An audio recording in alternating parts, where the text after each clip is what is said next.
Okay, wow. The Discord bot double crossed me. First, it doesn't want to post, so I post for it, and immediately after I post, it starts being a dumbass. But hi everyone. How do I act? Please advise. Singing lessons. As for Michael, this is a bit of a special stream. So most of the redeems are off because, well, a lot of them are loud and a lot of them go against the theme of ASMR. And so, also welcome everyone, welcome, and thank you so much, Big Brother Bubbly, for the tier 2.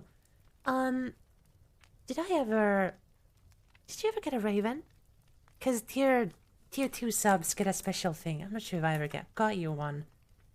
If you don't have one, message me on Discord, on our Discord server. But let me stop stalling and actually go to the special scene I've prepared for y'all.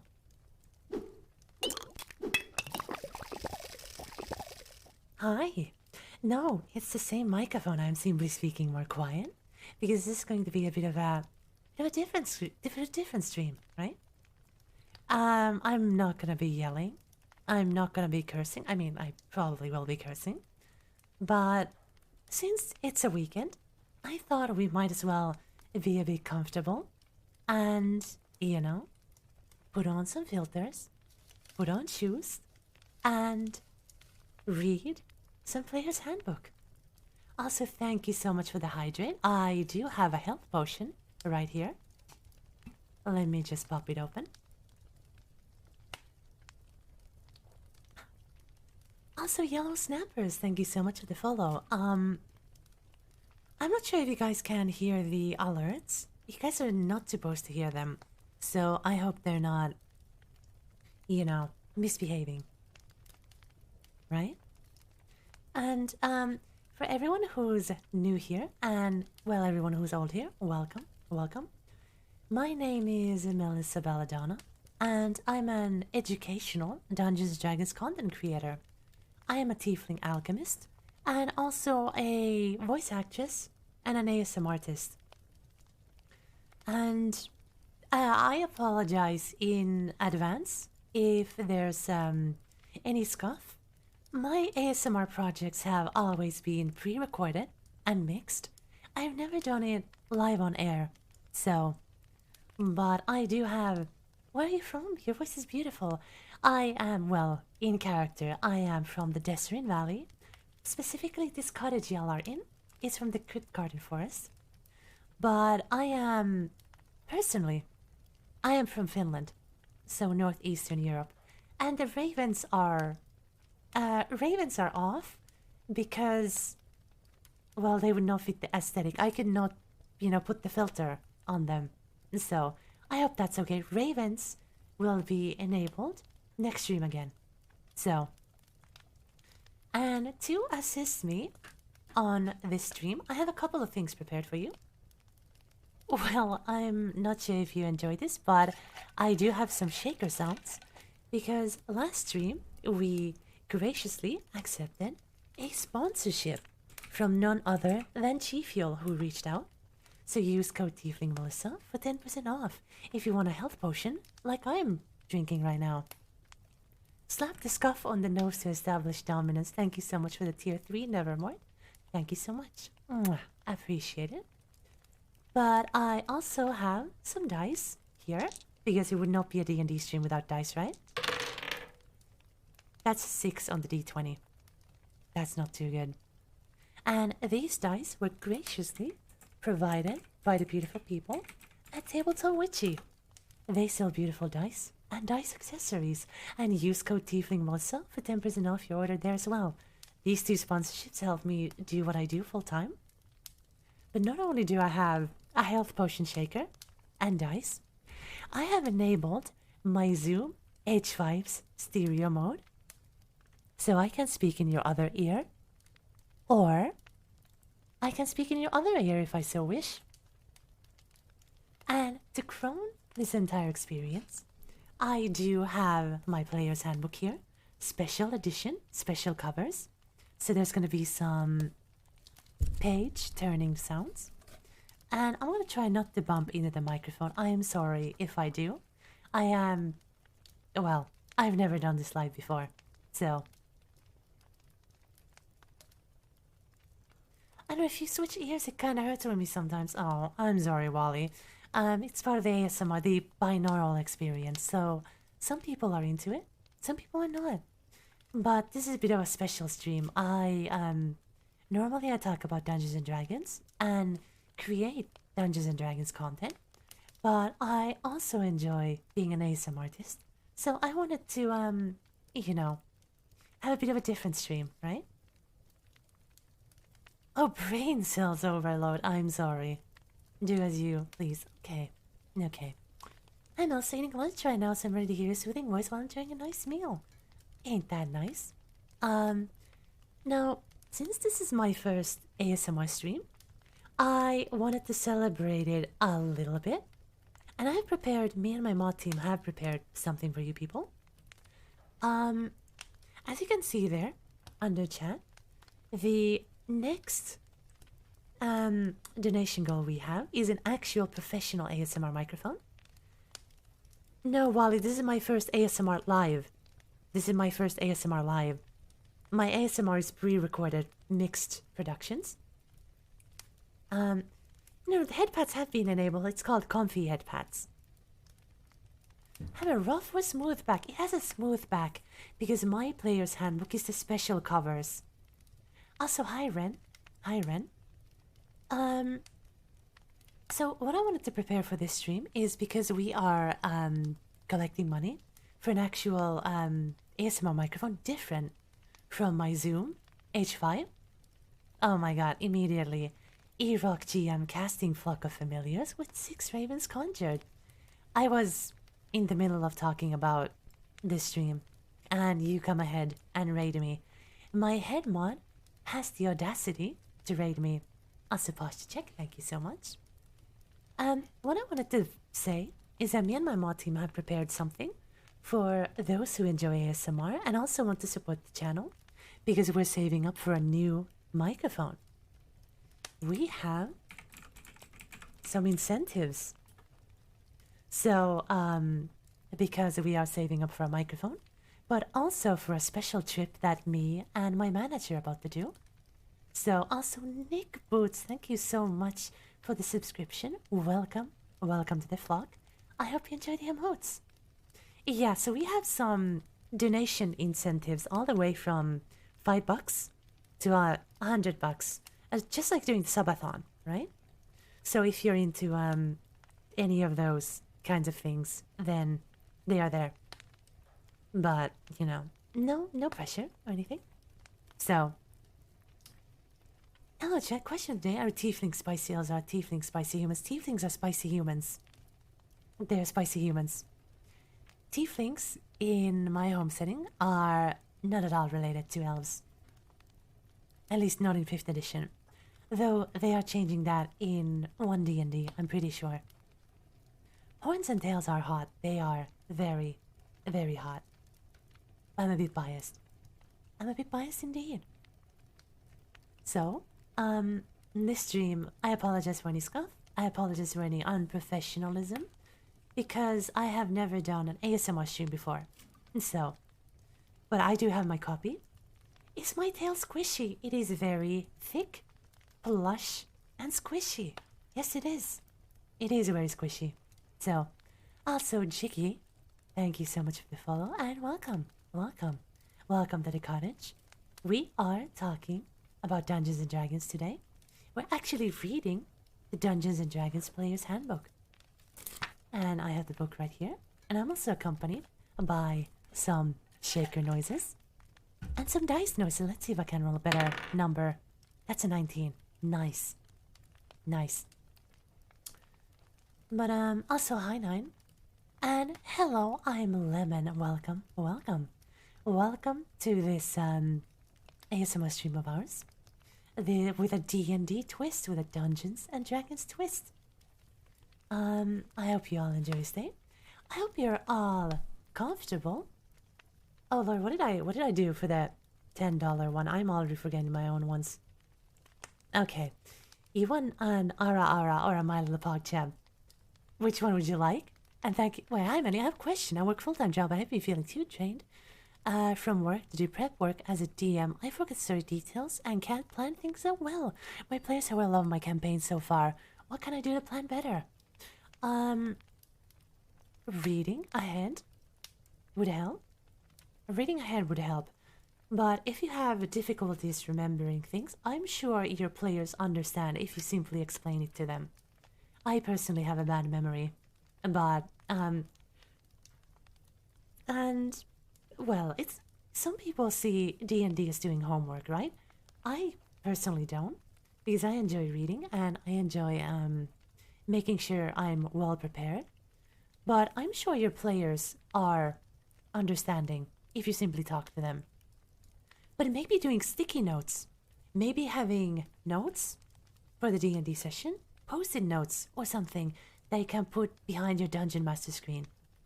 So put all the key details there. But D&D is also a lot of improv.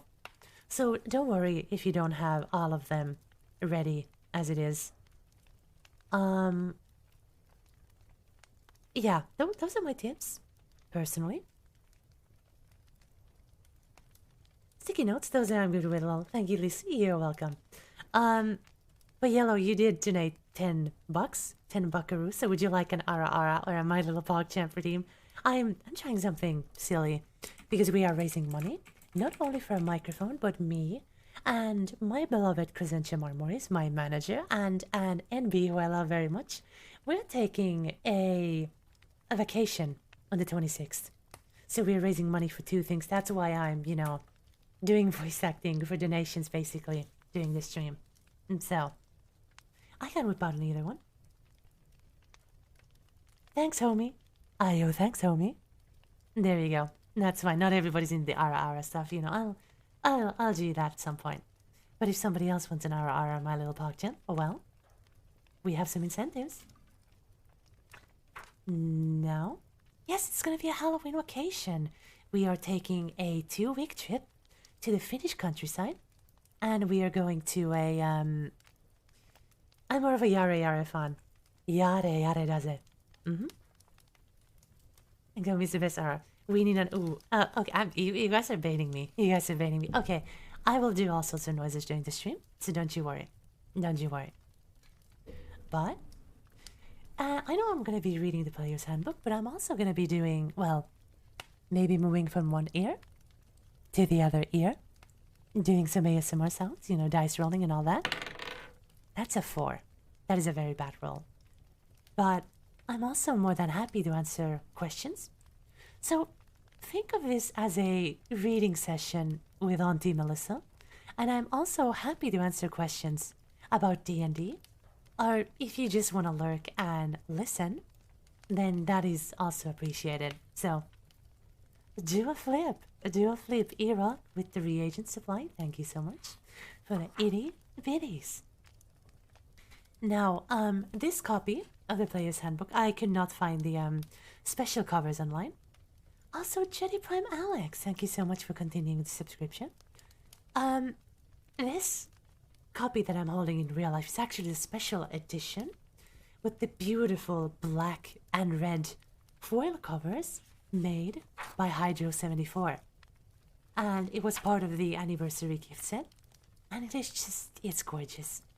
I love it. Now, if you are a fan of the physical books, you might know that every book has a disclaimer at the start.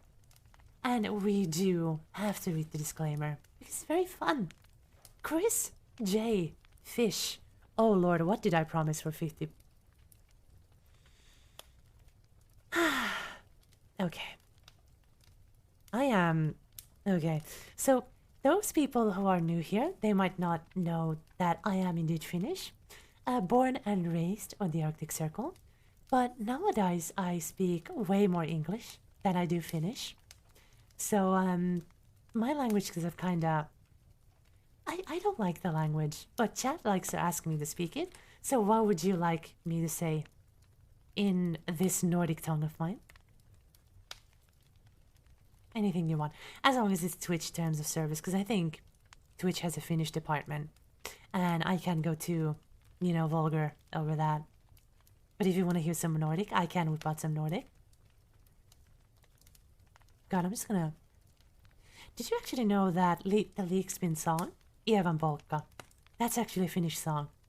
Not Japanese or anything like that. Okay, how do I... Okay. Hei siellä kala. Mitä kuuluu? Miten voit? Voitko hyvin? Toivottavasti voit hyvin. Miten sulla viikonloppu on lähtenyt käyntiin? Ootko tehnyt mitään hauskaa? That was a bit extra, but I was like, hi there, fish. How are you? How's your weekend been? Have you been doing anything fun? I don't think I said a single R there. Like, the thing about Finnish is our R's are rolled. Like, we very much roll our R's. And so... I've been speaking it for 24 years and I don't know, I don't like it that much. But a lot of people do. So... And I am nothing if not a people pleaser. More than German are. Yes. Yes. More than German are. More than German are. But in either case, are you kids ready for some Player's Handbook reading? Because I am itching to read this holy Bible of mine. And I have not actually held this book in such a long time. It's so nice. I don't know. Okay. Chat, don't make fun of me. But D&D books have a distinct smell. 5th edition books have a distinct smell of the pages of the paper. So... Wait, hold on.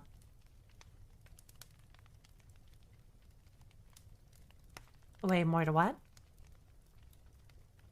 Wait. Wait. Oh god, hold on.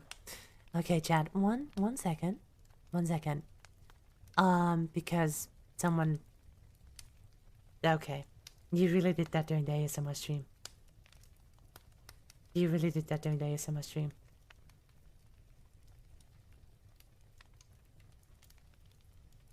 Wait, what the fuck is this? Hold on. I need to check... What the fuck? Hold on.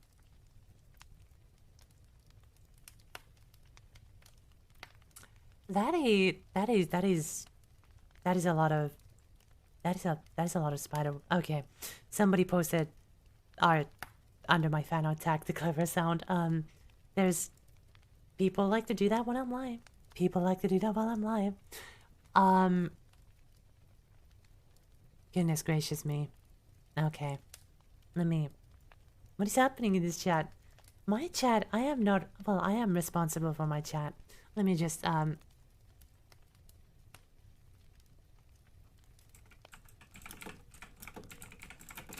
So, Miss Belgian, well, somebody just posted loot art of me on Twitter.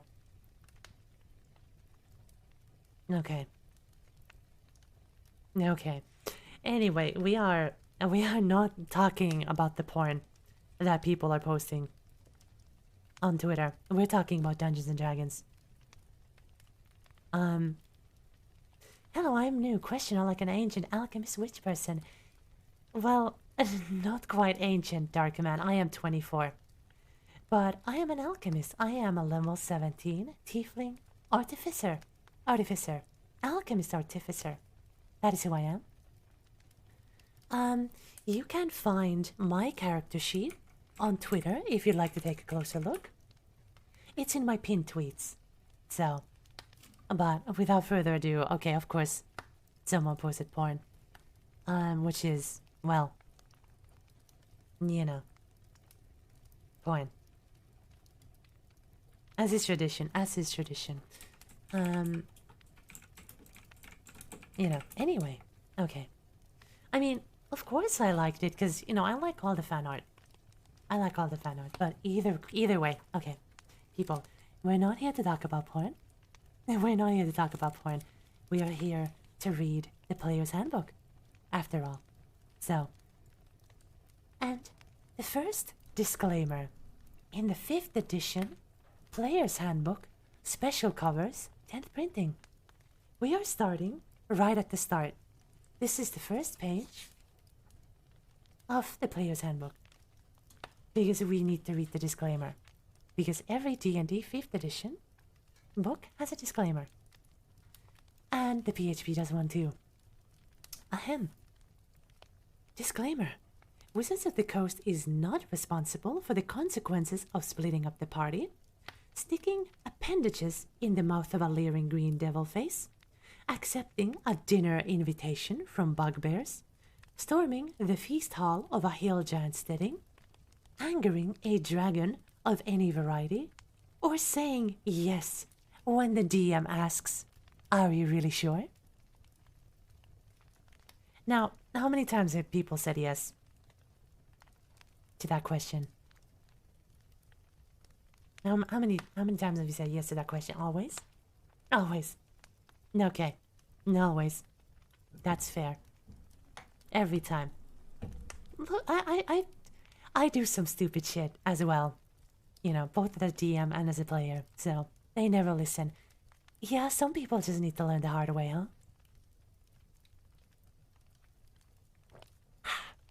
Sorry about that. Just took a little sip from my health potion. Thank you so much, G Fuel, for providing this health potion. Code Tiefling most of the 10% off. Now,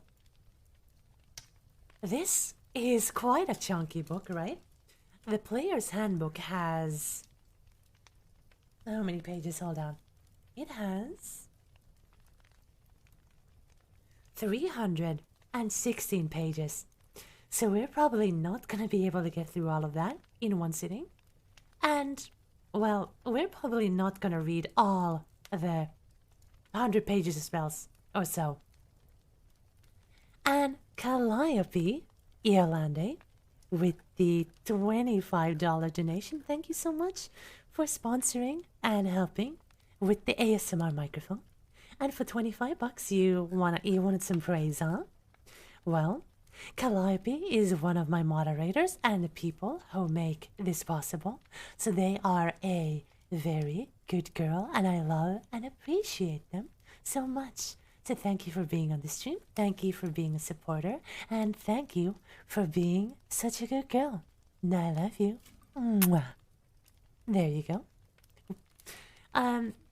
Yeah, the stream we have some donation incentives because we're collecting some money, right? For an ASMR microphone. I mean, this microphone can do ASMR really good. I mean, decently. Right? It has the stereo capability. But, you know, we're actually going to go for an entirely new one. Like a proper big one. So, there are some incentives if you're interested. All the way from $5 to $100. But, back to reading the book. I keep getting sidetracked a lot. I'm sorry. But hey, would it be a D&D stream if we weren't getting sidetracked 24/7? I don't think it would be. I don't think it would be. Is G Fuel a good product? Never tried it before, and I'm not sure it's right for me. Well, I'm obviously sponsored by G Fuel, but I wouldn't have taken the sponsorship if I didn't enjoy the product. Like, I have a shaker of their health potion flavor here, and I can, with a good conscience, say that I enjoy it. Why? Because it is sugar-free. I'm type 1 diabetic. It is sugar-free. It has a negligible amount of carbohydrates. It is low-calorie. It tastes pretty good. So, I wholeheartedly recommend it. You know, if you need caffeine. But they also have a caffeine-free version of their product called Hydration Formula. I mean, I'm an alchemist. I obviously like the health potion. But it's blueberry plum grape flavor. And I enjoy it a lot. So. And if you're interested, you know, my code for 10% off. But, okay, anyway. Like Kool-Aid without the high sugar. Yes, casual. Yes. Health potion and watermelon are my favorite flavors. But And hey, I'm an alchemist, so I have to be mixing up stuff, right? Just makes perfect sense with the brand. Now, we start our reading adventure from none other than the preface. And this is a page written by Mike Merles, one of the gameplay designers of 5th edition. Preface. Once upon a time, long ago, in a realm called the Midwestern United States, specifically the states of Minnesota and Wisconsin, a group of friends gathered together to forever alter the history of gaming. It wasn't their intent to do so. They were tired of merely reading tales about worlds of magic, monsters, and adventure. They wanted to play in those worlds rather than observe them. That they went on to invent Dungeons and Dragons, and thereby ignite a revolution in gaming that continues to this day, speaks to two things. Also, wait, hold on. Wait, I don't understand that reference. Oh, it must be, okay, never mind. First, it speaks to their ingenuity and genius in figuring out that games were a perfect way to explore worlds that could not otherwise exist. Almost every modern game, whether played on a digital device or a tabletop, owes some debt to Dungeons and Dragons. Second, it is a testament to the inherent appeal of the game they created. Dungeons and Dragons sparked a thriving global phenomenon. It is the first role-playing game, and it remains one of the best of its breed. To play D&D, and to play it well, you don't need to read all the rules, memorize every detail of the game, or master the fine art of rolling funny-looking dice. Funny-looking dice that we have right here. That is a 7 on the D20. Goddammit. None of those things have any bearing on what's best about the game. What you need are two things. The first being friends with whom you can share the game. Playing games with friends is a lot of fun, but D&D does something more than entertain. Wait, what are you doing in chat? Playing D&D is an exercise in collaborative creation. Even your friends create epic stories filled with tension and memorable drama. You create silly in-jokes that make you laugh years later. The dice will be cruel to you, but you will soldier on. Your collective creativity will build stories that you will tell again and again, ranging from the utterly absurd to the stuff of legend. If you don't have friends interested in playing, don't worry. There's a special alchemy that takes place around a D&D table that nothing else can match. Play the game with someone enough, and the two of you are likely to end up friends. It's cool side effect of the game. Your next gaming group is as close as the nearest game store, online forum, or a gaming convention. The second thing you need is a lively imagination, or, more importantly, the willingness to use whatever imagination you have. You don't need to be a master storyteller or a brilliant artist. You just need to aspire to create, to have the courage. Oh my god, I keep losing the things. I'm sorry.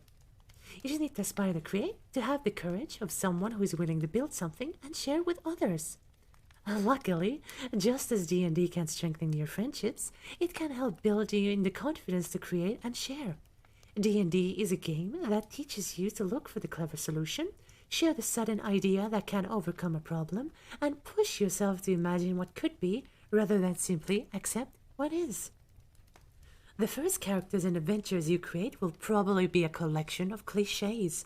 That's true of everyone, from the greatest dungeon masters in history on down.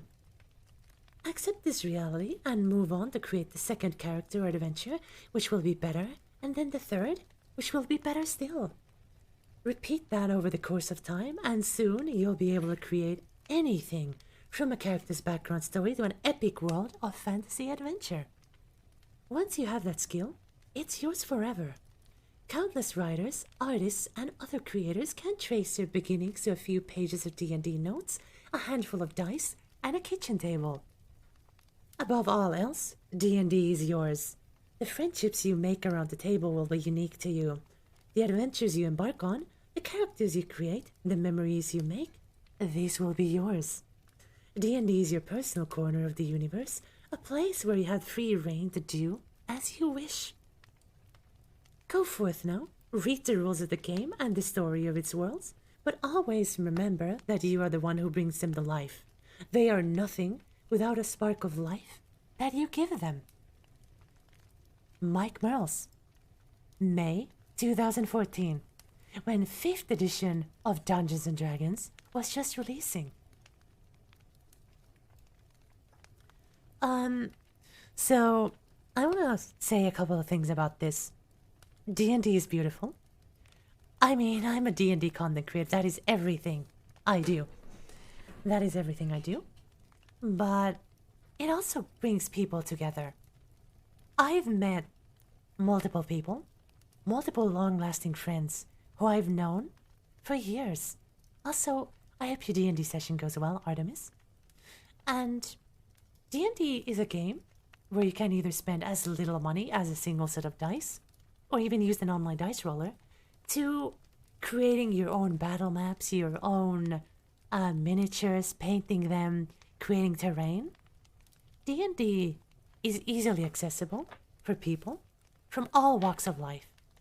Without D&D, I would not be here doing this content for you all. And I just got a Twitter notification. Wait, hold on. What is this? What is this? People, really? Really? Okay. Yep. Yep, I mean, this is the second one of the stream. Second fan art of the stream, I suppose. What is... Let's check. Oh! Okay, now things make more sense. Huh. Well, I'm just gonna retweet that.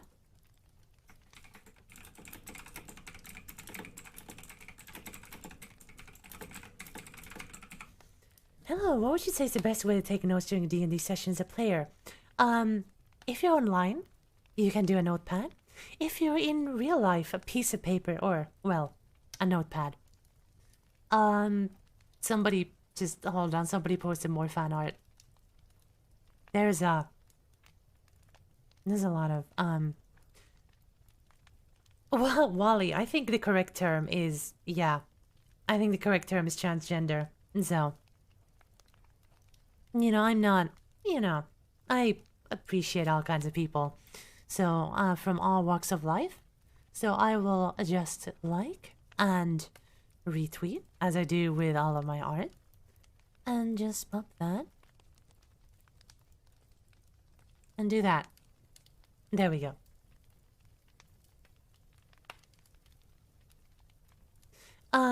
In either case, I think D&D is a great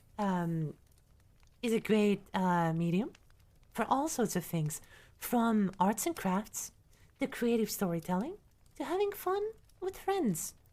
No, Valley, the person in question is transgender, so, you know, try to be respectful, yeah? In either case,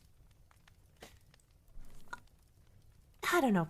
Like, I feel like D&D saved me from the clutches of depression when I was a teenager.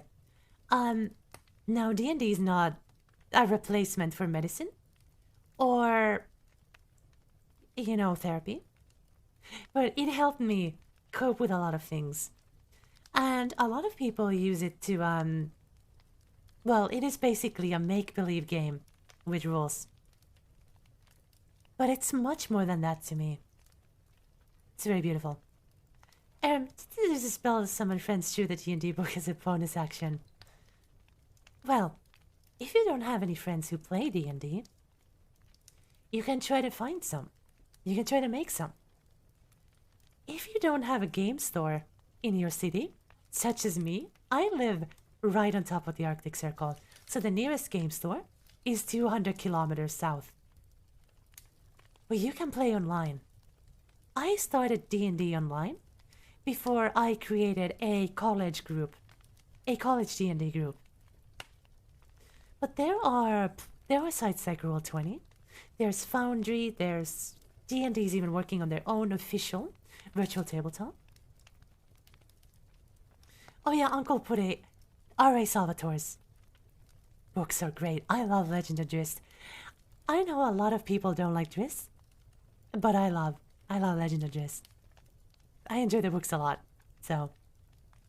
But before we go to chapter 1, let me just take another sip from my health potion. Thank you, G Fuel, for providing me with this beautiful drink. And let's turn onward. I really need to start using a bookmark.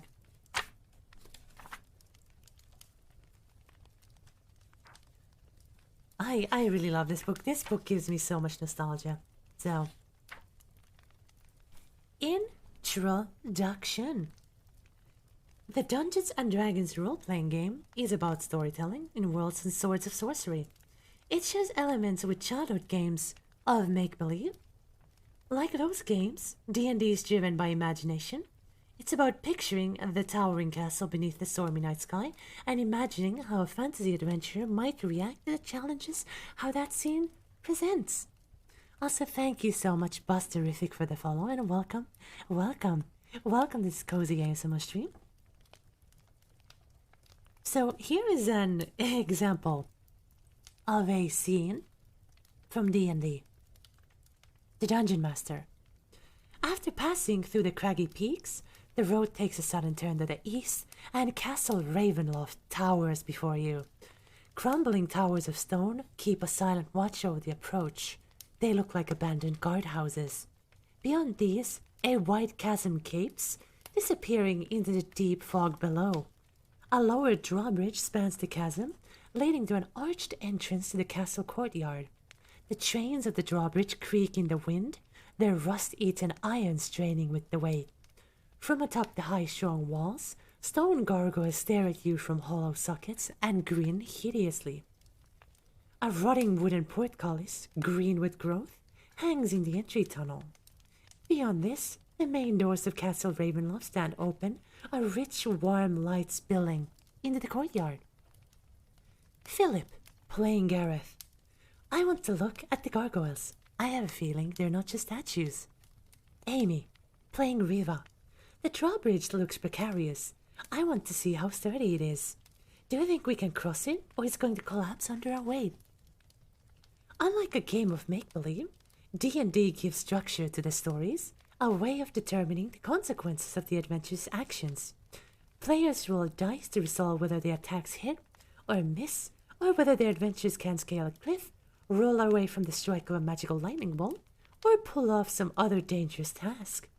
Anything is possible, but the dice make some outcomes more probable than others. Hey Melissa, do you like vampires? I'm more of a werewolf person than a vampire person. But vampires are cool. Dungeon Master. Okay, one at a time. Philip, you're looking at the gargoyles? Philip, yeah.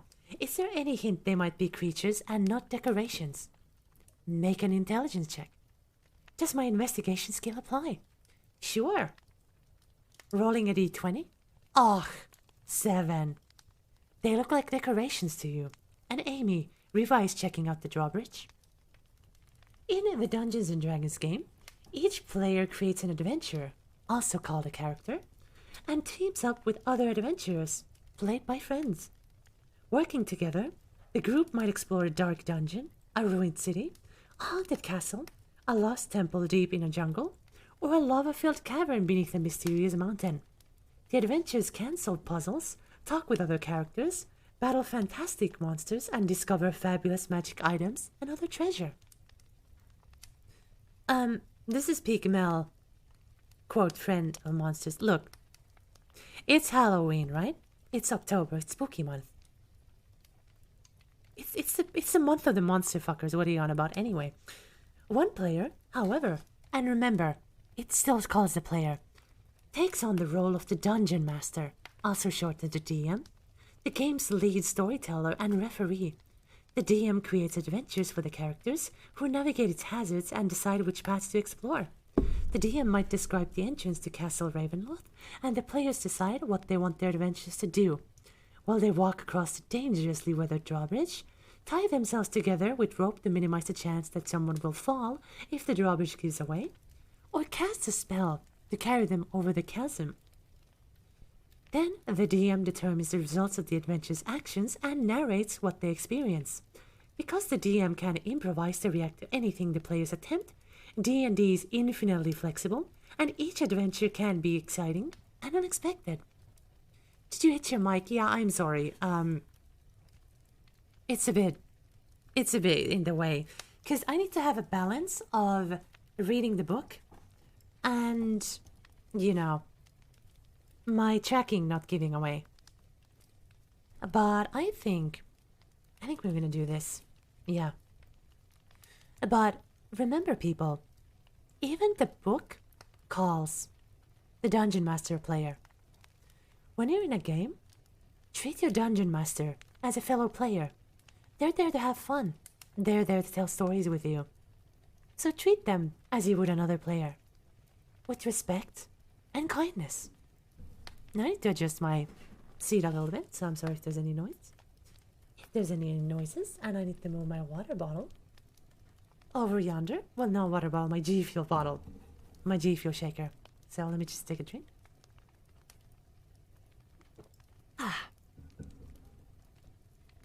The game has no real end. When one story or quest wraps up. Also, well, Cthulhu, thank you so much for the follow. Hold on. Wait. Game has no real end. When one story or quest wraps up, another one can begin, creating an ongoing story called a campaign.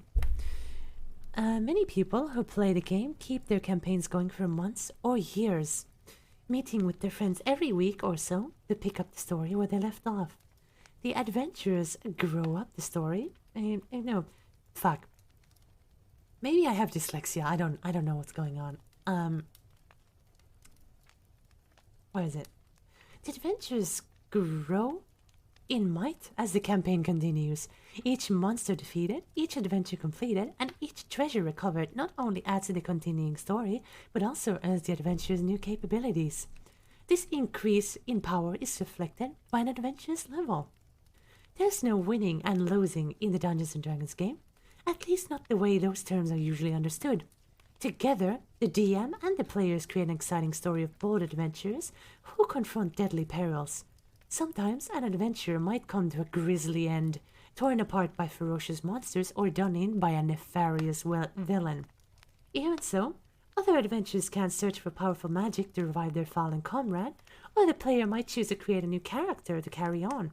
The group might fail to complete an adventure successfully, but if everyone had a good time and created a memorable story, they all win. So, there's no winning D&D. The only way to win D&D is to have fun. And if everyone at your table is having fun, that's how you win D&D. World of Adventure. The many worlds of the Dungeons & Dragons game are places of magic and monsters, of brave warriors and spectacular adventures. They begin with a foundation of medieval fantasy and then add the creatures, places, and magic that make those worlds unique. The worlds of the Dungeons & Dragons game exist within a vast cosmos called the multiverse, connected in strange and mysterious ways to one another, and to other planes of existence, such as the elemental plane of fire and the infinite depths of the abyss. Within this multiverse are an endless variety of worlds. Many of them have been published as official settings for the D&D game. The Legends of the Forgotten Realms, which is my setting, Dragonlance, Greyhawk, Darksun, Mystara, and Eberron settings are woven together in the fabric of the multiverse. Alongside these worlds are hundreds or thousands more, created by generations of D&D players for their own games. And amid all the richness of the multiverse, you might create a world of your own. All these worlds share characteristics, but each world is set apart by its own history and cultures, distinctive monsters and races, fantastic geography, ancient dungeons, and scheming villains. Some races have unusual traits in different worlds. The halflings of the Dark Sun setting, for example, are jungle-dwelling cannibals, and the elves are desert nomads. Some worlds feature races unknown in other settings, such as Eberron's Warforged, soldiers created and imbued with life to fight in the last war. Some worlds are dominated by one great story, like the War of the Lands that plays a central role in the Dragonlance setting. But they're all D&D worlds, and you can use the rules in this book to create a character and play in any one of them. Your DM might set the campaign on one of these worlds or on one that he or she created. Because there is so much diversity among the worlds of D&D, you should check with your DM about any house rules that will affect your play of the game. Ultimately, the Dungeon Master is the authority on the campaign and its setting, even if the setting is a published world. Well, what about you, Chad? Do you like playing in published settings, or do you prefer to play in your homebrew worlds? What's your preference? Call me boring, but I am a huge fan of the Forgotten Realms. I always play in the Forgotten Realms because Melissa J. Belladonna, am from the Forgotten Realms. I am a Forgotten Realms character after all. Hence it's my favorite setting. Yes, I play raw. I play rules as written. I'm a bit boring, but I have my reasons for it. I do have my reasons for it. Now let me adjust my microphone a little bit and hope that I won't bonk into it, like I do a lot. Oh, Nightmare Next is jumping a lurk. Hope all is well. All is well. We're doing a bit of an itty bitty ASMR stream here. So, I don't know much about D&D, but I hope we get to play it someday. I hope so too. It's a great fun. It's a lot of fun. Now let me pull my dice a little bit because my table is getting a wee bit crowded over yonder. Now, since we are reading the Player's Handbook, there are ways to use this book, which the book describes as follows. Using this book, the Player's Handbook is divided into 3 parts. Part 1, chapters 1 to 6, which we'll most likely be focusing today, is about creating a character, providing the rules and guidance you need to make the character you'll play in the game. It includes information on the various races, classes, backgrounds, equipment, and on other customization options that you can choose from. Many of the rules in Part 1 rely on material in Parts 2 and 3. If you come across a game concept in Part 1 that you don't understand, consult the book's index. Part 2, Chapters 7 and 9, details the rules on how to play the game beyond the basics described in these introductions. That part covers the kinds of die rolls you make to determine success or failure at the tasks your character attempts, and describes 3 broad categories of activity in the game: exploration, interaction, and combat. And then last, Part 3, Chapters 10 to 11, is all about magic.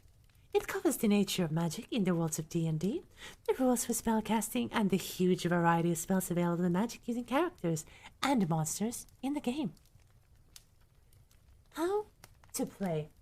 Okay, let me move it over here. Maybe that's better. How to play? The play of the Dungeons & Dragons game unfolds according to this basic pattern. 1. The DM describes the environment. The DM tells the players where their adventures are and what's around them, presenting the basic scope of options that present themselves, how many doors lead out of a room, what's on the table, who's in the tavern, and so on. 2. The players describe what they want to do. Sometimes one player speaks for the whole party, saying, "We'll take the east door," for example. Other times, different adventurers do different things. One adventurer might search a treasure chest, while a second examines an esoteric symbol engraved on a wall, and a third keeps watch for monsters. The players don't need to take turns, but the DM listens to every player and decides how to resolve those actions. Sometimes resolving a task is easy. If an adventurer wants to walk across a room and open a door, the DM might just say that the door opens and describes what lies beyond. But the door might be locked, the floor might hide a deadly trap, or some other circumstance might make it challenging for an adventurer to complete a task. In those cases, the DM decides what happens, often relying on the roll of a die to determine the results of an action. 3. The DM narrates the result of the adventurer's actions. Describing the results often leads to another decision point, which brings the flow of the game right back to step 1. This pattern holds whether the adventurers are cautiously exploring a ruin, talking to a devious prince, or locked in mortal combat against a mighty dragon. In certain situations, particularly combat, the action is more structured and the players and DM do take turns choosing and resolving actions. But most of the time, play is fluid and flexible, adapting to the circumstances of the adventure. Often, the action of an adventure takes place in the imagination of the players and DM, relying on the DM's verbal descriptions to set the scene.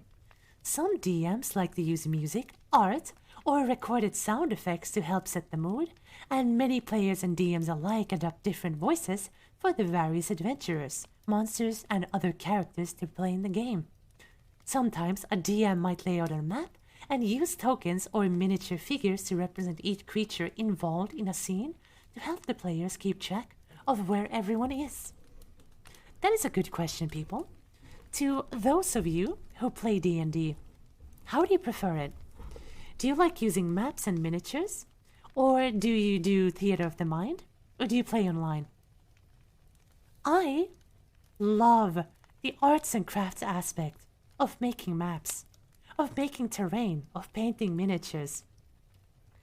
I actually own 2 3D printers because I used to do cosplay props, but I also make D&D miniatures with said printers. So I love maps. Actually, would you guys like me to show some of my 3D printing stuff at some point? I could tweet about it. I could talk about it. Though COVID unfortunately kinda fucked over my in real life D&D games. So I haven't 3D printed in a while, but I have to go. Now here's a headpad. Thank you so much for the headpad. Maps for combat. Yeah, I do enjoy maps more. I'm bad with theater of the mind. And so, also let me just take a sip of my health potion.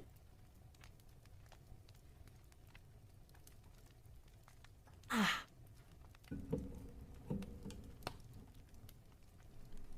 Here's your 3D bion. I don't have any. Wait, 3D bion. Why do you people keep talking about bionicles? I will post bionicle pictures later. Sure. After the stream. Now, here's an important part of the game, of the book. Game dice. And I have a set of game dice right here. I have a whole set of 7. That's a 17. Nice. And these dice are graciously provided by the stream's other sponsor, Tabletop Witchy. If you're a dice goblin like I am and like pretty dice, dice towers, rolling trays, and other cute accessories, do check them out at etsy.com/shop/tabletopwitchy and use the code TieflingMelissa for 10% off your entire order. Now, game dice. The game uses polyhedral dice with different numbers of sides. You can find dice like these in game stores and in many bookstores. I've actually never seen a dice set like this in a bookstore, funnily enough. So, is that a thing in other countries? They don't sell cool RPG dice in regular bookstores, which is a shame. Maybe I'm missing out. In these rules, the different dice are referred to by the letter D, followed by the number of sides. D4, D6, D8, D10, D12, and a D20. For instance, a D6 is a 6-sided die, the typical cube that many games use. Percentile dice, or D100, work a little differently. You generate a number between 1 and 100 by rolling 2 different 10-sided dice, numbered from 0 to 9. One die designated before you roll, gives the tens digit, and the other gives the ones digit. If you roll a 7 and a 1, for example, the number rolled is 71. 2 zeros represent 100. Some 10-sided dice are numbered in tens, 0, 0, 10, 20, and so on, making it easier to distinguish the tens digit from the ones digit. In this case, a roll of 70 and 1 is 71, and 0, 0 and 0 is 100. And Bebsis, thank you so much for the follow, and welcome, welcome. Welcome to this cozy ASMR stream of ours. When you need to roll dice, the rules tell you how many dice to roll of a certain type, as well as what modifiers to add. For example, 3d8 plus 5 means you roll 3 8-sided dice and add them together and add 5 to the total. The same D notation appears in the expressions 1d3 and 1d2. To simulate the roll of a 1d3, roll a d6 and divide the number rolled by 2, round up. To simulate the roll of 1d2, roll any die and assign a 1 or 2 to the roll depending on whether it was odd or even. Alternatively, if the number rolled is a more than half the number of sides on the die, it's a 2. The D20, the holy die. Does an adventurous sword swing hurt a dragon or just bounce off its iron-hard scales? Will the ogre believe an outrageous bluff? Can a character swim across a raging river? Can a character avoid the main blast of a fireball, or does he or she take full damage from the blaze? In cases where the outcome of an action is uncertain, Dungeons & Dragons game relies on rolls of the 20-sided die, a d20, to determine success or failure. Every character and monster in the game has capabilities defined by 6 ability scores.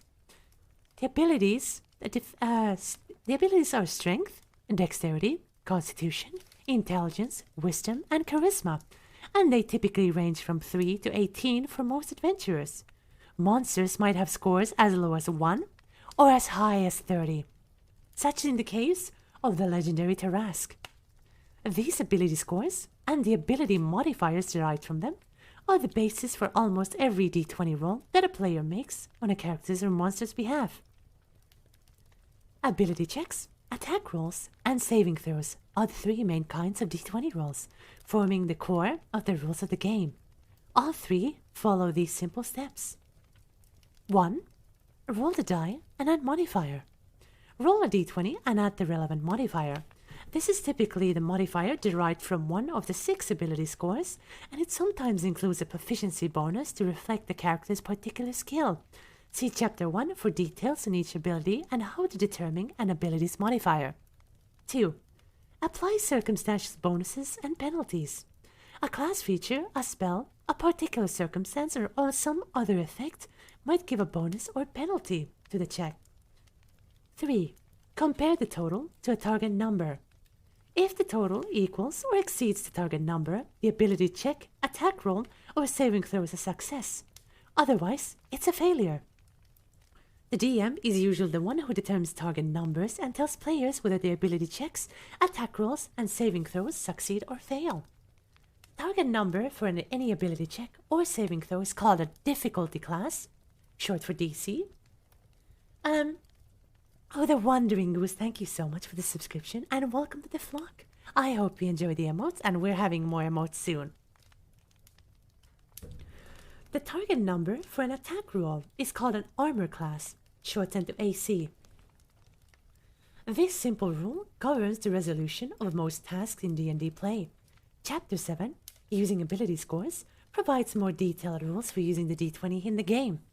Now, for example, if me, Melissa Belladonna, a level 17 Alchemist Artificer, were to cast the cantrip Chill Touch, I would roll a d20, a 20-sided die, which I'm going to roll now, and I rolled an 11. And to that 11, I would add my spell attack modifier, because I'm casting a spell with an attack roll. And that spell attack modifier consists of my proficiency bonus, which is a +6 at level 17, and my intelligence modifier, which is +5, and a situational +1. because I have a magic item, which means my roll would be 11 from the roll plus 12 from the modifier. So my total roll is 23. Melissa, do you have any pets? I mean, I could make the whole, my mock team are subs, they're my pets. No, I do have 2 cats. I have 2 cats called Banshee and Guinevere. They're rascals. So, they're little gremlins, and I love them. Now, here's a couple of important rules when it comes to die rolls, and actually, not everybody knows these. Not everybody knows these, so listen closely, listen carefully. Advantage and disadvantage. Sometimes an ability check, attack roll, or saving throw is modified by a special situation called advantage and disadvantage. Advantage reflects on the positive circumstances surrounding the d20 roll, while disadvantage reflects the opposite. When you have either advantage or disadvantage, you roll a second d20 when you make the roll, and use the higher of the 2 rolls if you have advantage on the roll, and use the lower roll if you have disadvantage. For example, if you have disadvantage and roll a 17 and a 5, use the 5. If you instead have advantage and roll those numbers, use the 17. More detailed rules for advantage and disadvantage are presented in Chapter 7. Also, Skip Nikolai, thank you so much for keeping up your subscription and for being such a loyal familiar. Yes, we indeed do have a story time. Now, as a friendly reminder, we do have some pretty poggers subscriber benefits. Because if you're a tier 2 subscriber, you get a custom Raven familiar made after your D&D character, your VTuber, your OC, so on. And if you're a tier 3, you also get that, but a custom Discord emote featuring me and your OC on our Discord server. And this stream is also a bit special because I want to Twitch myself, and we're also doing a bit of a fundraiser. So if you're interested in hearing specific ASMR sounds, well, check this list. Oh my god, I did forget an S. Check this list of donation incentives. Now, this is also, oh my, I hit my microphone. I am so sorry. I am so sorry. I hope that wasn't too loud. Specific beats general. For those joining in, we are on the page 7. Yeah, I'm sorry for the gong. I'm extremely sorry. I accidentally bumped it. Bonk it. I'm so sorry. I'm so sorry.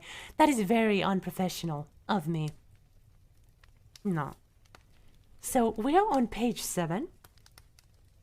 Oh, Thoron, was it super loud? I'm sorry. I can't put the limiter more.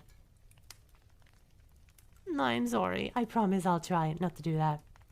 Smack head, bonk sound, head empty. I'm joking. Okay, thank you. Thank you. That's the last thing I want to do as an ASMR artist is to keep you guys harm. But specific beats general. This book contains rules, especially in parts 2 and 3, that govern how the game plays. That said, many racial traits, class features, spells, magic items, monster abilities, and other game elements break the general rules in some way, creating an exception to how the rest of the game works. Remember this: if a specific rule contradicts a general rule, the specific rule wins. And E-Rock GM with the $25 tip. This is the only time I'll get it. Well, E-Rock is my head moderator, and I bully him a lot. But all jokes aside, he does a wonderful job keeping things together. And I would not be able to survive through the act of streaming if he wasn't in my team and helping me with decisions and difficult choices.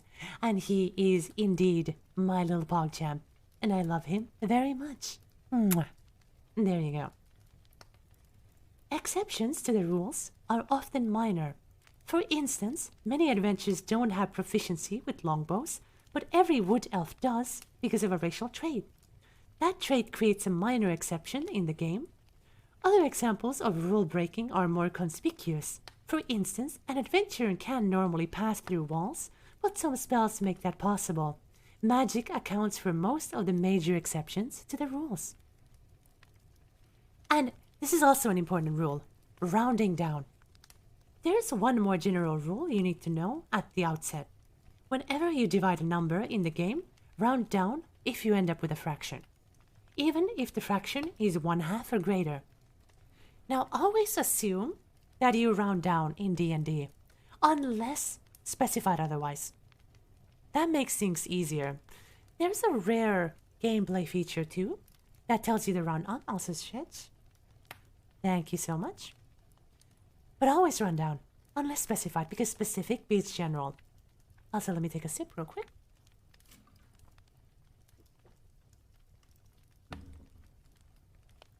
And these sips today are brought by none other than my other sponsor, which is none other than G Fuel. I am drinking their health potion flavor right now, and it's my favorite. I'm an alchemist. Health potion makes sense. And feel free to use code TIEFLINGMelissa at gfuel.com if you're interested in trying the product and supporting the channel. And 6 Cithro, thank you so much for the follow and welcome. Welcome to this cozy cottagecore ASMR stream. Adventures. The Dungeons & Dragons game consists of a group of characters embarking on an adventure that the Dungeon Master presents to them. Each character brings particular capabilities to the adventure in the form of ability scores and skills, class features, racial traits, equipment, and magic items.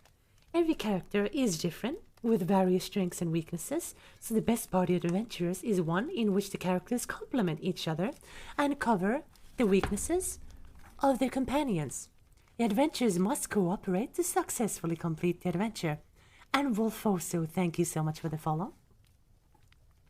The adventure is the heart of the game, a story with a beginning, a middle, and an end.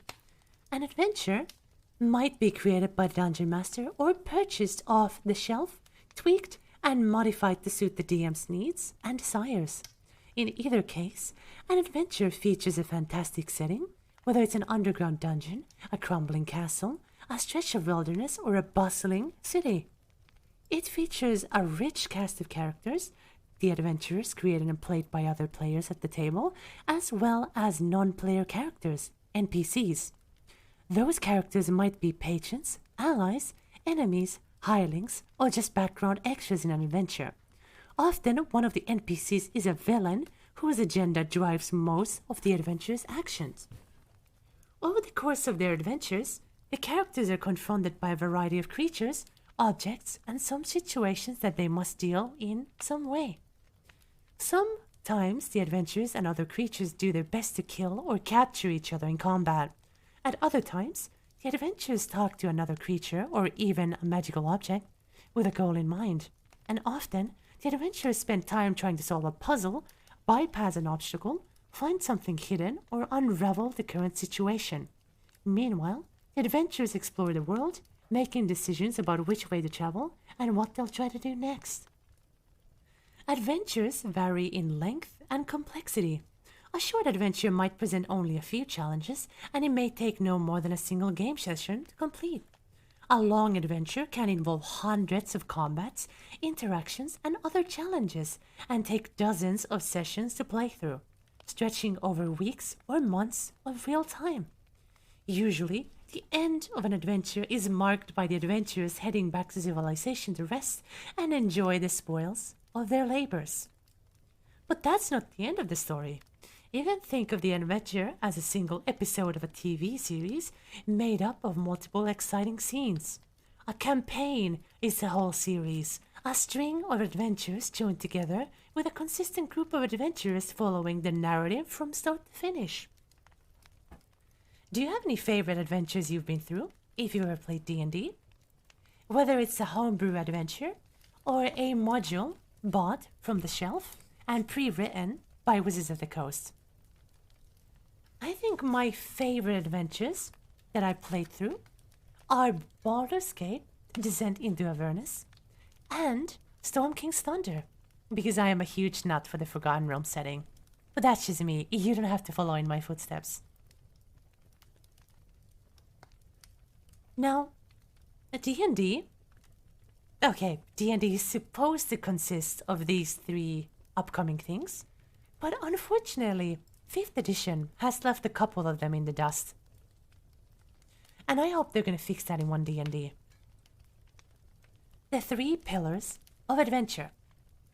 Adventurers can try to do anything the players can imagine, but it can be helpful to talk about their activities in 3 broad categories: exploration, social interaction, and combat.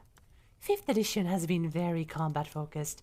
There is interaction, but exploration is, well, shot down in the back of the head because they forgot to include it. Exploration includes both the adventurer's movement through the world and their interaction with objects and situations that require their attention.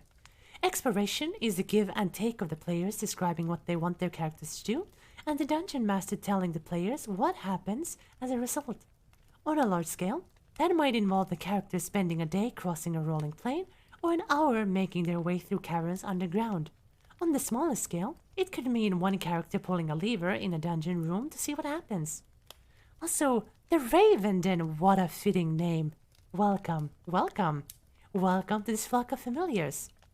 Me and my friends did a one-shot, soon to be a mini-campaign, where I played a Dragonborn ranger called Alexander Dragonkin. So we had to do laundry, guys. His name is Alexander... Oh, Dragokin. Oh, you guys are from the same session? That's cool. Then, the second pillar, which is social interaction. Social interaction features the adventurers talking to someone or something else. It might mean demanding that a captured scout reveal secret entrance to the goblin lair, getting information from a rescued prisoner, pleading for mercy from an orc chieftain, or persuading a talkative magic mirror to show a distant location to the adventurers. The rules in Part 2, especially in Chapters 7 and 8, support exploration and social interaction, as do many class features and personality traits in Part 1. Then, last, and definitely not least, combat. Combat, the focus of Chapter 9, involves characters and other creatures swinging weapons, casting spells, maneuvering for position, and so on, all in an effort to defeat their opponents, whether that means killing every enemy, taking captives, or forcing a rout. Combat is the most structured element of a D&D session, with creatures taking turns to make sure that everyone gets a chance to act. Even in the context of a pitched battle, there's still plenty of opportunity for adventurers to attempt wacky stunts, like surfing down a flight of stairs in a shield, to examine the environment, perhaps by pulling a mysterious lever, and to interact with other creatures, including allies, enemies, and neutral parties. Oh, so cute. I'm so glad you enjoy the comfy cottagecore aesthetic we have. This is how the ASMR streams are gonna look from now on out. And we actually worked very hard on this, and it looks so nice, right? Then, an important matter to my heart as an artificer. The wonders of magic. Few D&D adventures end without something magical happening. Whether helpful or harmful, magic appears frequently in the life of an adventurer, and it is the focus of Part 3. In the worlds of Dungeons & Dragons, practitioners of magic are rare, set apart from the masses of people by their extraordinary talent. Common folk might see evidence of magic on a regular basis, but it's usually minor. A fantastic monster, a visibly answered prayer, a wizard walking through the streets with an animated shield guardian as a bodyguard. For adventurers, though, magic is the key to their survival. Without the healing magic of clerics and paladins, adventurers would quickly succumb to their wounds. Without the uplifting magical support of bards and clerics, warriors might be overwhelmed by powerful foes. Without the sheer magical power and versatility of wizards and druids, every threat would be magnified tenfold. Magic is also a favorite tool of villains. Many adventures are driven by the machinations of spellcasters who are hell-bent on using magic for some ill end. A cult leader seeks to awaken a god who slumbers beneath the sea. A hag kidnaps youths to magically drain them of their vigor. A mad wizard labors to invest an army of automatons with a facsimile of life. A dragon begins a mystical ritual to rise up as a god of destruction. These are just a few of the magical threats that adventurers might face. With magic of their own, in the form of spells and magic items, the adventurers might prevail. Also, Azrael, thank you so much for the hydrate. Don't mind if I do. I am just taking a sip of my health potion. Thank you, G Fuel, for providing this.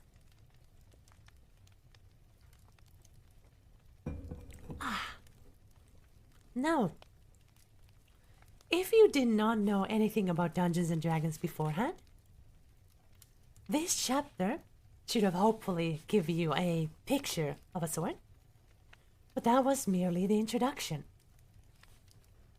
Now, we head into chapter 1. Part 1, creating a character. Now let me just flip a page. Also, polite policy, thank you so much for joining the cottage. Also, I bonked the microphone again. God fucking damn it. I hope that's not too loud. Ugh. Like, I'm a bit cramped here at my desk because I need to hold the book in a way that supports me. Maybe I should get a lectern. Maybe I should 3D print a lectern. I'm here to learn and get fucking cozy. Nice. Thank you so much. Okay, I'll try my best. Now, as a reminder, I am an ASMR artist, but this is the first time I'm doing it live. I've always done it pre-recorded beforehand. So, but chapter 1, step by steps characters. Your first step in playing a Dungeons and Dragons game is to imagine and create a character of your own. Stretch, thank you so much. Your character is a combination of game statistics, role-playing hooks, and your imagination. You choose a race, such as a human or halfling, and a class, such as a fighter or wizard. You also invent the personality, appearance, and backstory of your character. Once completed, your character serves as your representative in the game, your avatar in the Dungeons and Dragons world. So I'm going to be reading about how you create a character. But if you're interested in seeing a character being made real time, you can check some of my VODs, and we've actually streamed live creating characters. And yes, Neo, most of the redeems are disabled during this stream because they are, well, the antithesis of ASMR, loud noises and memes and all that. But worry not, they will be re-enabled next stream. And also Slurmpa, thank you so much for the follow. Before you dive into step 1 below, think about the kind of adventure you want to play. You might be a courageous fighter, a skulking rogue, a fervent cleric, or a flamboyant wizard. Or you might be more interested in an unconventional character, such as a brawny rogue who likes hand-to-hand combat, or a sharpshooter who picks out enemies from afar. Do you like fantasy fiction featuring dwarves or elves? Try building a character of one of those races. Do you want your character to be the toughest adventurer at the table? Consider a class like Barbarian or Paladin. If you don't know where else to begin, take a look at the illustrations in this book to see what catches your interest. And yeah, why not have softer alerts, rewards, or whatever? I could. But the reason why those rewards are also disabled is because we are actually raising funds for 2 projects. One is a binaural microphone, and 2 is the vacation trip that me and my beloved manager Crescentia Marmoris are taking this month. And if you're interested in those incentives, you can check them out in chat below.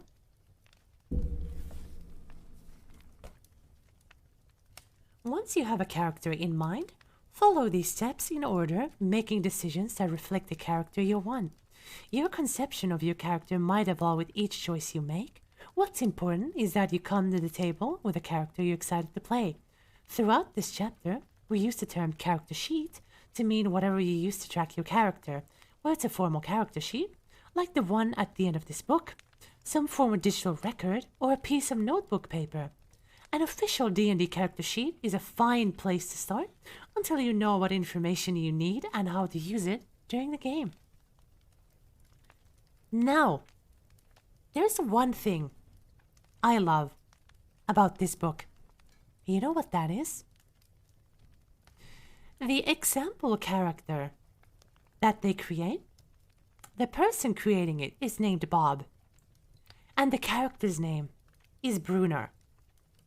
Bob is a reference to none other than Robert A. Salvatore, the writer of the Legend of Drizzt series. And Brunner is none other than King Brunner Battlehammer of Mithril Hall. So that's a cool little Easter egg. Also, Bears Hollow Mini and Velverci, thank you so much for the follow, both of y'all. So, building Brunner.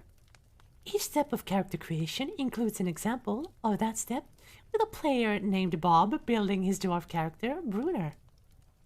First step, choose a race. Every character belongs to a race, one of the many intelligent humanoid species in the D&D world. The most common player character races are dwarves, elves, halflings, and humans. Some races also have sub-races, such as mountain dwarf or wood elf.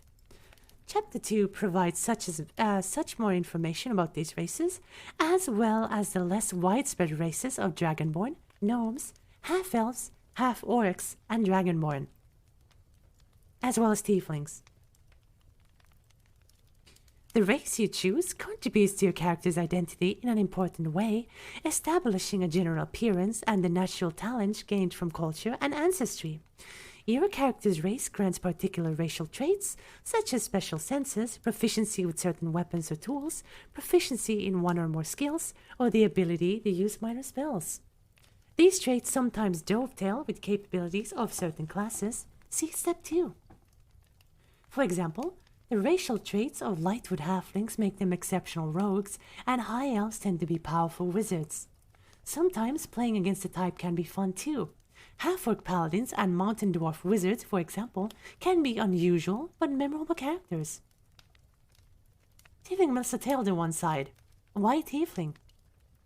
Also, hope you're doing well and taking care. Thank you so much, Tay the Fluff. I am. I'm doing very well. Why tiefling? Why tiefling? Well, because tiefling, being one of the less common races and also one of the races that people are extremely prejudiced against in the Forgotten Realms, was a good way to place a storytelling hook.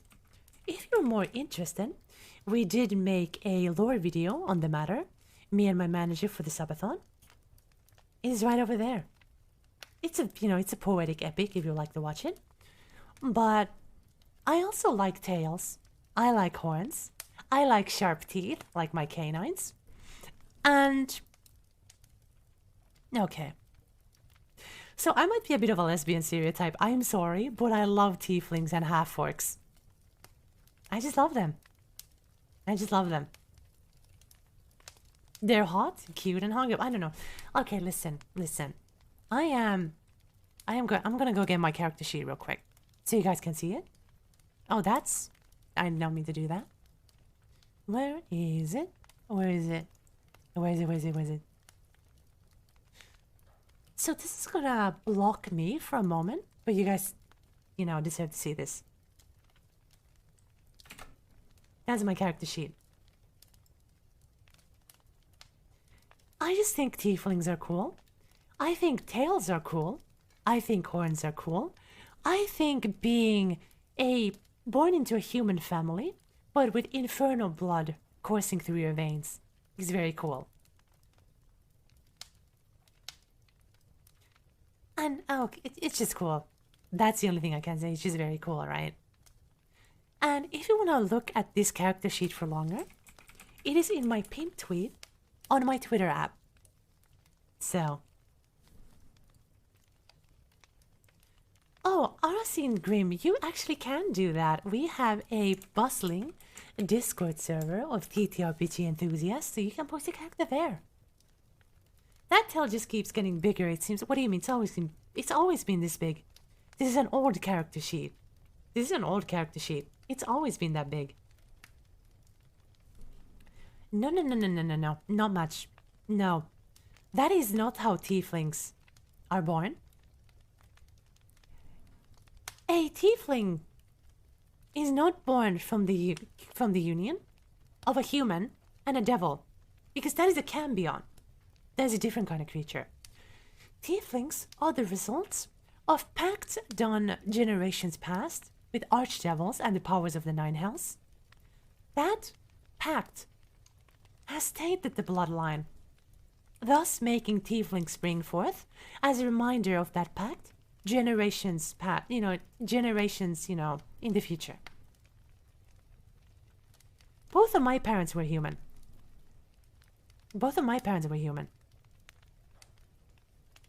Neither of them was a devil. Because that is how tieflings are born in the Forgotten Realms, in the 5th edition Forgotten Realms. I can't speak. I am getting twisted on my own tongue.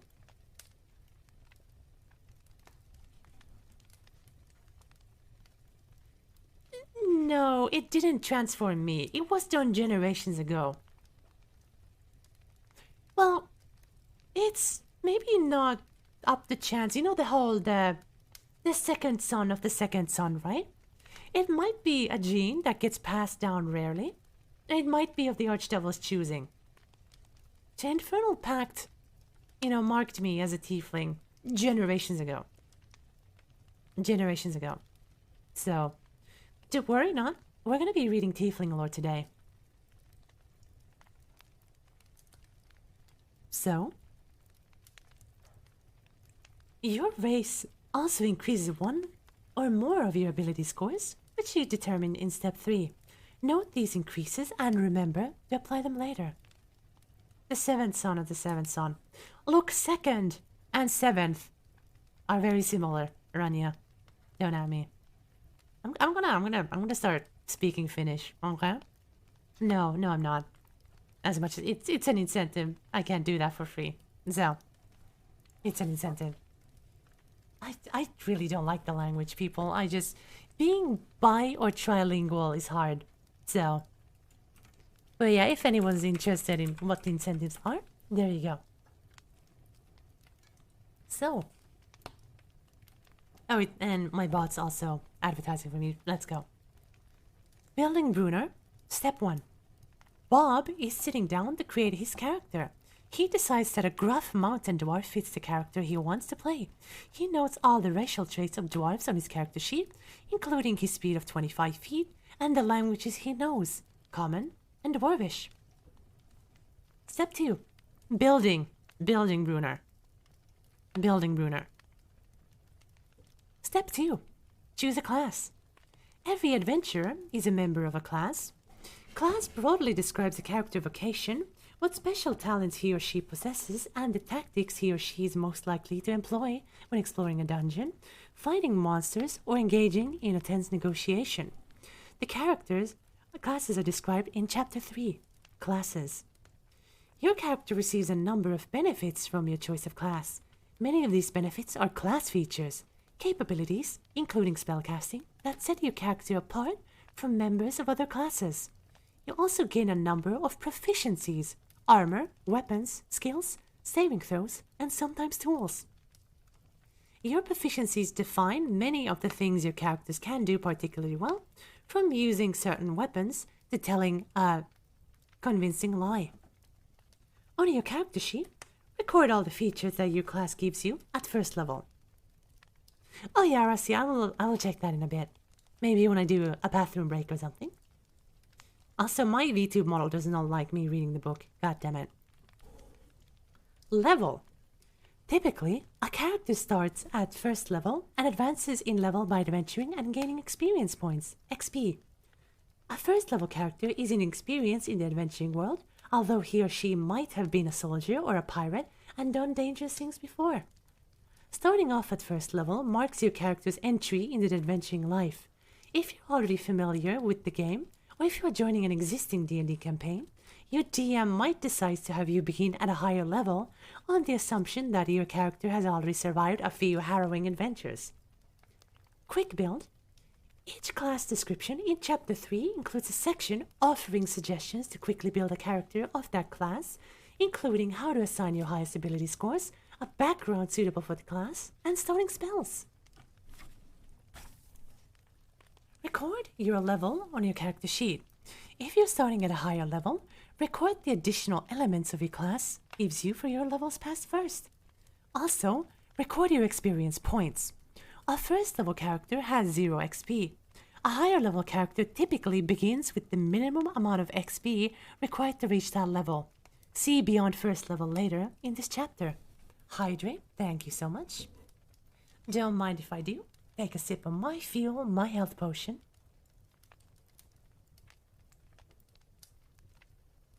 There we go. Hit points and hit dice.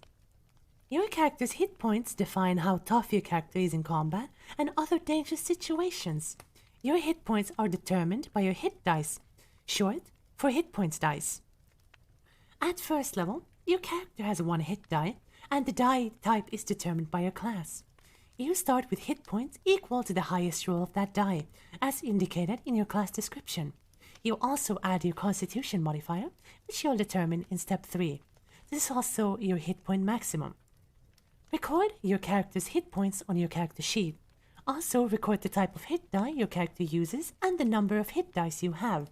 After you rest, you can spend hit dice to regain hit points. See resting in chapter 8, Adventuring. Now, ability score summary. Strength measures natural athleticism, bodily power, important for barbarian, fighter, and paladin. Racial increases. Mountain dwarf +2, half-orc +2, dragonborn +2, human +1. And also, yes, Kitty, I do see you in the chat. I'm simply reading a book. So, I apologize. Dexterity measures physical agility, reflexes, balance, poise. Important for monk, ranger, and rogue. Racial increases. Elf +2, halfling +2, forest gnome +1, and human +1. Constitution measures health, stamina, vital force, important for everyone. Racial increases. Dwarf +2, half-orc +1, stout halfling +1, human +1, rock gnome +1. Intelligence measures mental acuity, information recall, analytical skill. Important for wizard. Racial increase. High elf +1, gnome +2, tiefling +1, human +1. Wisdom measures awareness, intuition, insight. Important for cleric and druid. Racial increases. Hell dwarf +1, human +1, wood elf +1. And last, charisma measures confidence, eloquence, leadership. Important for bard, sorcerer, and warlock. Racial increases. Half elf +2, dragonborn +1, drow +1, human +1, lightfoot halfling +1, and tiefling +2. Now, in later books, such as Tasha's Cauldron and everything, you can actually move those ability score increases around, but we're simply reading the player's handbook, so. Proficiency bonus. The table that appears in your class description shows your proficiency bonus, which is +2 for a first level character. Your proficiency bonus applies to many of the numbers you'll be recording on your character sheet. Attack rolls using weapons you're proficient with. Attack rolls with spells you cast. Ability checks using skills you're proficient with. Saving throws you're proficient in. Saving throw DC for spells you cast, explained in each spellcasting class. Your class determines your weapon proficiencies, your saving throw proficiencies, and some of your skill and tool proficiencies. Skills are described in Chapter 7, using ability scores. And tools in Chapter 5. Equipment. Also, howdy y'all, and thank you so much for the lurk, Wandering Goose. Your background gives you an additional skill and tool proficiencies, and some races give you more proficiencies. Be sure to note all of these proficiencies as well as your proficiency bonus on your character sheet. Your proficiency bonus can't be added to a single die roll or other numbers more than once. Occasionally, your proficiency bonus might be modified, doubled, or halved, for example, before you apply it.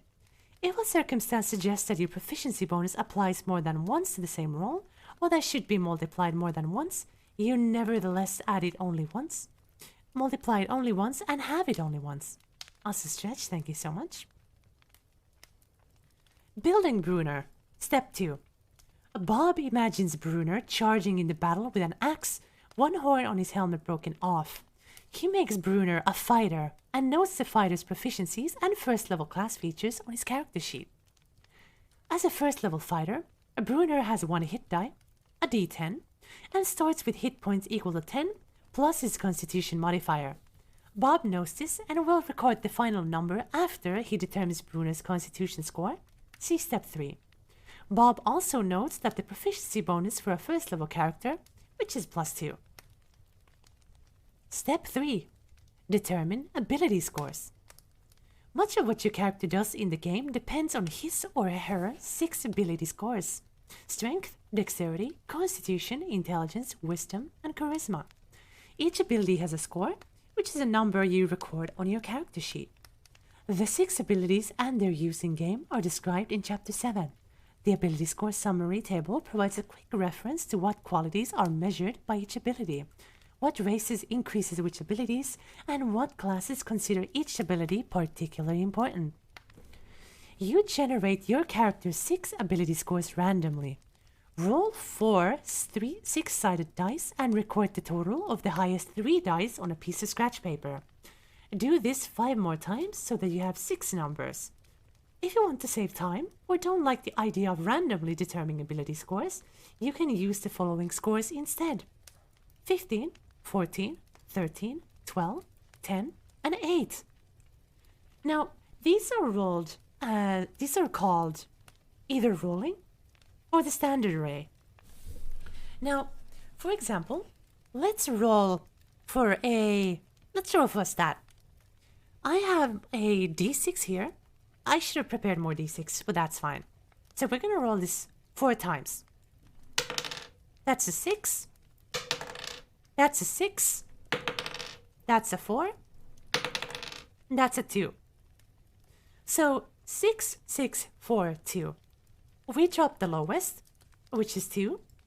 So 6 plus 6 plus 4 is 16. Now we repeat that 5 more times, and there is the baseline for our character. And on top of that, you apply your racial modifiers. But if you don't like that, you can either use standard array, which is the scores I mentioned beforehand, or you can do point by. And I'm going to be describing point by in a jiffy. Now, take your 6 numbers and write each number beside one of your character's 6 abilities to assign scores to strength, dexterity, constitution, intelligence, wisdom, and charisma. Afterward, make any changes to your ability scores as a result of your race choice. After assigning your ability scores, determine your ability modifiers using ability scores and consulting the table. Subtract 10 from the ability score and then divide the result by 2. Round down. Write the modifier next to each of your scores. And also thank you so much, Mommy and Joya123. Mommy, sorry. Mommy, sorry. And welcome to the cottage. Welcome, welcome. Base name.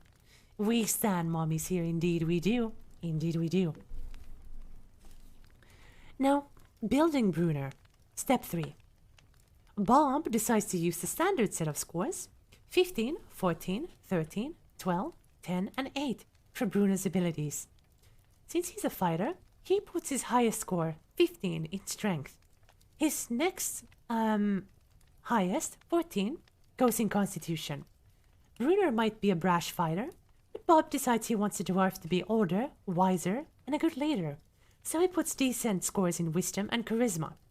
After applying his racial benefits, increasing Bruner's constitution by +2 and his strength by +2, Bruner's ability scores and modifiers look like this: strength 17, which is a +3, dexterity 10, which is a +0, constitution 16, which is a +3, intelligence 8, which is a -1, wisdom 13, which is a +1, and Charisma 12, which is a +1. Bob fills in Bruno's final hit points, 10 plus his Constitution modifier of +3, for a total of 13 hit points at level 1.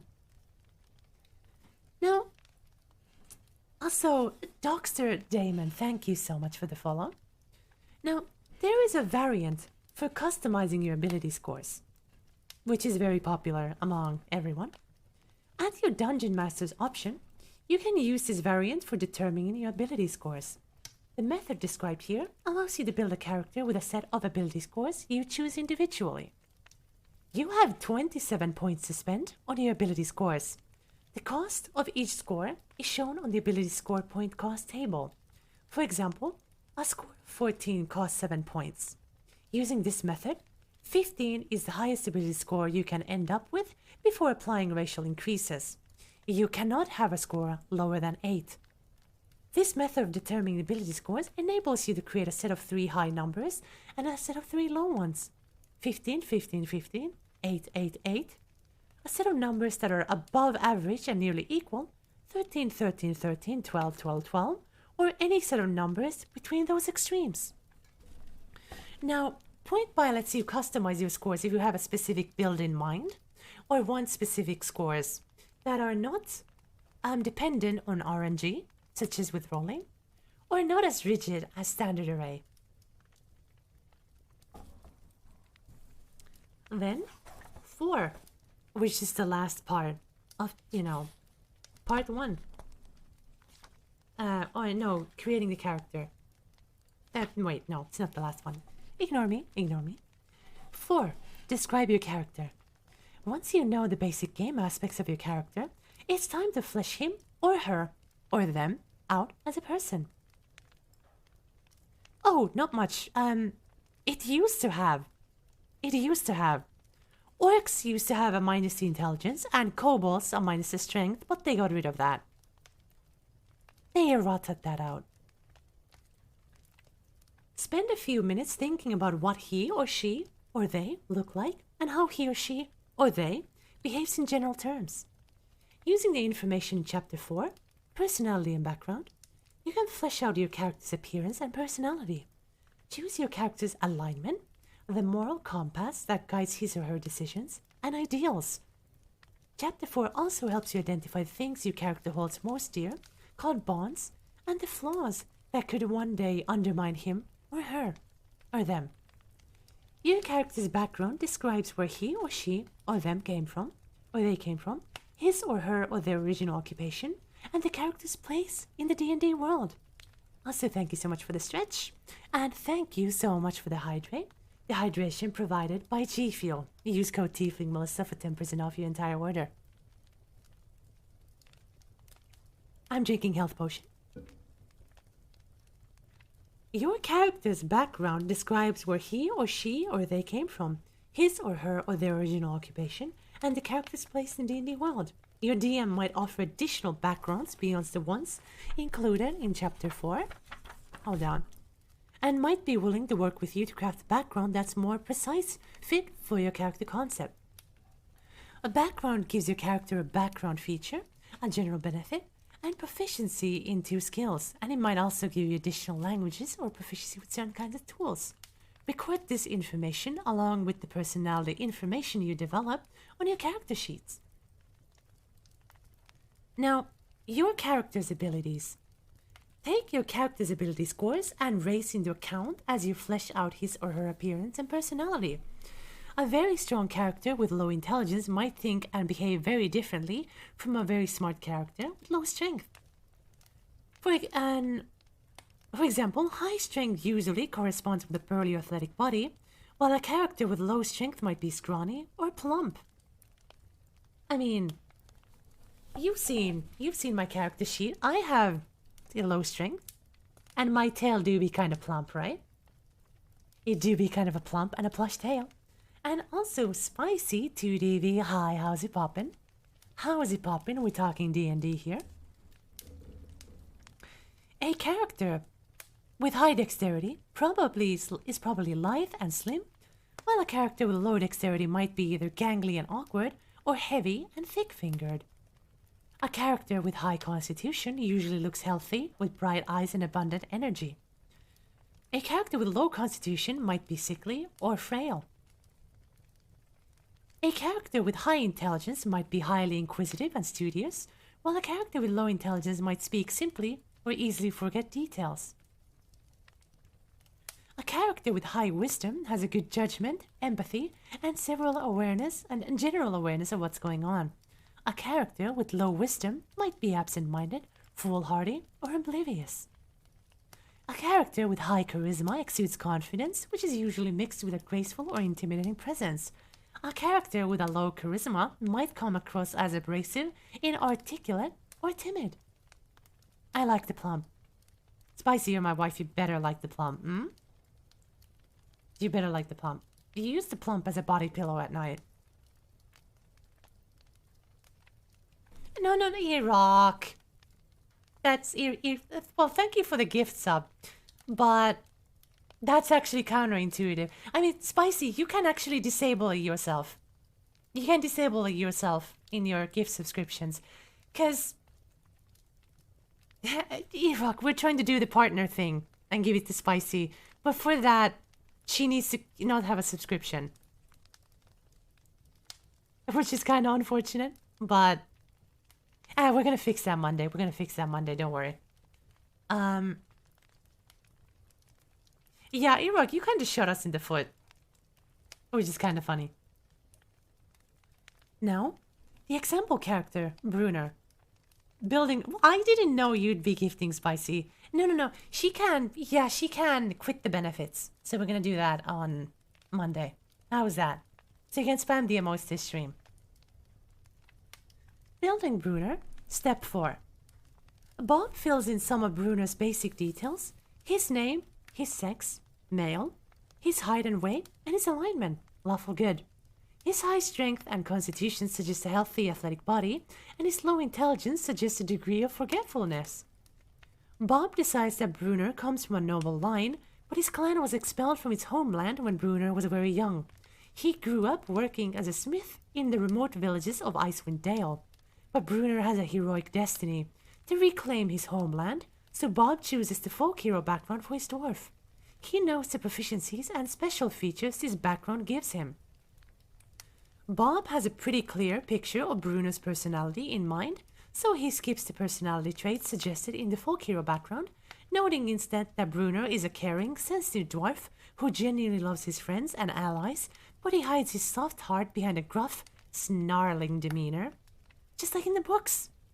He chooses the ideal of fairness from the list in his background, noting that Brunner believes that no one is above the law. Given his history, Brunner's bond is obvious. He aspires to someday reclaim Mithril Hall, his homeland, from the shadow dragon that drove the dwarves out. His flaw is tied to his caring, sensitive nature. He has a soft spot for orphans and wayward souls, leading him to show mercy even when it might not be warranted. Then, step 5. Choose equipment. Your class and background determine your character's starting equipment, including weapons, armor, and other adventuring gear. Record this equipment on your character sheet. All such items are detailed in Chapter 5, Equipment. Instead of taking the gear given to you by your class and background, you can purchase your starting equipment. You have a number of gold pieces, shown in the GP, not Gangplank, to spend based on your class, as shown in Chapter 5. Extensive lists of equipment with prices also appear in that chapter. If you wish, you can also have one trinket at no cost. See the trinkets table at the end of Chapter 5. Your strength score limits the amount of gear you can carry. Try not to purchase equipment with a total weight, in pounds, exceeding your strength score times 15. Chapter 7 has more information on carrying capacity. Now, I am out of health potion, so I will be right back, and I will go grab some. Perhaps, in the meantime, if you're interested, you could take a gander at the lore video we have if you want to know more about the hostess. But I will be right back. Un momento, por favor. Mwah.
Hold on, hold on, hold on. Hold on, hold on, hold on, hold on.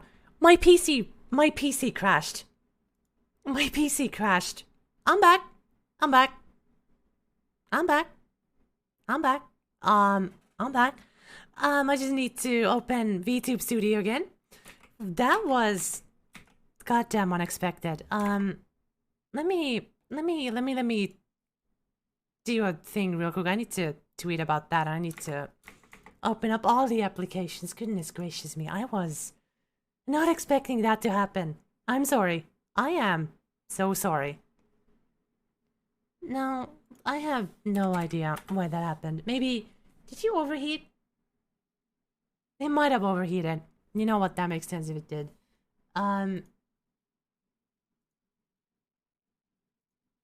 Okay, bad PC. A bad PC. So what I'm gonna do here, I'm gonna... Settings. I need to open the shoes file. Comfy somewhere, shoes. Alt and enter. And I need to enable VTube Studio. Well, I was able to get it back up relatively fast. So, that is good. That is good. I'm going to do an every one real quick.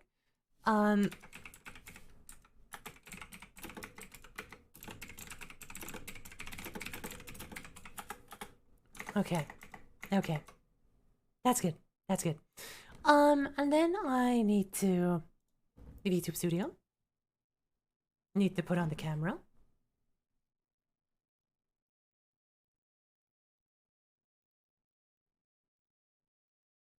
Okay. There we go. There we go. Are we good? We are good. We are good. We're good. We are good. We're good. We're good people. Why are we so to the left? That's not how it's supposed to work. Also, Absol Summer, thank you so much for the follow and welcome. Welcome. Welcome to the cottage. Something fucky just happened. The stream just crashed, so we're recovering from that, and I apologize. I apologize greatly for that. That was not supposed to happen. So, but we're back. We are back. Wait, what? No sound? No sound. Wait, hold on. Can you guys hear me now?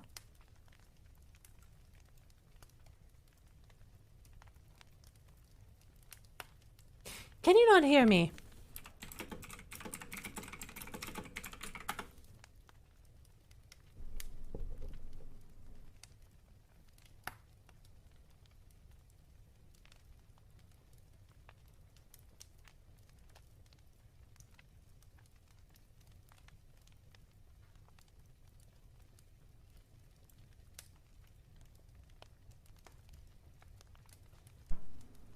Can you hear me now?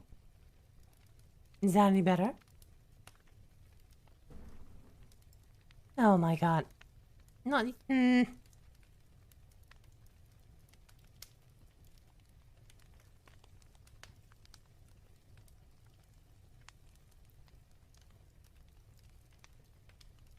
What about now? What about now? Now? No? Yes? No? No.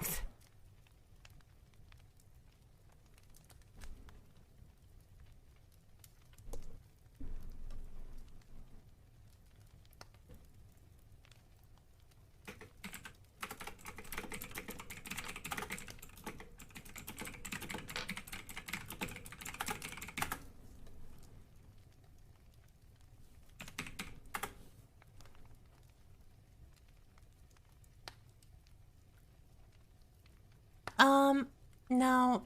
No, I don't know what's going on. Hmm.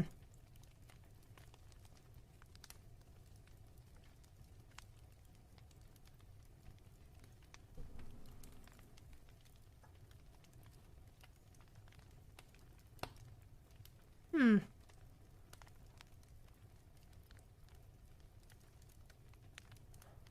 What about now? Oh no, oh no.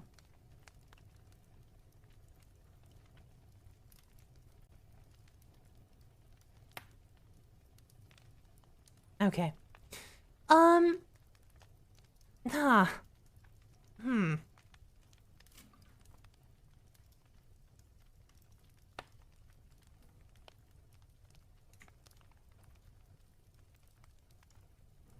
Hmm.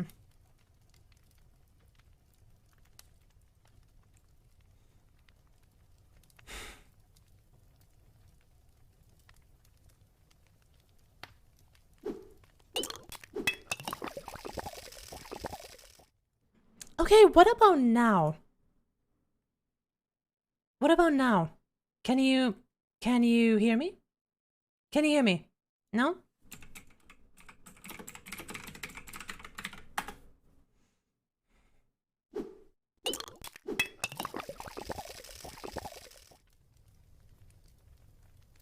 Hi, hello. Can you hear me?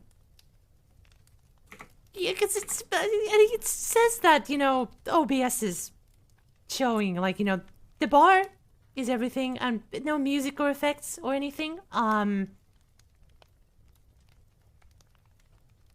it is inputting. It is inputting. But like no music is here being heard at all. Like the background crackling or anything. Yeah, but that's gonna make the audio.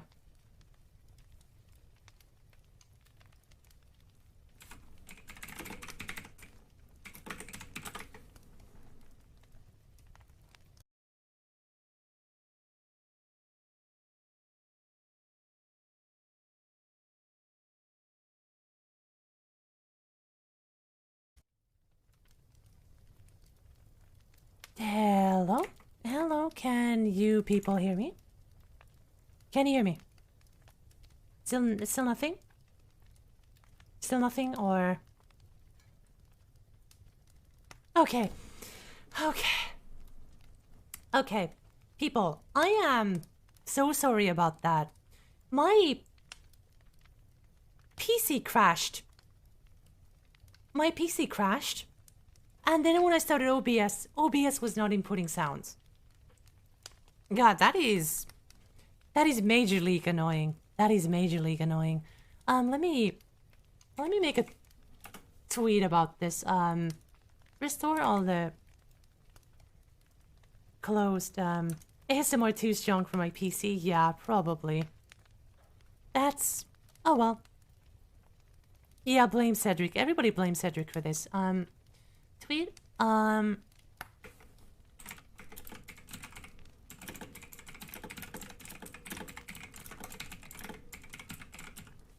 Okay. Okay. Mildly annoying. I hope we didn't lose too many viewers. If we did, shit happens. This happens sometimes. Let me check my computer's temps. That's 59. That's not... Oh well. Back to the player's handbook, shall we?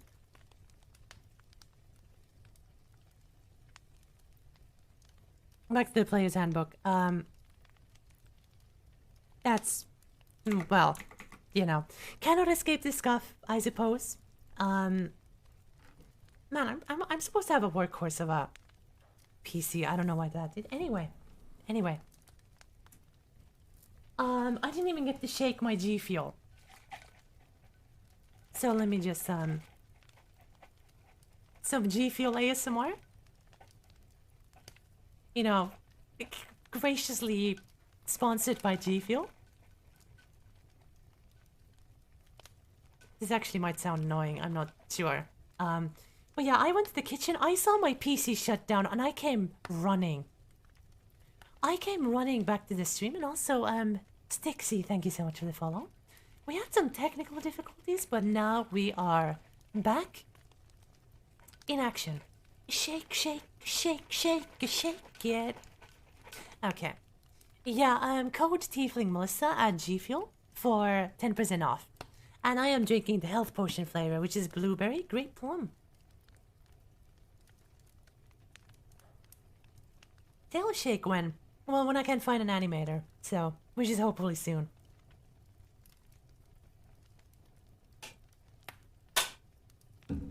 I hope my voice won't end up making you fall asleep again, or maybe it'll do. That's the power of ASMR, right? Okay, the stream is back on. The scoff is no longer there. We are good to continue. All right. So we are on chapter 1 of the 5th edition Player's Handbook. The specific page that we are on right now is 14. Tell G Fuel to give us a Melly Cup. Well, if you guys use my code enough, I could become a G Fuel partner, and I could maybe get maybe get a cup. So, if you want to see that, and if you like either energy drinks or just, hydration formulas, which is like, well, a juice powder, go over to gfuel.com and use the code TieflingMelissa for 10% off. Yeah, thank you so much, G Fuel, for sponsoring the stream. Anyway, I have my bookmark, and I am going on the page. There we go. So we were under equipment. Armor class. Your armor class, also shown to AC, represents how well your character avoids being wounded in battle. Things that contribute to your AC include the armor you wear, the shield you carry, and your dexterity modifier. Not all characters wear armor or carry shields, however. Without armor or shield, your character's AC equals a 10 plus his or her dexterity modifier. If your character wears armor, carries a shield, or both, calculate your AC using the rules in Chapter 5. Record your AC on your character sheet. Your character needs to be proficient with armor and shields to wear them and use them efficiently, and your armor shield proficiencies are determined by your class. There are drawbacks to wearing armor or carrying a shield if you lack the required proficiency, as explained in Chapter 5. Some spells and class features give you a different way to calculate your AC. If you have multiple features that give you different ways to calculate your AC, you choose which one to use. Weapons. For each weapon your character wields, calculate the modifier you use when you attack with the weapon and the damage you deal when you hit. When you make an attack with a weapon, you roll a d20 and add your proficiency bonus, but only if you're proficient with the weapon, and the appropriate ability modifier. For attacks with melee weapons, use your strength modifier for attack and damage rolls. A weapon that has the finesse property, such as a rapier, can use your dexterity modifier instead. For attacks with ranged weapons, use your dexterity modifier for attack and damage rolls. A melee weapon that has the thrown property, such as a hand axe, can use your strength modifier instead. And Kelda99, thank you so much for the follow. Building Bruner, Step 5.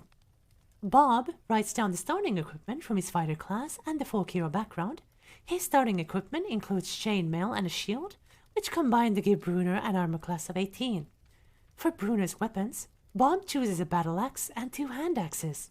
His battle axe is a melee weapon, so Bruner uses his strength modifier for his attacks and damage. His attack bonus is his strength modifier, +3, plus his proficiency bonus, +2, for a total of +5. The battle axe deals 1d8 slashing damage, and Bruner adds his strength modifier to the damage when he hits, for a total of 1d8 +3 slashing damage. When throwing a hand axe, Bruner has the same attack bonus. Hand axes, as thrown weapons, use strength for attacks and damage, and the weapon deals 1d6 +3 slashing damage when it hits. Now, because we had some technical difficulties, right? I could not even take a bathroom break because I had to run back to the PC. I'm like, oh shit, the PC crashed. So, I'm going to take that now and I'm going to roll a d20. I'm going to roll for luck and see how the gods of luck, how Lady Timora fares us today. That is a 5. Fuck. Well, I'm going to be right back and let's see if the stream crashes. Un momento, por favor. Mwah.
Yeah, today has not been kind on the technical department. But hey, I hope that's the last time that happens during this stream, huh? Well, I sure do hope so. Now, let me just take a sip of my health potion real quick. Very refreshing and caffeinated. And back to the book we go. Part 6. Come together. Most D&D characters don't work alone. Each character plays a role within a party, a group of adventurers working together for a common purpose. Teamwork and cooperation greatly improve your party's chances to survive the many perils in the worlds of Dungeons and Dragons. Talk to your fellow players and your DM to decide whether your characters know one another, how they met, and what sorts of quests the group might undertake. Beyond, first level. As your character goes on adventures and overcomes challenges, he or she gains experience, represented by experience points. Also, Austin Knight VWE, thank you so much for the follow. A character who reaches a specified experience point total advances in capability. This advancement is called gaining a level.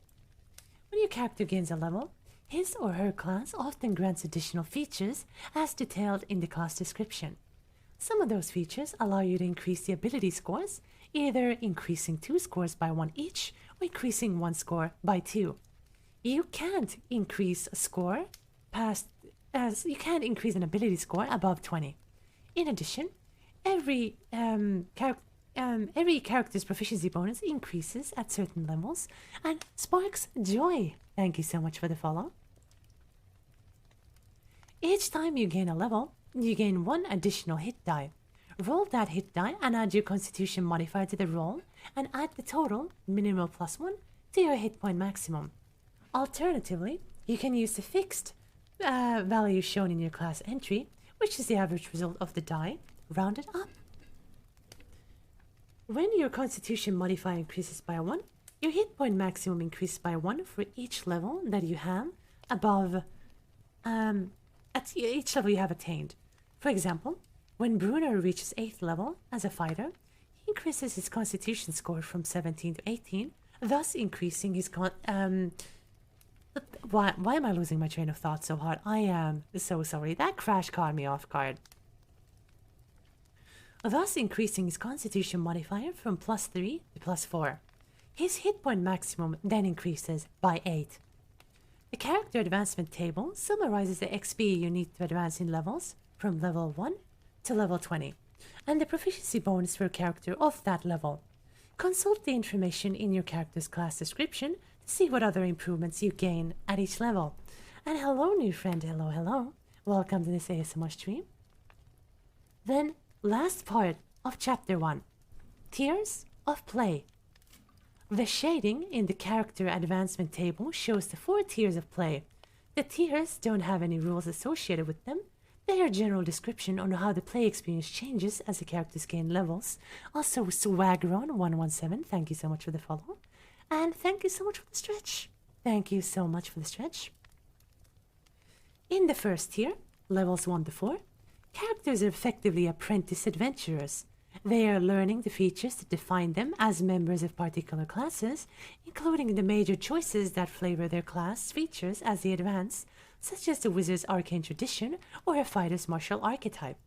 The threats they face are relatively minor, usually posing a danger to local farmsteads or villages. In the second tier, levels 5 to 10, characters come into their own. Many spellcasters gain access to 3rd level spells at the start of this tier, crossing a new threshold of magical power with spells such as Fireball and Lightning Bolt. At this tier, many weapon-using classes gain the ability to make multiple attacks in one round. These characters have become important, facing dangers that threaten cities and kingdoms. In the 3rd tier, levels 11 and 16, characters have reached a level of power that sets them high above the ordinary populace and makes them special even among adventurers. At 11th level, many spellcasters gain access to 6th level spells, some of which create effects previously impossible for player characters to achieve. Other characters gain features that allow them to make more attacks or do more impressive things with those attacks. These mighty adventurers often confront threats to whole regions and continents. At the 4th tier, level 17 to 20, characters achieve the pinnacle of their class features, becoming heroic or villainous archetypes in their own right. The fate of the world or even the fundamental order of the multiverse might hang in the balance during their adventures. And thank you so much for the hydrate. Don't mind if I do. Take another sip of my health potion. Also, see you later, Matt. Thank you so much for dropping by.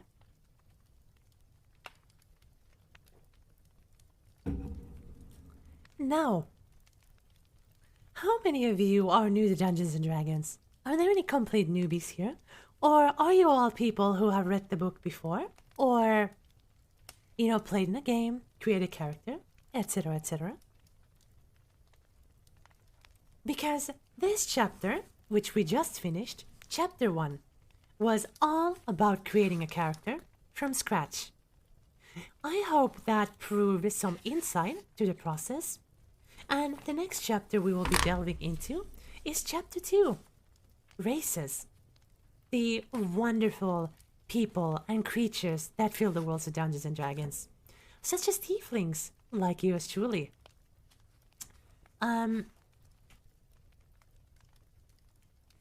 Iron Warrior, technically, there could be. But that would have to be finessed very hard, because PvP, player versus player, is, well, rough. D&D is not designed for player versus player. If a player turns against the party, that character should become an NPC under DM's control. That is my personal opinion.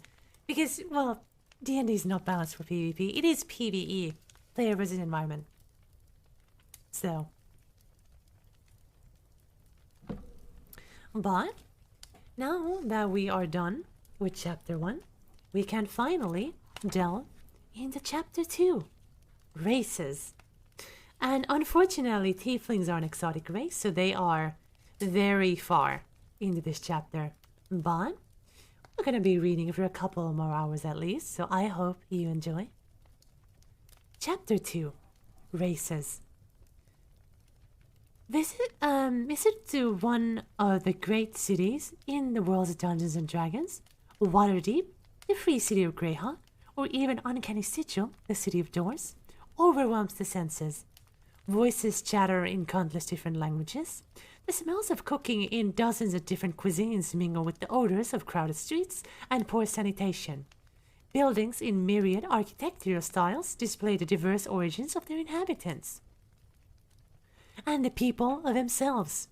People of varying size, shape, and color, dressed in a dazzling spectrum of style and hues, represent many different races, from diminutive halflings and stout dwarves to majestically beautiful elves, mingling among a variety of human ethnicities. Scattered among the members of the more common races are the true exotics. A hulking dragonborn here, pushing his way through the crowd, and a sly tiefling there, lurking in the shadows with mischief in her eyes. A group of gnome laughs as one of them activates a clever wooden toy that moves in its own accord. Half-elves and half-orcs live and work alongside humans without fully belonging to the races of either of their parents.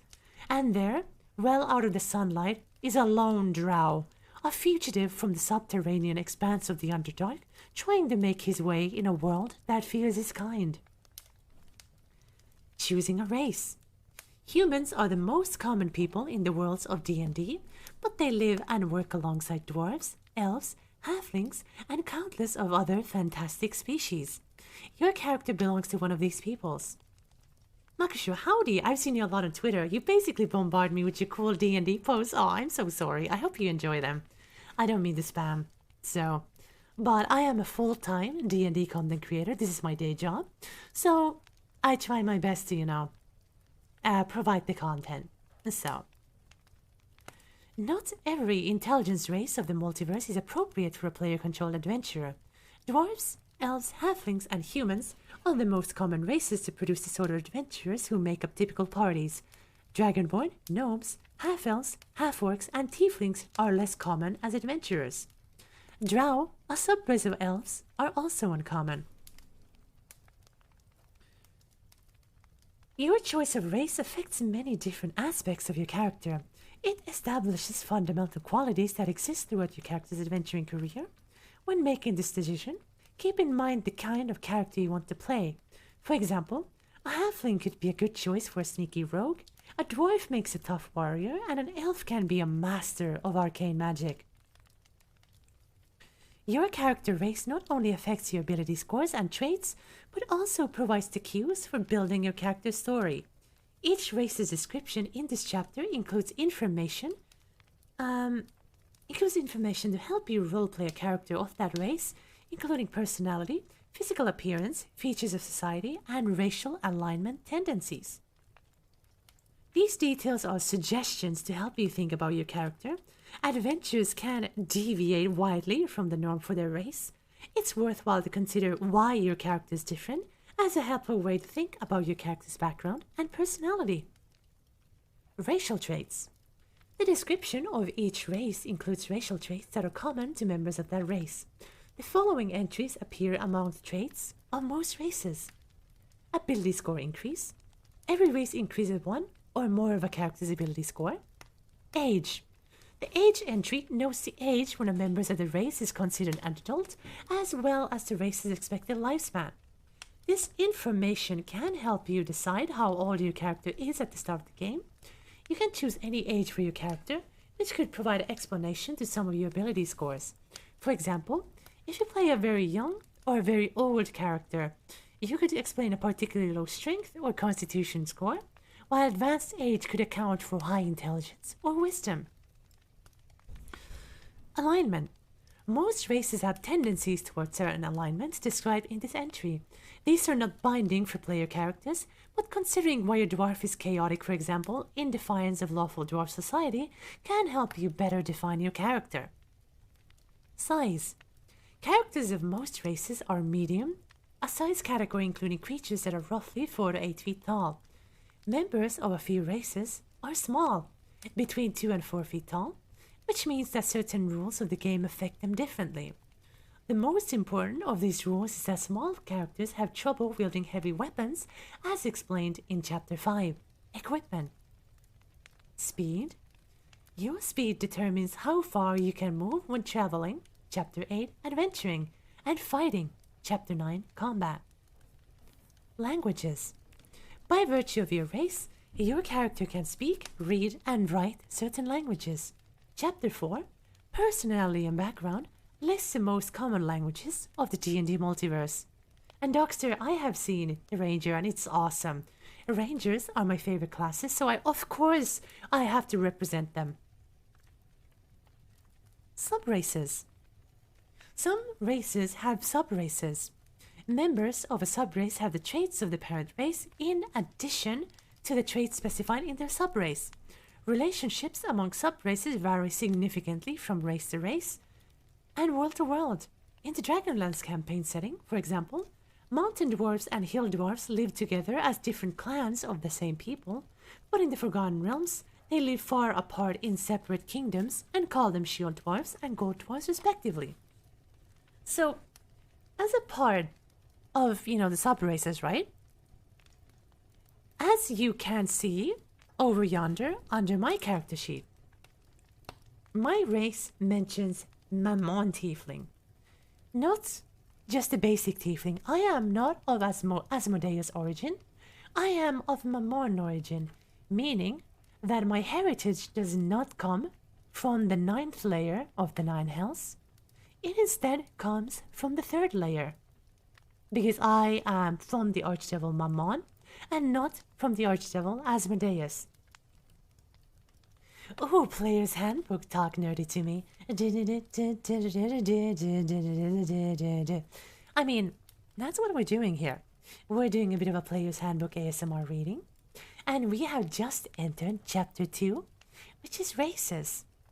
And first race, in alphabetical order, is none other than an old favorite of mine, Dwarf. And let me read you a quote from R.A. Salvatore's book, The Crystal Shard. "You're late, elf," came the rough edge of a familiar voice. Brunner Battlehammer walked up to the back of his dead foe, disregarding the fact that the heavy monster lay on top of his elven friend. In spite of the added discomfort, the dwarf's long, pointed, often broken nose and grey-streaked, though still fiery red beard came as a welcome sight to Drizzt. "Knew I'd find ye in trouble if I came out and looked for ye." Ah, Brunner's a great character. You should read Legend of Drizzt. It's such a good novel series, except there's a lot of books. I'm on book 12. Or 13? Heck, what's the book I have not read since I started full-time content creation. I've been too busy. But it is a good time. It's a good time, trust me. Kingdoms rich in ancient grandeur, halls carved into the roots of mountains, the echoing of picks and hammers in deep mines and blazing forges, a commitment to clan and tradition, and a burning hatred of goblins and orcs. These common threads unite all dwarves. Short and stout, bold and hardy, dwarves are known as skilled warriors, miners, and workers of stone and metal. Though they stand well under 5 feet tall, dwarves are so broad and compact that they can weigh as much as a human, standing nearly 2 feet taller. Their courage and endurance are also easily a match for any of the larger folk. Dwarven skin ranges from deep brown to a paler hue tinged with red, but the most common shades are light brown or a deep tan, like certain tones of earth. Their hair, worn long but in simple styles, is usually black, grey or brown, though paler dwarves often have red hair. Male dwarves value their beards highly and groom them carefully. Long memory, long grudges. Dwarves can live to be more than 400 years old, so the oldest living dwarves often remember a very different world.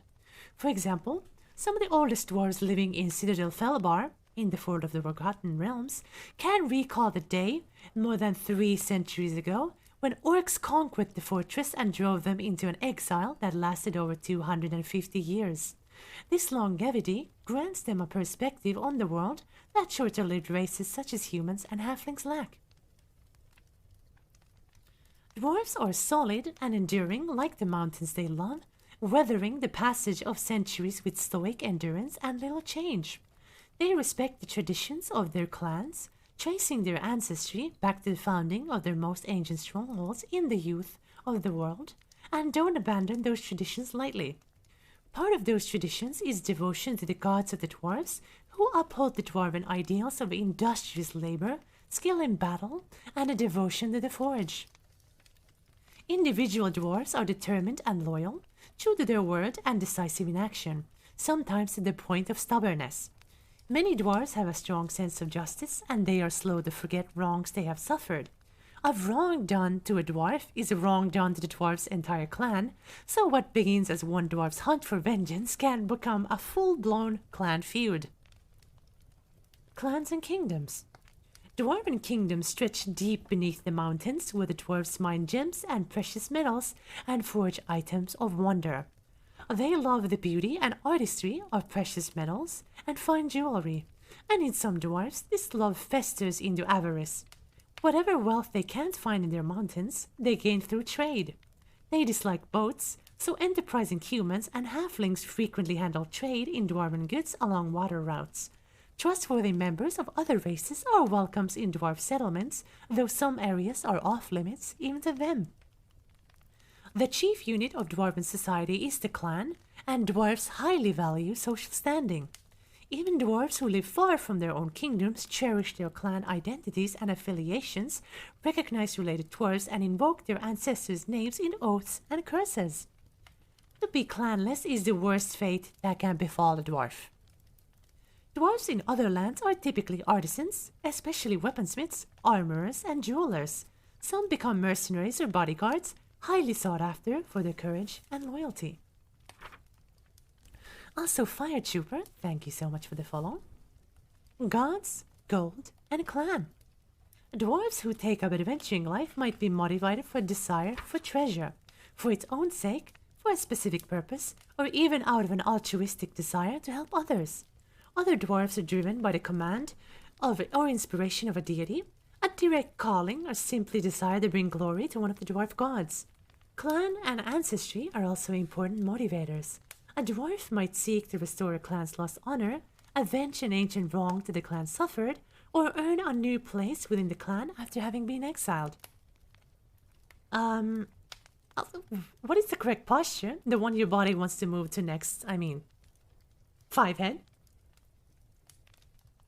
Or a dwarf might search for the axe wielded by a mighty ancestor, lost in the field of battle centuries ago. Slow to trust. Dwarves get along passably well with most races.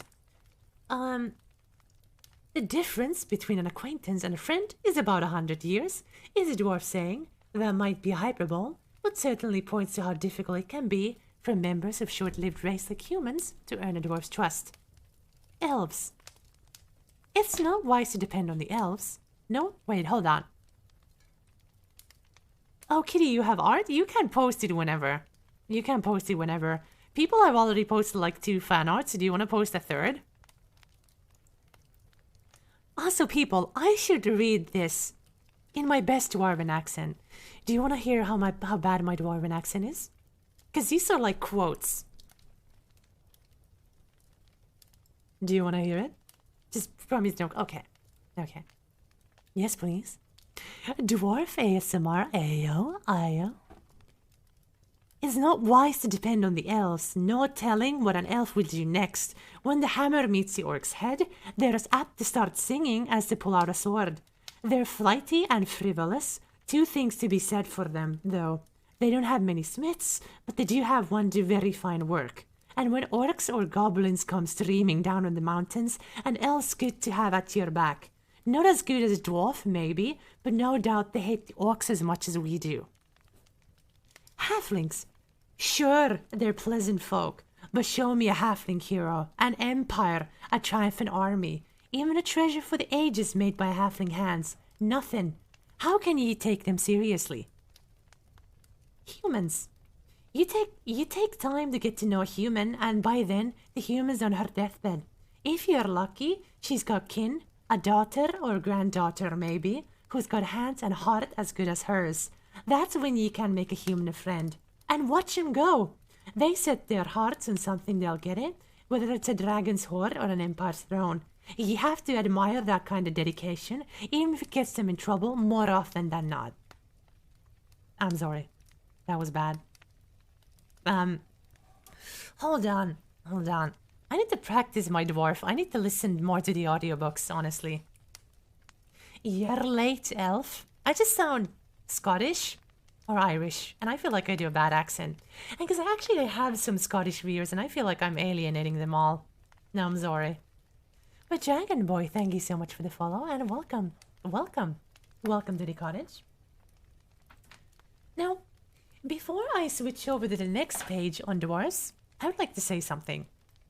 Dwarves are one of my favorite race in D&D because they're... You're late, elf, said Shrek. Okay. Shush. No bullying the streamer, okay? But dwarves are one of my favorite race because they're very similar to the culture of my home country. And because the books portray them so beautifully. If you would like to learn more about dwarf lore, you can look into the Sword Coast Adventures Guide, in the Mordenkainen's Tome of Foes, or the book series written by R.A. Salvatore, Legend of Drizzt. Those are all very great sources of inspiration if you would like to play a dwarf. But... Wait, hold on. Oh god, Kitty. Kitty, what did you tweet? What's this DOS? Oh god. Hold on, the quote? This tweet. I mean, I did say that tail was the most smashable out of the monster fucker bingo. Tiefling Musa happily up. It's more porn. It's more porn. Okay, let me just be sure. Since it's censored, I can't retweet that. I'm a simple man. I discover a new VTuber. I subscribe on YouTube. Oh yeah, I'm sorry. My YouTube channel is not yet up. It will be soon. Worry not. It will be soon. We have YouTube content coming up. No, it is censored. It is censored, so I can retweet it. Hold on. I need to.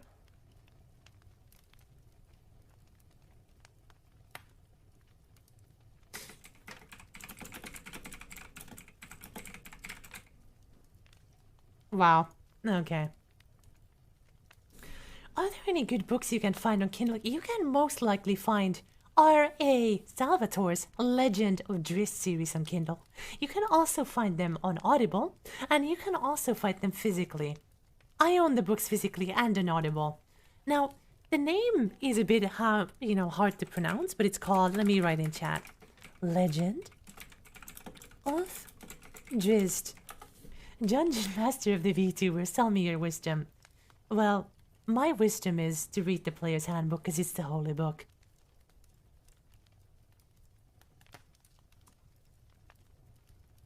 I can't believe I have one ASMR stream. I have one ASMR stream. And people have already posted 3 NSW fan arts. That's wild. That's wild. In either case, well, that's good art. Look, credit where credit's due. That's some good art. That's some based and pog-pilled art. So, look, Tuna, it's just... Oh, Alchemist of the Lake, what is your wisdom? Well, my wisdom is this. Dwarf names. A dwarf's name is granted by a clan elder in accordance with tradition. Every proper dwarven name has been used and reused down through the generations. A dwarf's name belongs to the clan, not to the individual. A dwarf who misuses or brings shame to their clan's name is stripped of the name and forbidden by law to use any dwarven name in its place. Yeah, Tsuna, I think it's become like culture of my fans that people just post art. They post porn when I'm live. I'm not a sexual content creator. I'm an educational Dungeons & Dragons content creator. But, I don't know. It's like... I mean, like, I have a healthy view on sexual education and sex positivity and all that, so maybe that causes it. Or maybe chat sees me as a waifu, which is, fair. Well, I need almost every stream. Almost every stream. It's rare to see a stream where no fan art is posted. It's kind of funny. But in either case, examples of dwarven names we have for male names: Adric, Alberich, Bern, Barend, Brotter, Brunner, Dane, Darak, Delg, Eberk, Einkil, Fargrim, Oskar, Rangrim, Rurik, Telkling, Thoradin, Thorin, Flint, Gardane, Harbeck, Kildrak, Morgan, Orsic, Tordek, Schwaben, Travek, Wolfgar, Veit, Ondal. For female, we have Amber, Arden, Oddhild, Bardrin, Dagnall, Disa, Eldeth, Falkren, Finellen, Gunloda, Gerdis, Helia, Klin, Cathra, Christian, Ilde, Liftrossa, Mardred, Risvin, Sanel, Torbera, Torga, Vistra. And clan names. Baldurk, Battlehammer, Brawn Animal, Dankil, Fireforge, Frostbeard, Goran, Holderheck, Iron Fist, Loader, Luthger, Rumnaheim, Strakeln, Torun, and Ungard. So dwarves are very they have very Nordic names in origin. So, but yeah, there was some Arthurian names in there. And wait, people are talking about Tiefling of the Lake. British Ba'alawa'a. Ba'alawa'a. I actually do have something along those lines. Hold on. I do have a meme template that I've made public. So if you want to use that.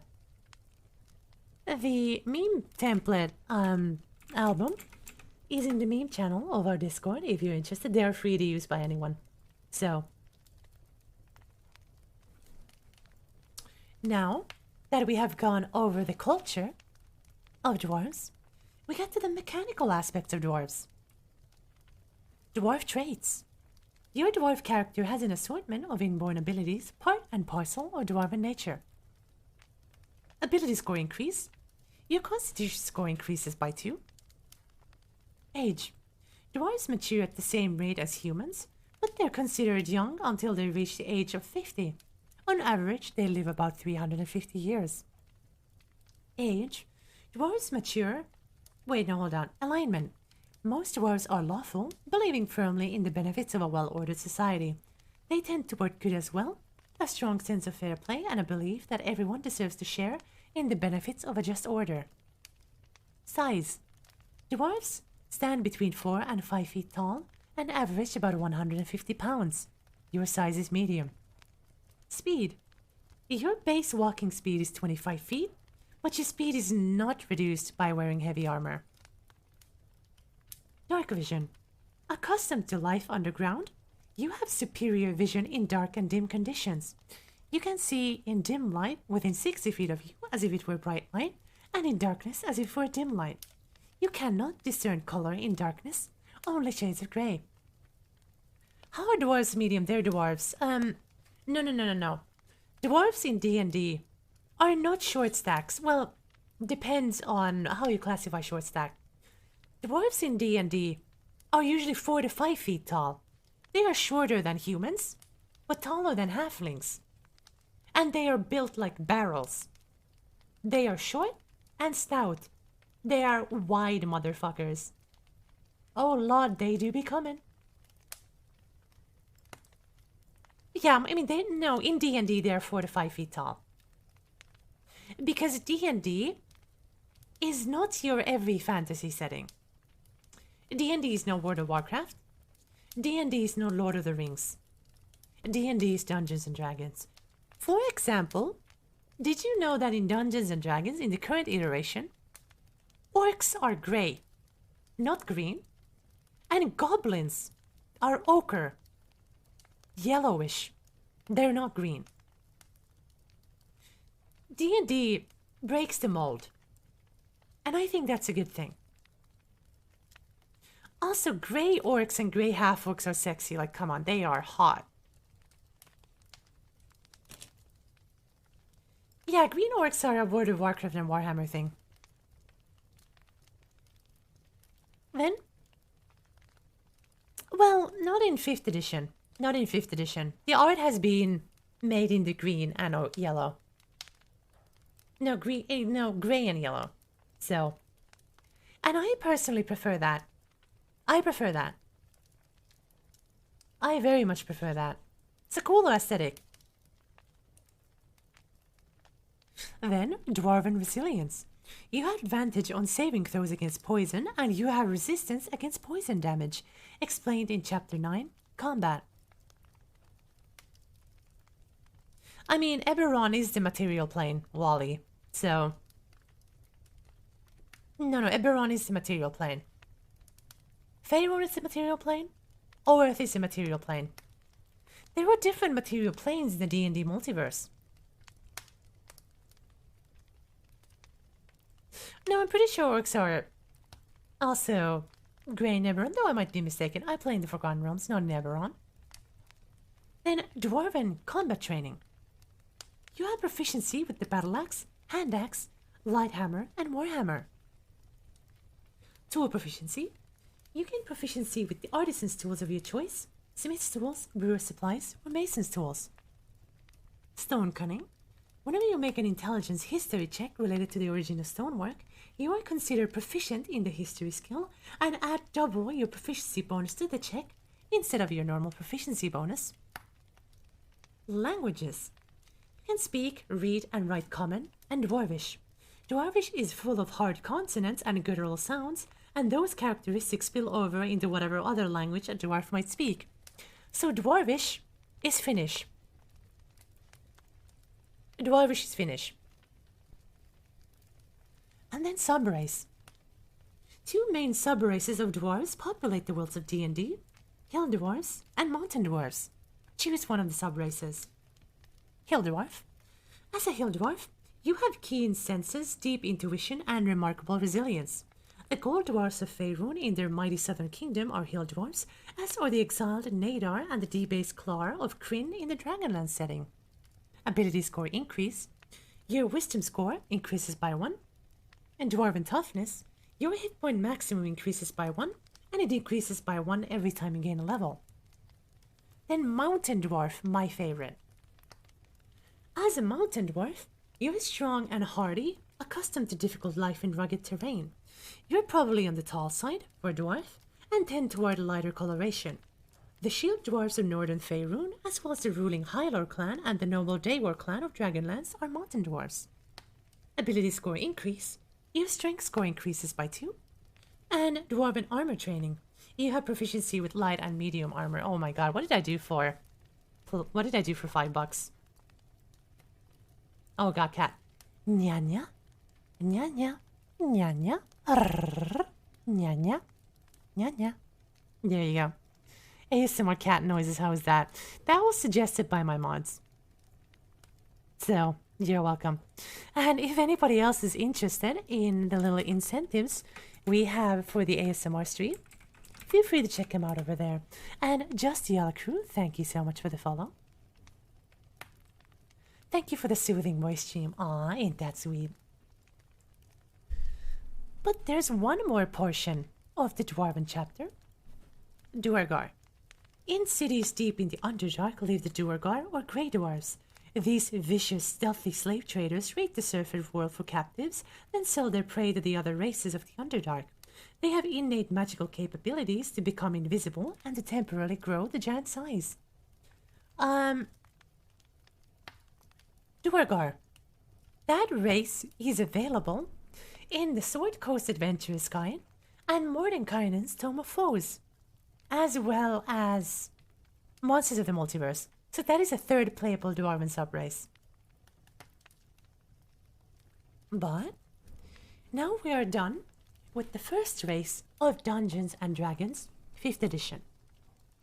The second race, in alphabetical order, is none other than Elf. I have never imagined such beauty existed, Goldmoon said softly. The day's march had been difficult, but the reward at the end was beyond their dreams. The companions stood on a high cliff over the fabled city of Qualinost. 4 sandaled spires rose from the city's corners like glistening spindles, their brilliant white stone marbled with shining silver. Graceful arches, swooping from spire to spire, soared through the air. Crafted by ancient dwarven metalsmiths, they were strong enough to hold the weight of an army, yet they appeared so delicate that a bird lighting on them might overthrow the balance. These glistening arches were the city's only boundaries. There was no wall around Qualinost. The elven city opened its arms lovingly to the wilderness. Margaret Wace and Tracy Hickman, dragons of autumn twilight. Elves are magical people of otherworldly grace, living in the world but not entirely part of it. They live in places of ethereal beauty, in the midst of ancient forests or in the silvery spires glittering with fairy light, where soft music drifts through the air and gentle fragrances waft on the breeze. Elves love nature and magic, art and artistry, music and poetry, and all good things of the world.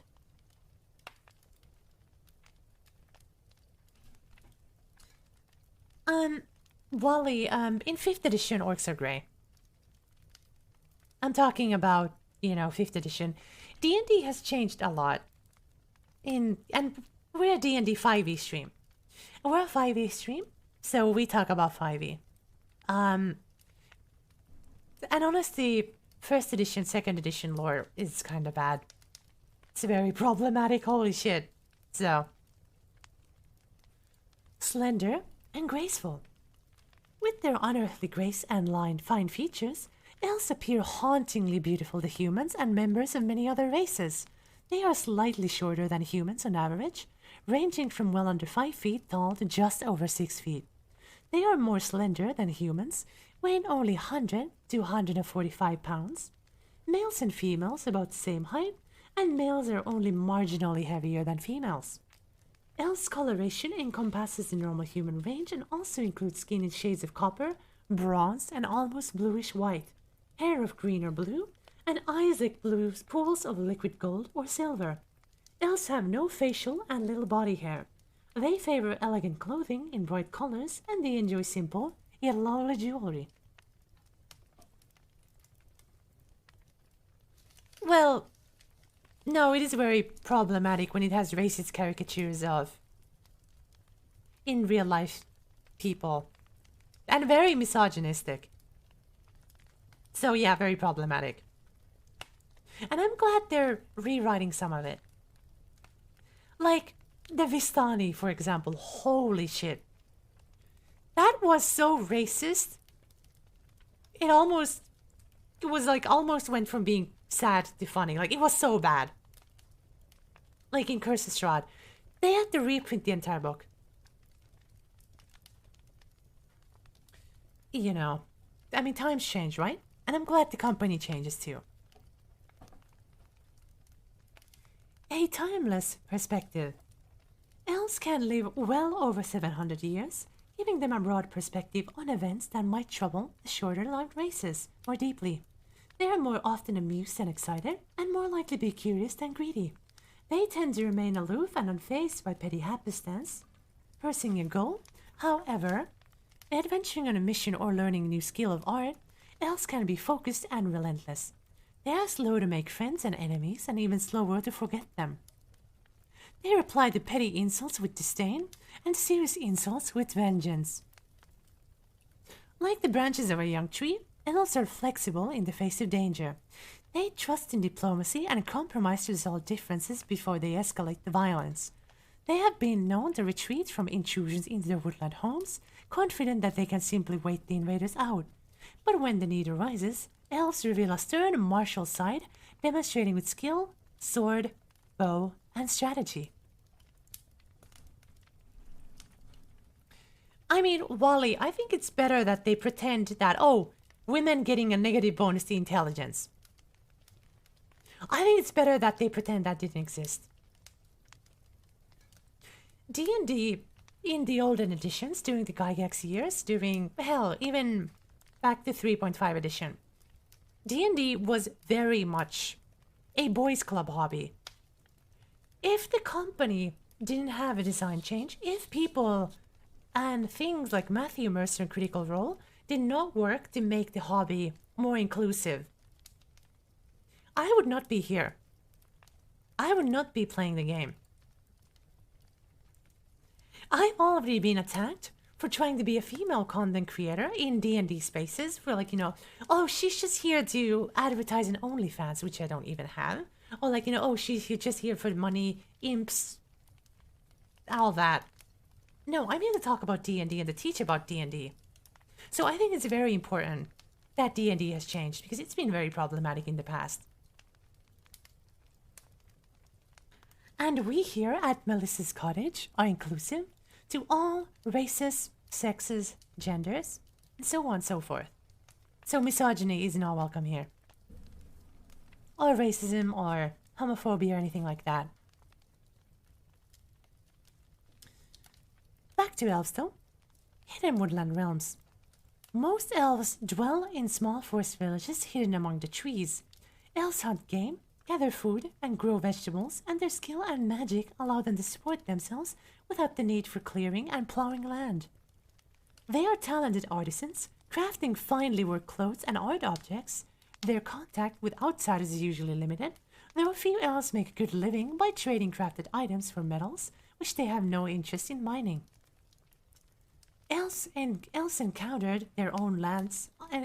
outside their own lands are commonly traveling minstrels, artists, or sages. Human nobles compete for the services of elf instructors to teach swordplay or magic to their children. Exploration and adventure. Elves take up adventuring out of wanderlust. Since they are so long-lived, they can enjoy centuries of exploration and discovery. They dislike the pace of human society, which is regimented from day to day, but constantly changing over decades, so they find careers that let them travel freely and set their own pace. Elves also enjoy exercising their martial prowess or gaining greater magical power, and adventuring allows them to do so. Some might join with the rebels fighting against oppression, and others might become champions for moral causes. Oh yeah, color kaput. Yeah, races like dwarves and elves were classes back in the day, not races, which was kinda whack. But I only started playing in 5th edition, so I have no experience on the earlier editions. 3.5 is kinda scary. Like, I'm gonna be honest. I know I'm generalizing, and I'm sorry to any 3.5e fan in the comments. But 3.5 edition is pretty gatekeepy, and there's a bit of an aura of elitism around it. So I didn't feel very welcome around, like, if I went to 3.5e spaces. 5th edition, though, is much better in that regard. But different strokes for different folks, right? Elf names. Elves are considered children until they declare themselves adults sometime after their 100th birthday, and before this period they're called by child names. On declaring adulthood, an elf selects an adult name, although those who knew him or her as a youngster might continue to use the child name. Each elf's adult name is a unique creation, though it might reflect the names of respected individuals or other family members. Little distinction exists between male names and female names, and the groupings here reflect only general tendencies. In addition, every elf bears a family name, typically a combination of other elvish words. Some elves traveling among human names translate their family names into common, but others retain the elvish inspiration.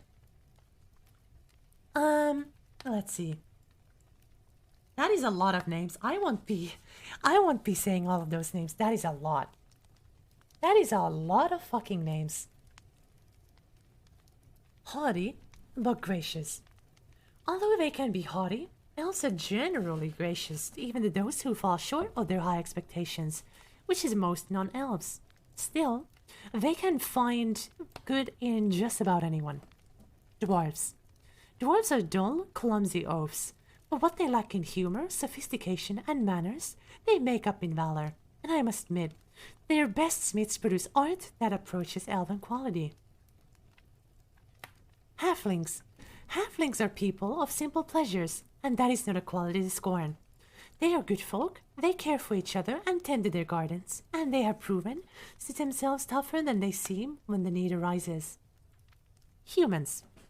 All that haste, their ambition and drive to accomplish something before their brief lives pass away. Human endeavor seems so futile sometimes, but then you look at what they have accomplished and you have to appreciate their achievements. If only they could slow down and learn some refinement. Now, there's one thing about elves. Elves get sub races up the ass. Elves get sub races up the ass. Elves have the second most sub races in 5th edition, only rivaled by tieflings. It feels like every new race book has a new elf sub race. As for elf traits, we have your elf character has a variety of natural abilities, the result of 1,000 years of elven refinement. Ability score increase. Your dexterity score increases by 2. Age. Although elves reach physical maturity at about the same age as humans, the elven understanding of adulthood goes beyond physical growth to encompass worldly experience. An elf typically claims adulthood and an adult name at around age 100 and can live to be up to 750 years old. Size. Elves range from under 5 to over 6 feet tall and have slender builds. Your size is medium. Did you know that in D&D, elves are actually usually shorter than humans? It's not the super tall elves from Lord of the Rings. No, elves are actually shorter. Speed. Your base walking speed is 30 feet. Dark vision. Accustomed to the twilight forest and the night sky, you have superior vision in the dark and dim conditions. You can see in dim light within 60 feet of you as if it were bright light, and in darkness as if it were dim light. You cannot discern color in darkness, only shades of gray. Keen senses. You have proficiency in the perception skill. Fey ancestry. You have advantage on saving throws against being charmed, and magic cannot put you to sleep. Trance. Elves do not need to sleep. Instead, they meditate deeply, remaining semi-conscious for 4 hours a day. The common word for such meditation is trance. While meditating, you can dream after a fashion. Such dreams are actually mental exercises that have become reflexive through years of practice. After resting in this way, you gain the same benefit that a human does from 8 hours of sleep. Languages. You can speak, read, and write Common and Elvish. Elvish is fluid with subtle intonations and intricate grammar. Elven literature is rich and varied, and their songs and poems are famous among other races. Many bards learn their language so they can add Elvish balance to their repertoires. And unfortunate Panda, thank you so much for the follow. Subrace. Ancient divides among elves and people resulted in 3 main subraces: High Elves, Wood Elves, and Dark Elves, or commonly called Drow. Choose one of these subraces. In some worlds, these subraces are divided still further, such as Sun Elves and Moon Elves of the Forgotten Realms, so if you wish, you can choose a narrower subrace. Starting off the list with High Elves. Have you heard of the High Elves? Oh my Jesus fucking Christ. High Elf. As a High Elf, you have a keen mind and a mastery of at least the basics of magic. In many of the worlds of D&D, there are 2 kinds of High Elves. One type, which includes the Grey Elves and the Valley Elves of Greyhawk, the Sylvan Esty of Dragonlance, and the Sun Elves of the Forgotten Realms, is haughty and reclusive, believing themselves to be superior to non-elves and even other elves. The other type, including the High Elves of Greyhawk, the Qualinesti of Dragonlance, and the Moon Elves of the Forgotten Realms, are more common and more friendly, and often encountered against humans and other races. The Sun Elves of Faerun, also called Gold Elves or Sunrise Elves, have bronze skin and hair of copper, black, or golden blonde. Their eyes are golden, silver, or black. Moon Elves, also called Silver Elves or Grey Elves, are much paler, with alabaster skin sometimes tinged with blue. They often have hair of silver white, black, or blue, but various shades of blonde, brown, and red are not uncommon. Their eyes are blue or green and flecked with gold. Ability score increase. Your intelligence score increases by 1. Elf weapon training. You have proficiency with the longsword, short bow, and the longbow. Cantrip. You know 1 cantrip of your choice from the wizard spell list. Intelligence is your spellcasting ability for it. An extra language. You can speak, read, and write 1 extra language of your choice. So, Sun Elves are kind of pricks. Sun Elves are the elven supremacists. So, you know, not very nice people occasionally. Then Wood Elf. As a Wood Elf, you have keen senses and intuition, and your fleet feet carry you quickly and stealthily through your native forests. This category includes the Wild Elves, Grugok of Greyhawk, and the Kagonesti of Dragonlance, as well as the races called Wood Elves in Greyhawk and the Forgotten Realms. In Faerun, Wood Elves, also called Wild Elves, Green Elves, or Forest Elves, are reclusive and distrusting of non-elves. Wood Elves' skin tends to be copperish in hue, sometimes with traces of green. Their hair tends towards browns and blacks, but is occasionally blonde or copper-colored. Their eyes are green, brown, or hazel. Ability score increase. Your wisdom score increases by 1. Elf weapon training. You have proficiency with the longsword, short bow, and longbow. Fleet of foot. Your base walking speed increases to 35 feet. And Mask of the Wild. You can attempt to hide even when you are only lightly obscured by foliage, heavy rain, falling snow, mist, and other natural phenomena. Then last but not least, well, last in the player's handbook, we have the Dark Elf, also known as the Drow. Descended from an earlier subrace of elves, the Drow were banished from the surface world for following the goddess Lolth down the path of evil. Now they have built their own civilization in the depths of the Underdark, patterned after the way of Lolth. Also called dark elves, the drow have skin that resembles charcoal or obsidian, as well as stark white or pale yellow hair. They commonly have very pale eyes, so pale as to be mistaken for white, in shades of lilac, silver, pink, red, and blue. They tend to be smaller and thinner than most elves. Drow adventures are rare. Check with your dungeon master to see if you can play one. Ability score increase. Your charisma score increases by 1. Superior dark vision. Your dark vision has a radius of 120 feet. Sunlight sensitivity. You have disadvantage on attack rolls and on wisdom perception checks that rely on sight when you, the target of your attack, or whatever you're trying to perceive, is in direct sunlight. Drow magic. You know the dancing lights cantrip. When you reach 3rd level, you can cast a fairy fire spell once with this trait and regain the ability to do so when you finish a long rest. When you reach 5th level, you can cast a darkness spell once with this trait and regain the ability to do so when you finish a long rest. Charisma is your spellcasting ability for these spells. Drow weapon training. You have proficiency with rapiers, short swords, and hand crossbows. The darkness of the Drow. Were it not for one renowned exception, the race of Drow would be universally reviled. To most, they are a race of demon-worshipping marauders dwelling in the subterranean depths of the Underdark, emerging only on the blackest nights to pillage and slaughter the surface dwellers they despise. Their society is depraved and preoccupied within the favor of Lolth, the spider goddess, who sanctions murder and the extermination of entire families as noble houses vie for positions.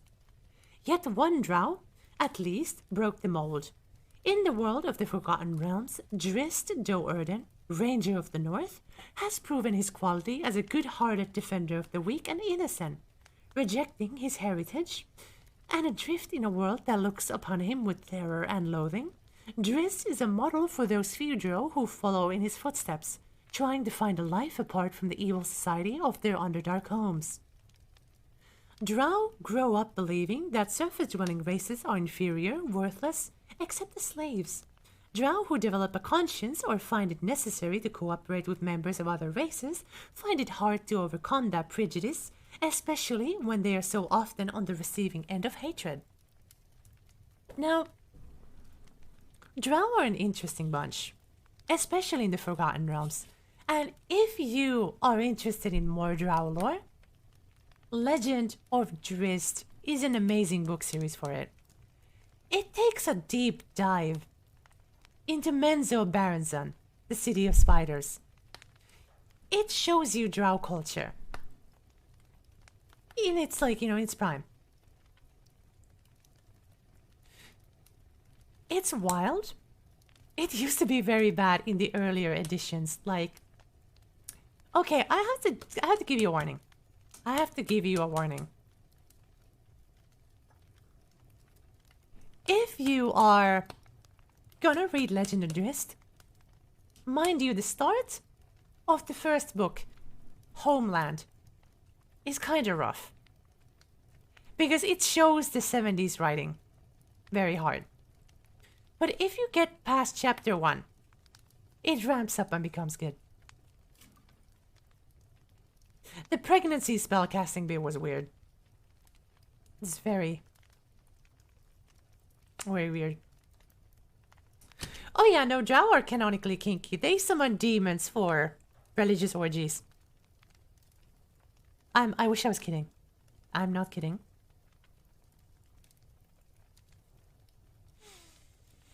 Okay, people.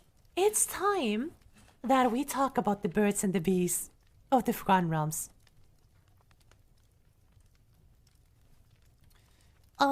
Wally, I don't know what the fuck you're talking about there, but okay, hold on. Let me get some art from D&D Beyond because you guys need to see this. I need to find 2 creatures. One is this bad boy. And the other one is this bad boy. Now, Drow get a bit extreme, I'm gonna be honest. And This is canon. This was actually in the books. So people, you see this thing here. You see this thing here. That's a Glabrasu. That is a very high CR greater demon. And it is large sized. It's the same size or bigger than an ogre. Now, drow priestesses, with their initiation parties, they summon these things. Because their goddess is in the abyss, where demons come from. They summon these bad boys to have religious orgies. And you know what the crossbreed between a drow and a Glabrasu looks like?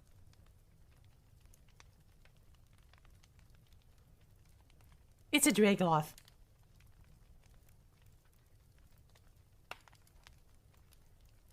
Yeah. Yeah.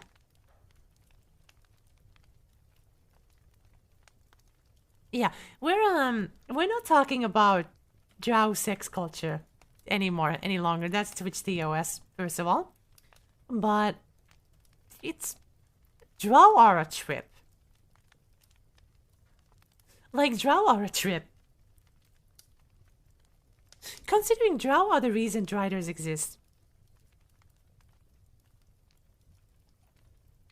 In the Forgotten Realms, at least. It's just, sure are a trip. A trip and a half. Driders are hot. Okay, driders are hot.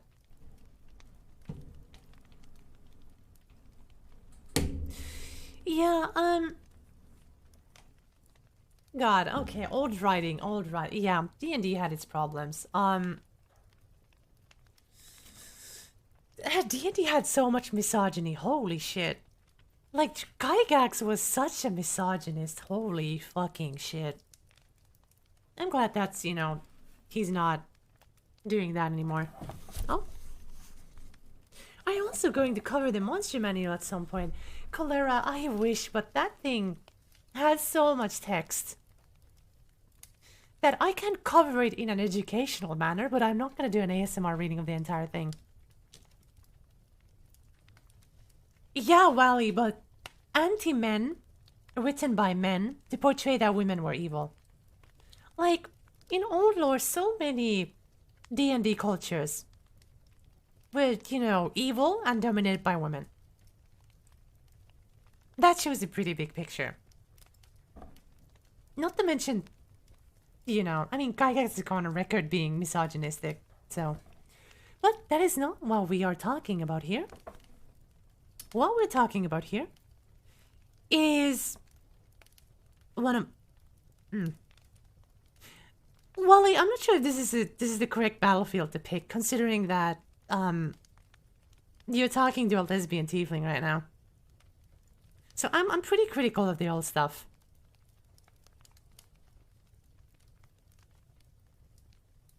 So, but no. This is one of the races that is one of my favorites, and a race that I consider my spirit animal. Halfling. And let me read a prompt from one of my favorite books. Halfling. Regis the Halfling, the only one of his kind for hundreds of miles in any direction, locked his fingers behind his head and leaned back against his mossy blanket of the tree trunk. Regis was short, even by the standards of his diminutive race, but the fluff was his curly brown locks barely cresting the 3-foot mark. But his belly was amply thickened by his love of a good meal, or several, as the opportunities presented themselves. The crooked stick that served as his fishing pole rose up above him, clenched between two of his toes, and hung out over the quiet lake, mirrored perfectly in the glassy surface of Mare de Walden. Are Salvatore, the Crystal Shard. Man, I don't know. Regis is my spirit animal. Okay, I'm gonna set the book down, and I need to go on a tangent about halflings. They know how to live life. They do not dream of labor. They exist to vibe, to eat, to do gardening, and farm. And you know what the best part about halflings are? Chad, what do you think? Guess what the best part of halflings are? Okay, you didn't hear this from me. I mean, you heard this from probably a lot of people. But it's the fucking food. It's the fucking food. Halfling food is the fucking bomb. Like, I have the D&D cookbook, and holy shit. Do they know how to make some good rustic homemade foods? Just, chef's kiss. Chef's kiss. If you enjoy cooking, get yourself a copy of Heroes Feast. And make some halfling food. Cooking stream, please, Mills. I might. Maybe. I am proficient in cook's utensils after all. But that has the risk of doxing myself, so I don't wanna... I need to get red body paint. You know what? Red body paint, sure. And also, Alf Kenny Body, Mognet, and Nilfhawk, thank you so much for the follows. No, Barrick, I get it from my background.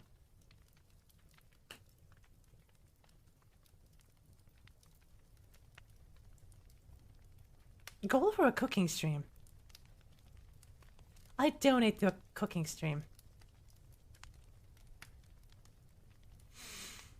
Okay. Sure. But it has to be after November. Because October 26th, me and my beloved Crescentia Marmoris, who is my manager, who is my beloved friend, and who's my they, them, thusy, an NB who I love very much, we are taking a 2-person cabin escape in northern Finland for 2 weeks. Because you guys wanted that as part of the subathon. Because you guys ship me with them pretty hard. Like the porn shows that. There's so much NSW fan art. But after I come back from that trip, I can start looking into a cooking stream. I have to move my PC.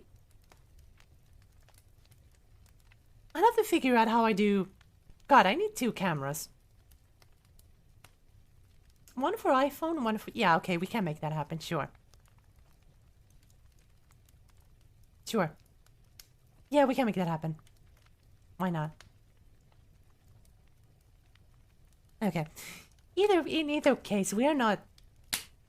If you want to donate for a cooking stream... sure. Like, what do you want? Because you guys brought that up. Like, what's a good amount for a cooking stream, huh? What's like a good goal? Also, Sir Fish Cat, thank you so much for the follow.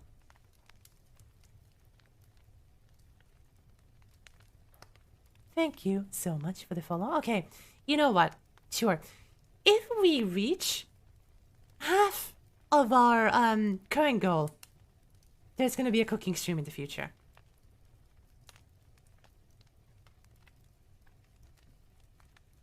Oh, well, you know, we're close to that goal now. And because you donated $5 and we have some incentives doing ASMR streams, which are as follows.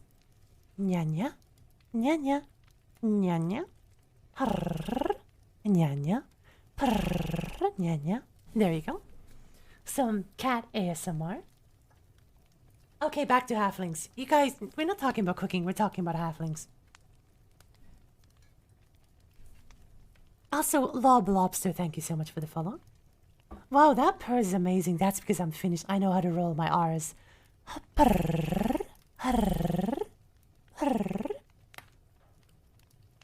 That's part of me being Nordic. I can roll a nasty motherfucking R. So that's why my R are so good.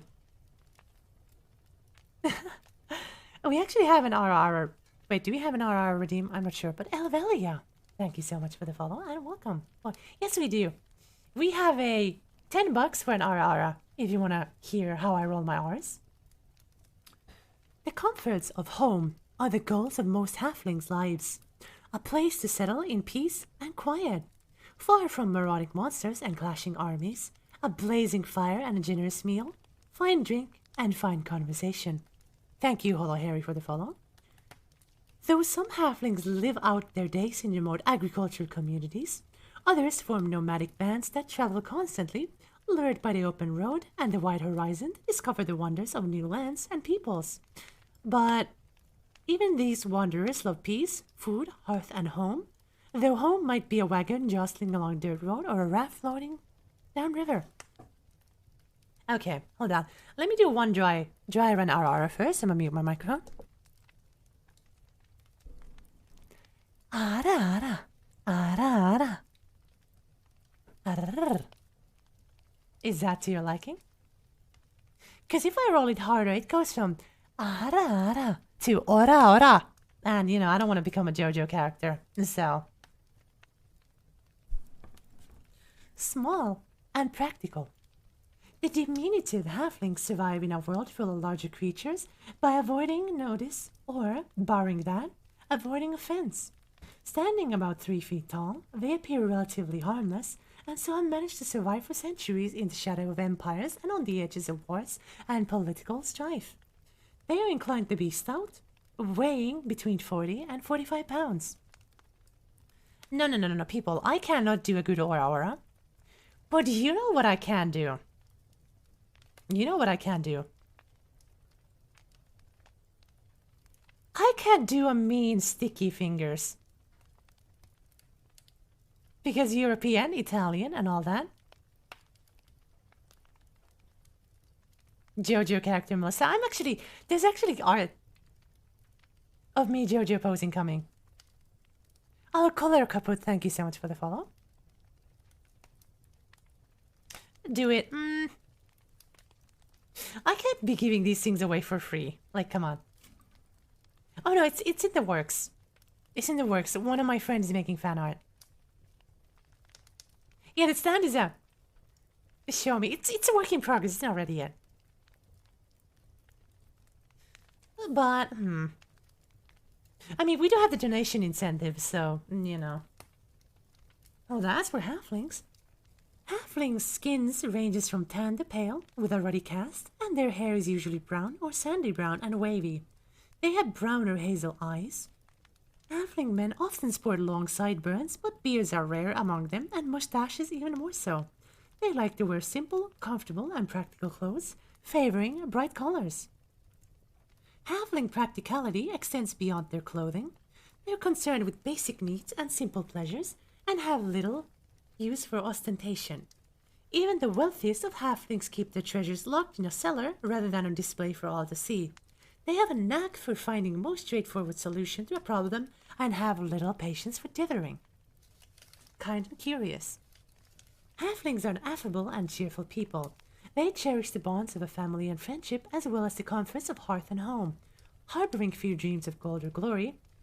Even adventurers among them usually venture into the world for reasons of community, friendship, wanderlust, or curiosity. They love discovering new things, even simple things such as an exotic food or an unfamiliar style of clothing. Halflings are easily moved to pity and hate to see any living thing suffer. They are generous, happily sharing what they have even in lean times. Blend into the crowd. Halflings are adept at fitting into a community of humans, dwarves, or elves, making themselves valuable and welcome. The combination of their inherent stealth and their unassuming nature helps halflings to avoid unwanted attention. Halflings work readily with others and they are loyal to their friends, whether halfling or otherwise. They can display remarkable ferocity when their friends, families, or communities are threatened. Pastoral pleasantries. Most halflings live in small, peaceful communities with large farms and well-kept groves.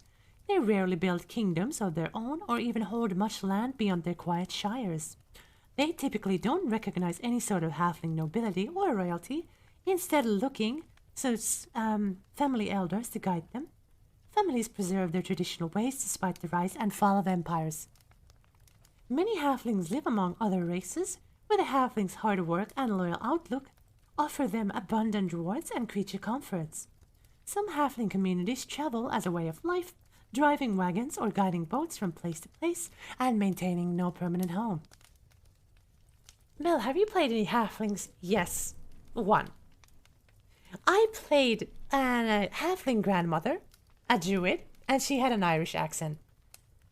Merla Belladonna Thorngage, Spring Warden of the Emerald Enclave.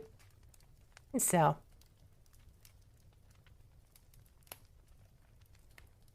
affable and affable. I thought that was effable. I mean, I don't know. Are y'all into short stacks? That was a bad joke. We're moving on. Affable and positive. Halflings try to get along with everyone else and are loath to make sweeping generalizations, especially negative ones. Dwarves. Dwarves make loyal friends, and you can count on them to keep their word. But would it hurt to them to smile once in a while? Elves. They're so beautiful. Their faces, their music, their grace and all. It's like they stepped out of a wonderful dream. But there's no telling what's going on behind their smiling faces. Surely more than they ever let on. Humans. Humans are a lot like us, really. At least some of them are. Step out of the castles and keeps, go talk to the farmers and herders, and you'll find good, solid folk. Not that there's anything wrong with the barons and soldiers. You have to admire their conviction. And by protecting their own lands, they protect us as well. I mean, I do like Poppy. Poppy's one of my... I have a level 7 Poppy. So. And exploring opportunities. Halflings usually set out on the adventurous path to defend their communities, support their friends, or explore a wide and wonder-filled world. For them, adventuring is less a career than an opportunity or sometimes a necessity. Halfling names. A halfling has a given name, a family name, and a possible nickname. Family names are often nicknames that struck so tenaciously they have been passed down through the generations. Then, there are 2 halfling sub-races in the player's handbook, with a third being in Sword Coast Adventurer's Guide, and technically a 4th in Eberron Rising from the Last War. But, halfling traits. Your halfling character has a number of traits in common with all other halflings. Ability score increase. Your dexterity score increases by 2. Age. A halfling reaches adulthood at the age of 20 and generally lives in the middle of his or her 2nd century. Alignment. Most halflings are lawful good. As a rule, they are good-hearted and kind, hate to see others in pain, and have no tolerance for oppression. They are also very orderly and traditional, leaning heavily on the support of their community and the comfort of their old ways. Size. Halflings average about 3 feet tall and weigh about 40 pounds. Your size is small. Speed. Your base walking speed is 25 feet, because they do be short. Lucky. When you roll a 1 on the d20 for an attack roll, ability check, or saving throw, you can reroll the die and must use the new roll. Brave. You have advantage on saving throws against being frightened. Halfling nimbleness. You can move through the space of any creature that is of 1 size larger than yours. Languages. You can speak, read, write, common, and halfling. The halfling language isn't secret, but halflings are loath to share it with others. They write very little, so they don't have a rich body of literature. And their oral tradition, however, is very strong. Almost all halflings speak common to converse with the people in whose lands they dwell, or through which they are traveling. Subrace. The 2 main kinds of halfling, Lightfoot and Stout, are more like closely related families than true subraces. Choose one of these subraces. Lightfoot. As a Lightfoot halfling, you can easily hide from notice, even using other people as cover. You're inclined to be affable and get along well with others. In the Forgotten Realms, Lightfoot halflings have spread the farthest and thus are the most common variety. Lightfoots are more prone to wanderlust than other halflings and often dwell alongside other races or take up a nomadic life. In the world of Greyhawk, these halflings are called Hairfeet or Tall Fellows. Ability score increase, your charisma score increases by 1, and naturally stealthy. You can attempt to hide even when you're obscured by only a creature that is at least one size larger than you. Then, Stout. As a stout halfling, you're hardier than average and have some resistance to poison. Some say that stouts have dwarven blood in them. In the Forgotten Realms, these halflings are called Stronghearts and they're most common in the south. Ability score increase. Your constitution score increases by 1. And stout resilience. You have advantage on saving throws against poison, and you have resistance against poison damage. Now, the other halfling subraces are Mark of Hospitality halfling from Eberron Rising from the Last War, and Ghostwise halflings from Swordcoat Adventurer's Guide. Now, the next part in the Player's Handbook and the last common race that we have to cover is human. But before we cover human, I'm going to take a short break. I'm going to go grab a bite and I'm going to let my vocal cords rest for a bit. So, un momento, por favor. Mwah.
And I have returned.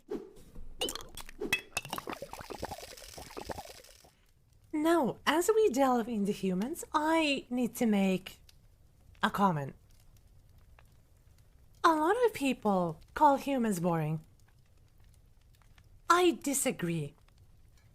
If you ever read the novels, if you ever delve in the lore, humans and their different ethnicities in the worlds of D&D are very interesting.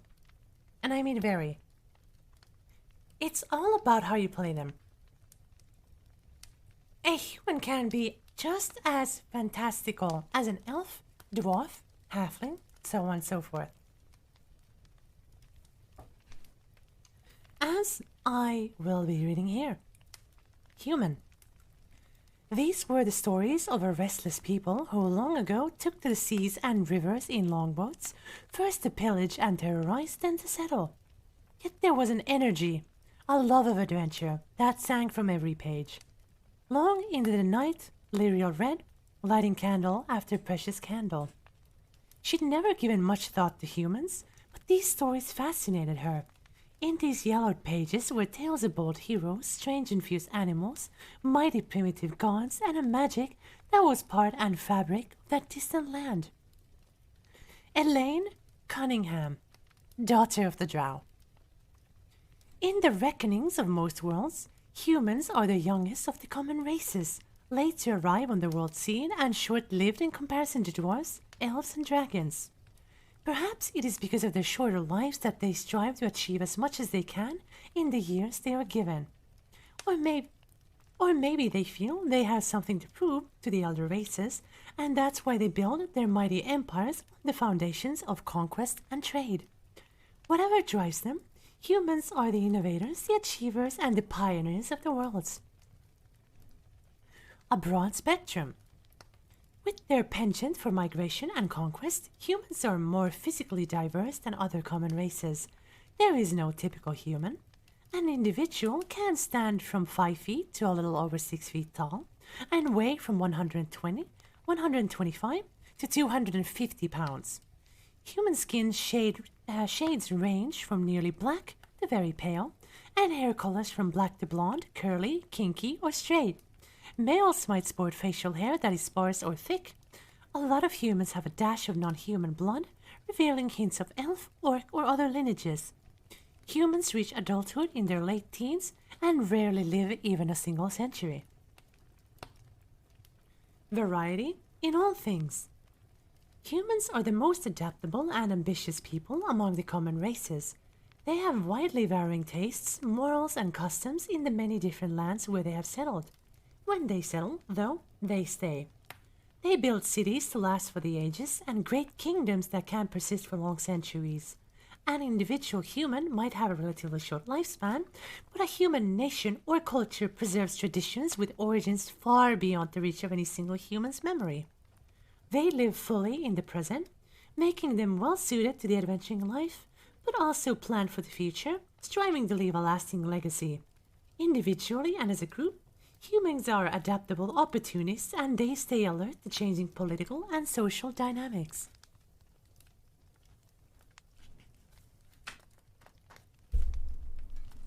Hold on, where's the page turn? Here we go. Everyone's second best friends. Just as readily as they mix with each other, humans mingle with members of other races. They get along with almost everyone, though they might not be close to many. Humans serve as ambassadors, diplomats, magistrates, merchants, and functionaries of all kinds. Dwarves. They're stout folk, stalwart friends, and true to their word. Their greed for gold is their downfall, though. Elves. It's best not to wander into elven woods. They don't like intruders, and you'll likely be bewitched as peppered with arrows. Still, if an elf can get past the damned racial pride and actually treat you like an equal, you can learn a lot from them. Okay, that's very true. Halflings. It's hard to beat a meal in a halfling home, as long as you don't crack your head on the ceiling. Good food and good stories in front of a nice warm fire. If halflings had a shred of ambition, they might really amount to something. Lasting institutions. Where a single elf or dwarf might take on the responsibility of guarding a special location or a powerful secret, humans found sacred orders and institutions for such purposes. While dwarf clans and halfling elders pass on the ancient traditions to each new generation, human temples, governments, libraries, and codes of law fix their traditions in the bedrock of history. Humans dream of immortality, but, except for those few who seek undeath or divine ascension to escape death's clutches, they achieve it by ensuring that they will be remembered when they are gone. I hate to do it, but I gotta drop out of the stream to rest up for work tonight. I do overnight shifts. It's a great stream, Melissa, and I'll be sure to catch up on the VOD later. Take care. Take care as well. Ciao. Thanks for dropping by. Although some humans can be xenophobic, a lot of them are. I know this is a tiefling. In general, their societies are inclusive. Human lands welcome large numbers of non-humans compared to the proportion of humans who live in non-human lands. Exemplars of ambition. Humans who seek adventure are the most daring and ambitious members of a daring and ambitious race. They seek to earn glory in the eyes of their fellows by amassing power, wealth, and fame. More than other people, humans champion causes rather than territories or groups. Human names and ethnicities. Having so much more variety than other cultures, humans as a whole have no typical names. Some humans' parents give their children names from other languages, such as Dwarvish or Elvish, pronounced more or less correctly, but most parents give names that are linked to their region's culture or the naming traditions of their ancestors. The material culture and physical characteristics of humans can change wildly from region to region. In the Forgotten Realms, for example, the clothing, architecture, cuisine, music, and literature are different in the northwestern lands of Silver Marches than in the distant Termish or Impeltor to the east, and even more distinctive in far-off Karatur. Human physical characteristics, though, vary according to the ancient migrations of the earliest humans, so that the humans of the Silver Marches have every possible variation of coloration and features. In the Forgotten Realms, 9 human ethnic groups are widely recognized, though over a dozen others are found in more localized areas of Faerun. These groups are the typical names of their members, can be used as inspiration, no matter which world your human is in. So the player's handbook has 9, and then the Sword Coast Adventures Guide has many more. We have Kalishite from Kalimshan and the Kalim Desert. Shorter and slighter in build than most other humans, Kalishites have dusky brown skin, hair, and eyes. They're found primarily in southwest Faerun. Chondathan. Chondathans are slender, tawny-skinned folk with brown hair that ranges from almost blonde to almost black. Most are tall and have green or brown eyes, but these traits are hardly universal. Humans of Chondathan descent dominate the central lands of Faerun around the Inner Sea. Demaran, my people. Also Apiology, thank you so much for the follow. Demaran, found primarily in the northwestern Faerun, Demarans are of moderate height and build, with skin hues ranging from tawny to fair. Their hair is usually brown or black, and their eye color varies widely, though brown is the most common. Iluskan. Iluskans are tall, fair-skinned folk with blue or steely grey eyes. Most have raven black hair, but those who inhabit the extreme northwest have blonde, red, or light brown hair. Mulan. Dominant in the eastern and southeastern shores of the Inner Sea, the Mulan are generally tall, slim, and amber-skinned, with eyes of hazel or brown. Their hair ranges from black to dark brown, but in the lands where the Mulan are most prominent, nobles and many other Mulan shave off all of their hair. Rashemi. Most often found east of the Inner Sea and often intermingled with the Mulan, Rashemis tend to be short, stout, and muscular. They usually have dusky skin, dark eyes, and thick black hair. Sho. The Sho are most numerous and powerful ethnic group in Karatur, far to the east of Faerun. They are yellowish bronze in hue, with black hair and dark eyes. Sho surnames are usually presented before the given name. And also, Mrs. Zero was taken. Thank you so much for the follow. Tetherian. Widespread along the entire Sword Coast at the western edge of Faerun, Tetherians are of medium build and height, with dusky skin that tends to grow fairer the farther north they dwell. Their hair and eye color varies widely, but brown hair and blue eyes are the most common. Tetherians primarily use Chondathan names. And then last, Tirami. Native to the southern shore of the Inner Sea, the Tirami people are generally tall and muscular, with dark mahogany skin, curly black hair, and dark eyes. Human traits. It's hard to make generalizations about humans, but your human character has these traits. Ability score increase. Your ability scores each increase by 1. Age Humans reach adulthood in their late teens and live less than a century. Alignment. Humans tend towards no particular alignment. The best and the worst are found among them. Size. Humans vary widely in height and build, from barely 5 feet to well over 6 feet tall. Regardless of your position in that range, your size is medium. Speed. Your pace walking speed is 30 feet. Languages. You can speak, read, and write common and one extra language of your choice. Humans typically learn the languages of other peoples they deal with, including obscure dialects. They are fond of sprinkling their speech with words borrowed from other tongues, or curses, elvish musical expressions, towards military phases, and so on. But then, there's also variant human. If your campaign uses the optional feat rules from Chapter 6, your Dungeon Master might allow these variant traits, which replace the human's ability score increase trait. Ability score increase. 2 different ability scores of your choice increase by 1. Skills. You gain proficiency in 1 skill of your choice. Feat. Gain 1 feat of your choice.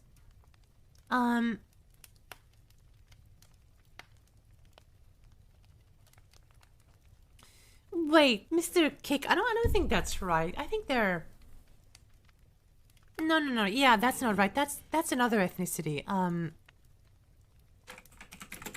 Hold on. Wait, no, yes they are. Sorry. Apologies.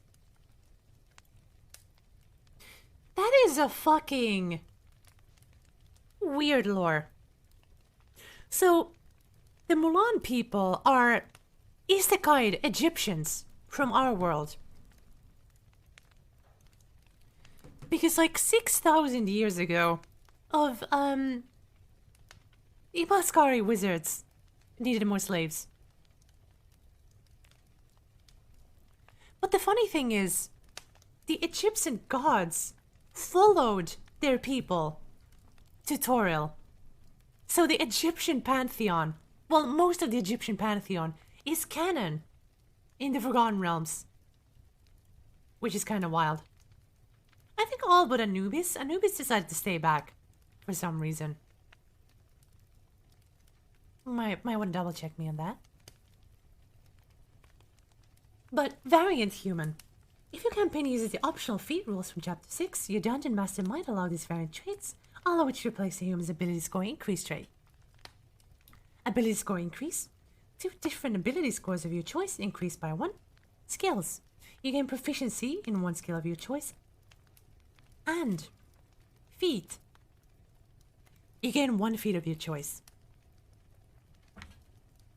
So humans have this bad rap of like people like, oh, you're playing a human? You must be a min-maxer. Because of the feat. So, it's... You can do that, but not every human's a min-maxer. So...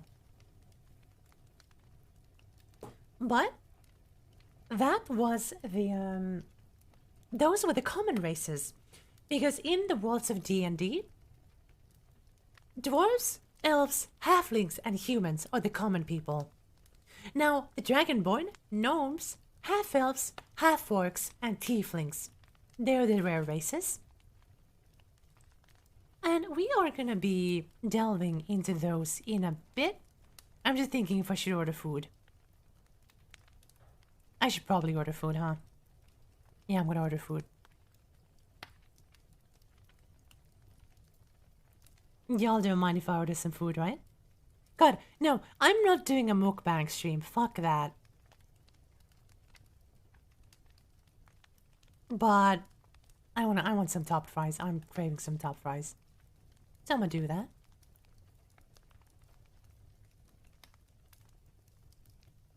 I wanna do just that.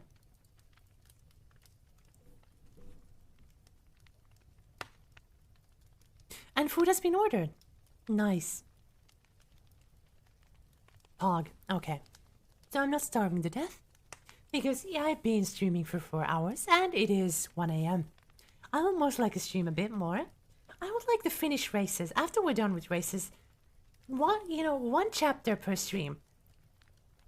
1 chapter per stream sounds pretty pog. So, Races, I mean, classes might take 2. Just 12. Maybe. In either case, we are delving into a very interesting race. And one of my favorite races, actually. The Dragonborn. Her father stood on the first of the 3 stairs that led down from the portal, unmoving. The scales of his face had grown paler around the edges, but clanless Mehen still looked as if he could wrestle down a direbearer himself. His familiar, well-worn armor was gone, replaced by a violet-tinted scale armor with bright silvery tracings. There was a blaze on his arm as well, the mark of some foreign house. The sword at his back was the same, though the one he had carried since even before he had found the twins left in swaddling at the gates of Arish Rayam. For all of her life, Faride had known that reading her father's face was a skill she'd been fortunate to learn. A human who couldn't spot the shift of her eyes or Havilars would certainly see on a difference of a dragon in clanless man's face. But the shift of scales, the arch of a ridge, the set of his eyes, the gape of his teeth, her father's face spoke volumes. But every scale of it, this time, seemed completely still. The indifference of a dragon, even the Faraday. Erin M. Evans, the adversary. Man, okay. Okay, guys, I'll get to you in a bit. I got goosebumps off of that. Okay. I got fucking goosebumps off of that because I'm a huge fan of Erin M. Evans. Erin M. Evans, she's the author of the Brimstone Angel series, and the Brimstone Angel series focuses on tieflings and dragonborn. The main characters are tieflings and dragonborn. It's so good. Read it. She deserves more love. As for Dice Bard, how the fuck am I supposed to praise him? I'm kidding. Thank you for being such an active mod and for having so many great ideas. And your, let's say, creative art commission ideas have brought me a couple of very good giggles. And you are a core member of the mod team, and you are a very, very, very good boy when you occasionally behave. And I love you very much. Mwah. There you go. Oh, God, we're like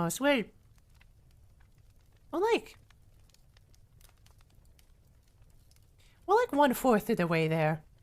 We're over 1/4 away. Nice. Nice. Based. But, Dragonborn.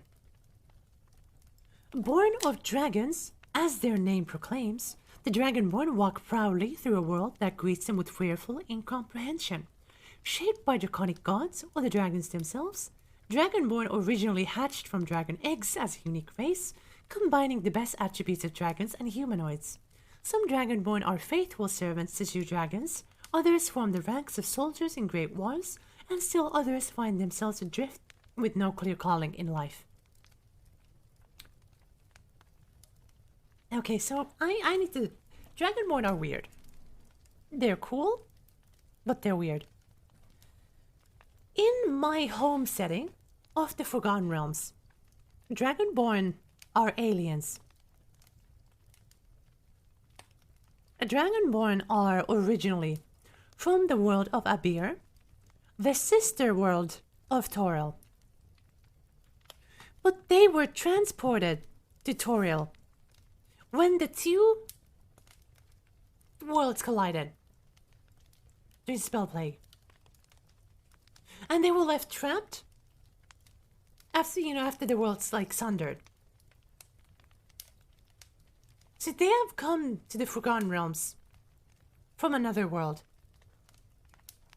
They are seen as aliens, but they've been in the world a bit that, they've actually settled down. And they have a very interesting culture, which I love. No, Wally, Abir still exists. No, Abir still exists. It just was split again.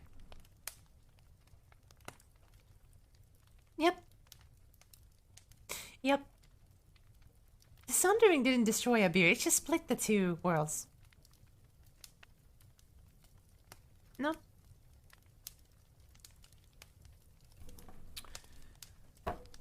Proud Dragonkin. Dragonborn look very much like dragons, standing erect in humanoid form, though they lack wings or a tail. The first Dragonborn had scales of vibrant hues matching the colors of the Dragonkin, but generations of interbreeding have created a more uniform appearance. Their small, fine scales are usually brass or bronze in color, sometimes ranging to scarlet, rust, gold, or copper green. They are tall and strongly built, often standing close to 6.5 feet tall and weighing 300 pounds or more. Their hands and feet are strong, talon-like claws with 3 fingers and a thumb on each hand. The blood of a particular type of dragon runs very strong through some Dragonborn clans. These Dragonborn often boast scales that more closely match those of their dragon ancestor. Bright red, green, blue, or white, lustrous black or gleaming metallic gold, silver, brass, copper, or bronze. Self-sufficient clans. To any Dragonborn, the clan is more important than life itself. Dragonborn owe their devotion and respect to their clan above all else, even the gods. Even Dragonborn's conduct reflects on the honor of his or her clan, and bringing dishonor to the clan can result in expulsion and exile. Each Dragonborn knows his or her station and duties within the clan, and honor demands maintaining the balance of that position. A continual drive for self-improvement reflects the self-sufficiency of the race as a whole. Dragonborn value skill and excellence in all endeavors. They hate to fail, and they push themselves to extreme efforts before they give up on something. A Dragonborn holds mastery of a particular skill as a lifetime goal. Members of other races who share the same commitment find it easy to earn the respect of a Dragonborn. Though all Dragonborn strive to be self-sufficient, they recognize that help is sometimes needed in difficult situations. But the best source for such help is the clan, and when a clan needs help, it turns to another Dragonborn clan before seeking aid from other races or even from the gods. Uncommon races. The Dragonborn and the rest of the races in this chapter are uncommon. They don't exist in every world of D&D, and even where they are found, they are less widespread than dwarves, elves, halflings, and humans. In the cosmopolitan cities of D&D Multiverse, most people hardly look twice at members of even the most exotic races, but the small towns and villages that dot the countryside are different. The common folk aren't accustomed to seeing members of these races, and they react accordingly. I know this personally, as a tiefling. Being in the countryside sucks. Dragonborn. It's easy to assume that Dragonborn is a monster, especially if his or her scales betray a chromatic heritage. Unless the Dragonborn starts breathing fire and causing destruction, though, people are likely to respond with caution rather than outright fear. Gnome. Gnomes don't look like a threat and can quickly disarm suspicion with good humor. The common folk are often curious about gnomes, likely never having seen one before, but they are rarely hostile or fearful. Half-elf. Although many people have never seen a half-elf, virtually everyone knows they exist. A half-elf stranger's arrival is followed by gossip behind the half-elf's back and stolen glances across the common room rather than any confrontation or open curiosity. I'm gonna take Nelf, I'm gonna take Gnoblin, I'm a gnome, and you've been gnomed. No, that's old. I feel old. God fucking damn it. Half-orc. Look, half-orcs and tieflings are my favorite races, don't at me. I'm a lesbian stereotype, deal with it. It's usually safe to assume that a half-orc is belligerent and quick to anger, so people watch themselves around an unfamiliar half-orc. Shopkeepers might surreptitiously hide valuable or fragile goods when a half-orc comes in, and people slowly clear out of the tavern, assuming a fight will break out soon. Tiefling. Half-orcs are greeted with a practical caution, but tieflings are the subject of supernatural fear. The evil of their heritage is plainly visible in their features, and far as most people are concerned, A tiefling could very well be a devil straight from the Nine Hells. People might make warding signs as a tiefling approaches, cross the street to avoid passing near, or bar shop doors before a tiefling can enter. And that is extremely closely baked into my backstory. And Hatsuke, thank you so much for the follow, and welcome. Welcome to this comfy ASMR stream. Dragonborn names. Dragonborn had personal names given at birth, but they put their clan names first as a mark of honor. A childhood name or nickname is often used among clutchmates as a descriptive term or a term of endearment. The name might recall an event or a center of habit. Now, I'm not gonna say all the Dragonborn surnames, right? The clan names. But it is tradition that Dragonborn surnames, clan names, are overcomplicated. You want an example? We have examples such as Berthisa Thurgiesh, Linksa Kasendalor, Kepeshka Molek, Dardendrian, Clethin Fiallor, Sheshten Deliath. These are very long. Ofin Stalagir, Prekshi Jandilin, and all that. Like, these are official clan names. Like, they make a point to just overcomplicate these. Like, these are long, a lot of consonants. I mean, it is draconic, so it makes sense. But, you know, they're a bit of a tongue twister. Now for Dragonborn traits. Your draconic heritage manifests in a variety of traits you share with other Dragonborn. Ability score increase. Your strength score increases by 2, and your charisma score increases by 1. Age. Young Dragonborn grow quickly. They walk hours after hatching, attain the size and development of a 10-year-old human child by the age of 3, and reach adulthood by 15. They live to be around 80. Alignment. Dragonborn tend to the extremes, making a conscious choice for one side or the other in the cosmic war between good and evil, represented by Bahamut and Tiamat. Most Dragonborn are good, but those who side with Tiamat can be terrible villains. So Draconic should be said with an Asian or Asian-like accent, right? No.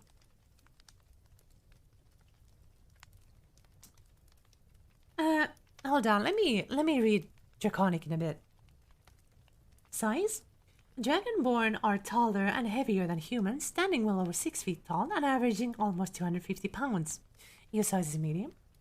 Your base walking speed is 30 feet. Draconic ancestry. You have Draconic ancestry. Choose one type of dragon from the Draconic ancestry table. Your breath weapon and damage resistance are determined by the dragon type, as shown in the table. You have black, blue, brass, bronze, copper, gold, green, red, and silver, which are acid, lightning, fire, lightning, acid, fire, poison, fire, cold, cold.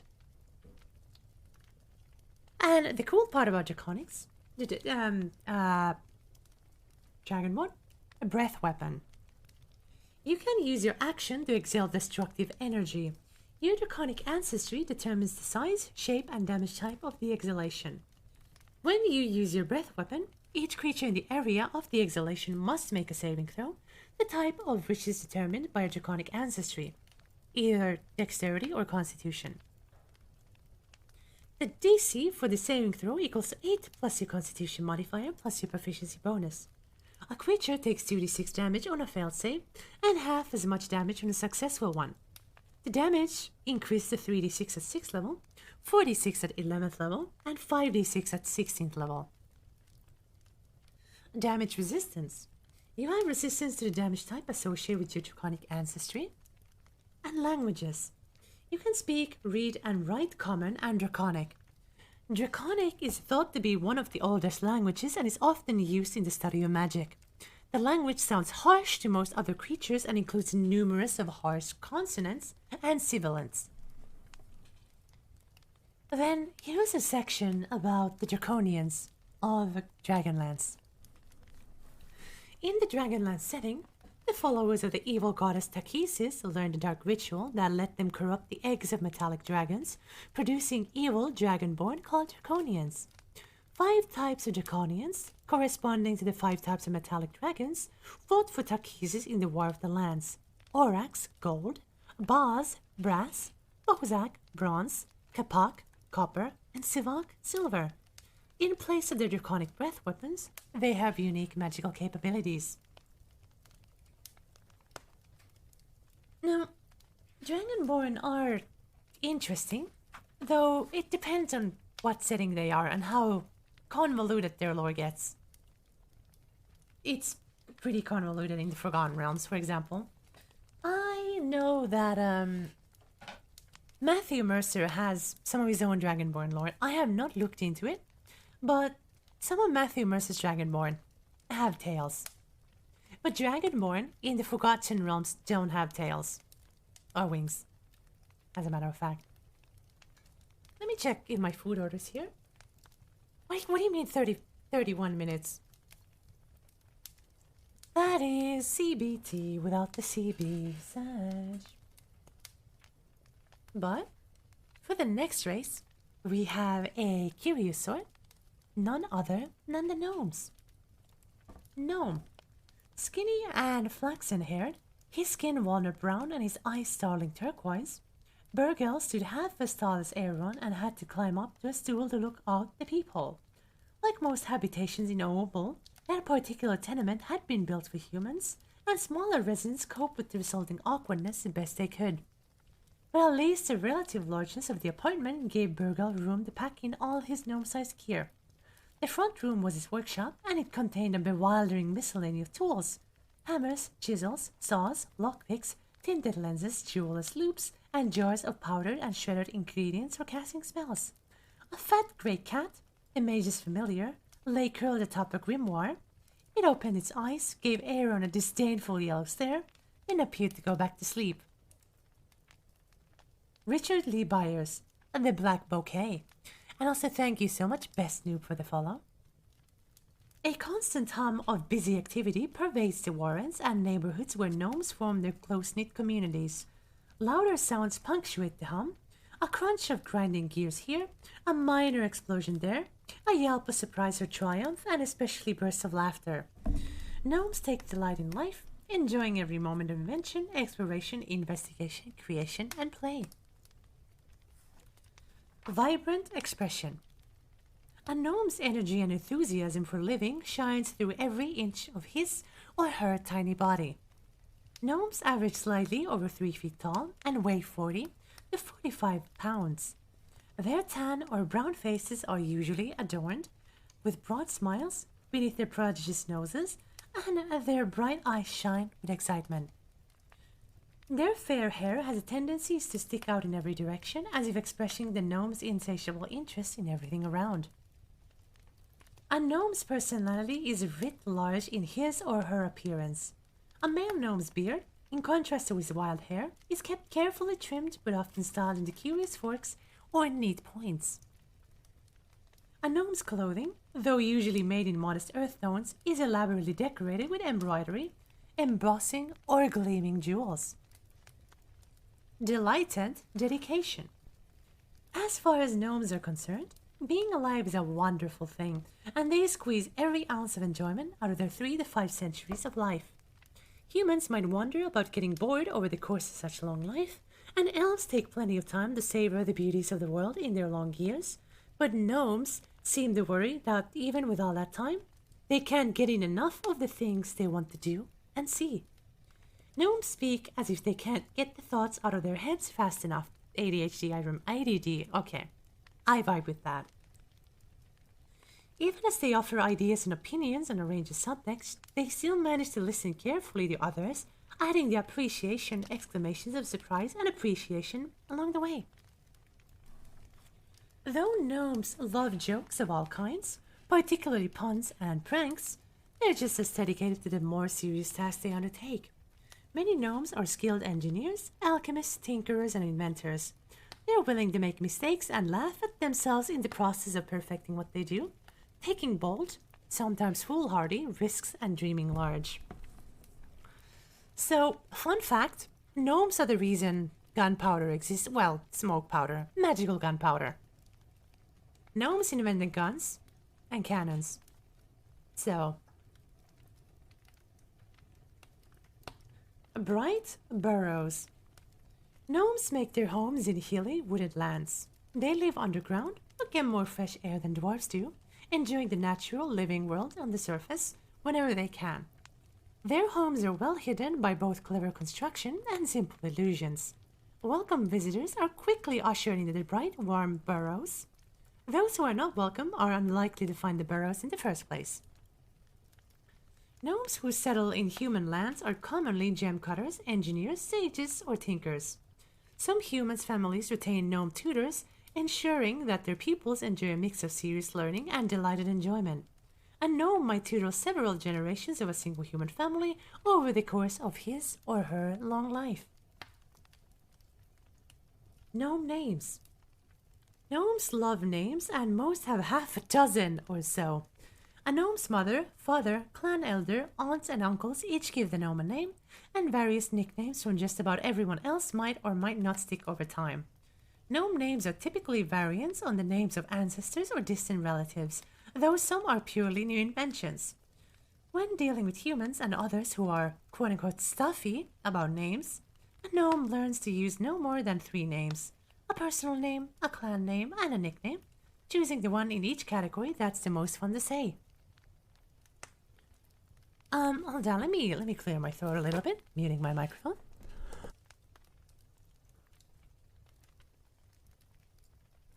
Apologies for that. Seeing the world. Curious and impulsive, gnomes might take up adventuring as a way to see the world or for the love of exploring. As lovers of gems and other fine items, some gnomes take to adventuring as quick, if dangerous, path to wealth. Regardless of what spurs them to adventure, gnomes who adopt this way of life eke as much enjoyment out of it as they do out of any other activity they undertake, sometimes to the great annoyance of their adventuring companions. Now, there are 2 gnome subraces in the book, but there's a third. That's in Elemental Evil Player's Companion, in Sword Code's Adventurer's Guide, in Mordecai's Tome of Foes, and Monsters of the Multiverse. Deep Gnomes. A third subrace of gnomes, the Deep Gnomes, or Swerfneblin, live in small communities scattered in the Underdark. Unlike the Duergar and the Drow, Swerfneblin are as good as their surface cousins. However, their humor and enthusiasm are dampened by their oppressive environment, and their inventive expertise is directed mostly towards stonework. Swerfneblin are my favorite gnome race, because legend or gist. I'm biased. Gnome traits. Your gnome character has certain characteristics in common with all other gnomes. Ability score increase. Your intelligence score increases by 2. Age. Gnomes mature at the same rate as humans do, and most are expected to settle down into an adult life by around 40. They can live 350 to almost 500 years. Alignment. Gnomes are often good. Those who tend toward law are sages, engineers, researchers, scholars, investigators, or inventors. Those who tend towards chaos are minstrels, tricksters, wanderers, or fanciful jewelers. Gnomes are good-hearted, and even the tricksters among them are more playful than vicious. Always appreciative.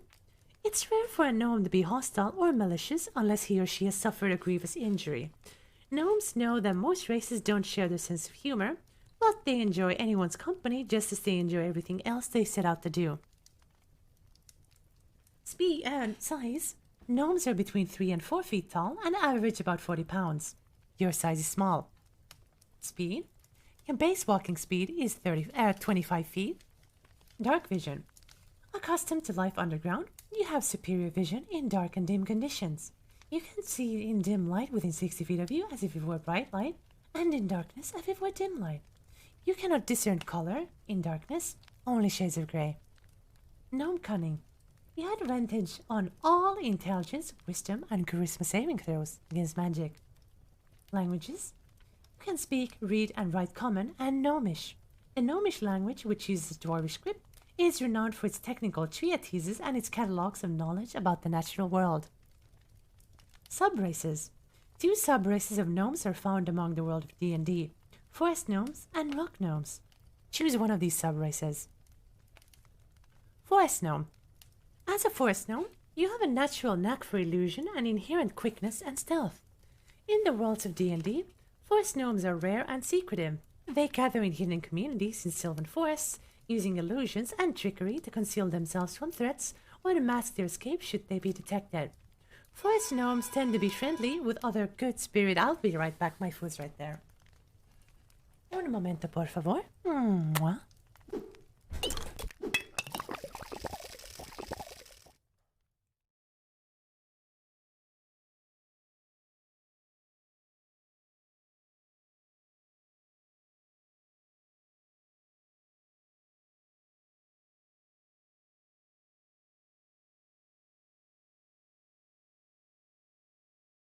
Alright, sorry about that.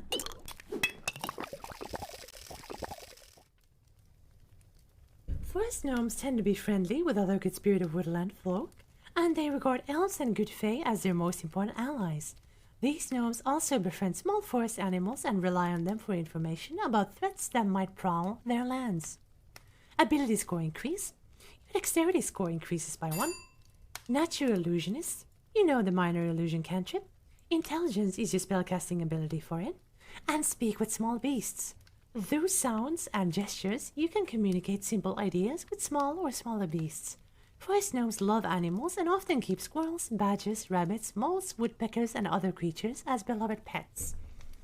Now, I'm just gonna go fetch my food from outside the door. So again, 1 second. Apologies.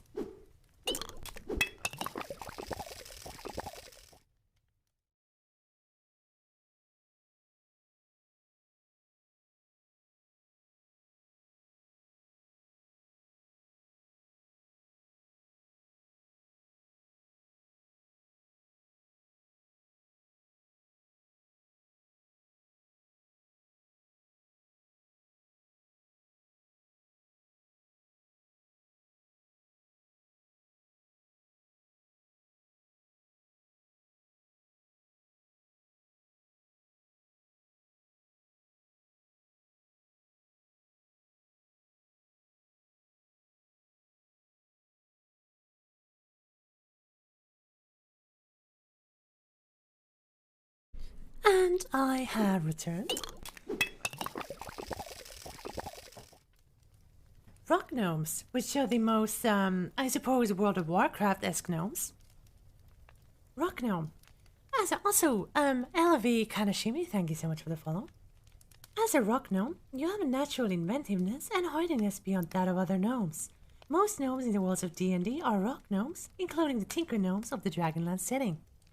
Ability score increase. Your constitution score increased by 1. Artificer's lore. Whenever you make an intelligence history check related to magic items, alchemical objects, or technologies devices, you can have twice your proficiency bonus instead of any proficiency bonus you normally apply. Tinker. You have proficiency with artisan's tools, tinker's tools. Using those tools, you can spend 1 hour and 10 GP worth of materials to construct a tiny clockwork device. AC 5, 1 hit point. The device ceases to function after 24 hours, unless you spend 1 hour repairing it to keep the device functioning, or when you use your action to dismantle it.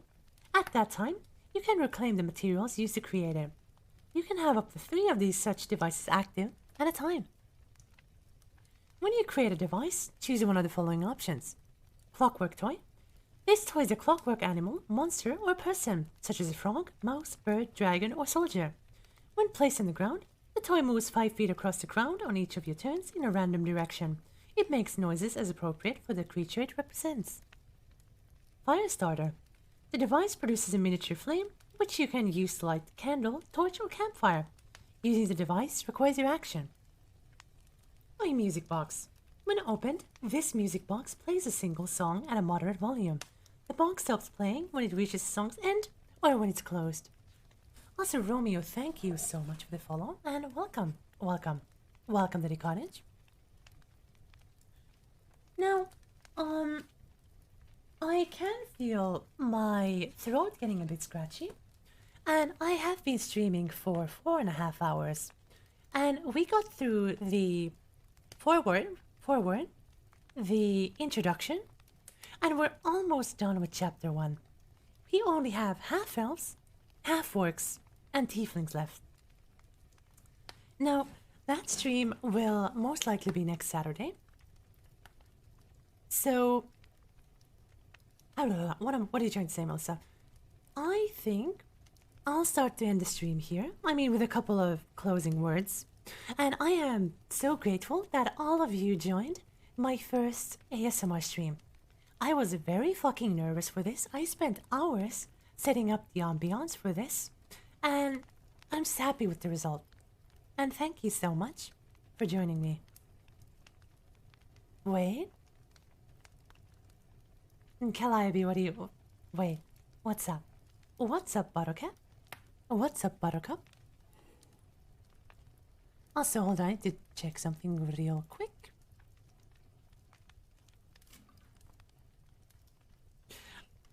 Another addition to the potion fund. Oh, thank you so much. Well, Calliope, as I said before, you are an important member of the mod team, and you are, in fact, my little PogChamp, and a very, very, very good girl. And I appreciate everything you do, and I am glad that you're part of my life. Mwah. I'm probably going to have these incentives on the next stream as well.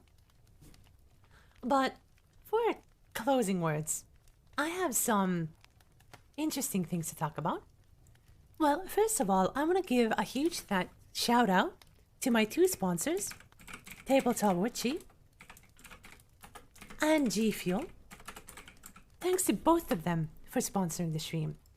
If you're into dice or a dice goblin like I am, go check Tabletop Witchy out. They sell gorgeous ones, and I am actually rolling one of their sets right now.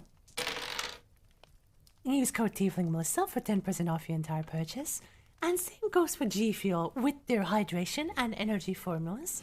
I have been drinking a bottle of health potion during this entire stream, which is the flavor of blueberry, grape, and plum. And use code Tiefling Melissa at gfuel.com for 10% off your order. I get a commission from both of those codes, so if you want to support the stream while also getting you some goodies, well, there's the codes. Then, for those new here, I stream every Tuesday, Thursday, and Saturday at 2 p.m. EDT, East Coast time, or 9 p.m. Eastern European time. And next Tuesday, I have not yet decided what we'll be doing. It's going to be a D&D stream. Then on Thursday, it's going to be more Alien Isolation. I'm going to get a heart attack. And on Saturday, we're going to continue the ASMR stream. If you're interested in getting updates and seeing more of my content, you can find me on my Twitter app at Tiefling Melissa and on my Discord server, which is a bustling community of our TTRPG enthusiasts. Then, if you're interested in ASMR or voice acting services, you are more than free to check out my Ko-Fi. I do commissions, I do commercial work, I do private projects, whatever you can think of. Don't hesitate to send me a DM either through Discord or Twitter if you're interested. Then, for our normal streams, we do have subscriber benefits. From Tier 2 subscribers getting their own custom familiar main, based on their D&D character, VTuber, OC, whatever. And with Tier 3s getting that, and a custom Discord emote on our Discord server. So that's another way you can support the channel and what we do here. Now, I do believe that's everything I wanted to talk about, except this month is used on being worked on merch. The merch is starting this month. And I have a couple of secrets. Not only is the creation of my 3D model starting this month, the update to my 2D model as well. There's going to be a re-rig with tail animations, and I'm very excited for that. But we should raid someone. We should raid someone, don't you think? And we have a couple of options here. How about we raid another tiefling? Because a good friend of mine, Ace, is streaming. But there's also a cat girl streaming League of Legends who's also doing a subathon. And there's another artificer streaming as well. Who should we raid? Do we raid a tiefling, a cat girl, or an artificer? Do you guys want to see Devour, League of Legends, or Art? Because all of these three are good friends of mine. Artificer? You guys want to see another Artificer? Granted. Artificer tiefling, The next vote gets to choose. Tiebreaker.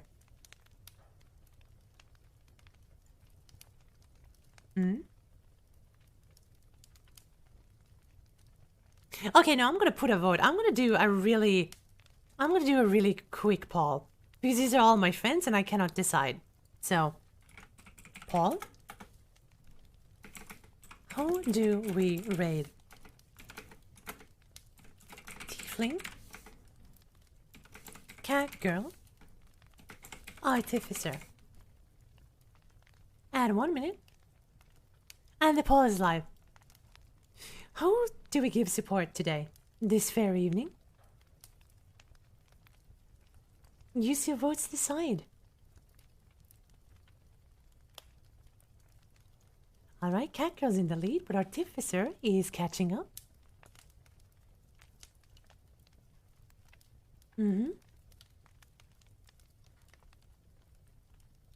With 1 vote to the tiefling.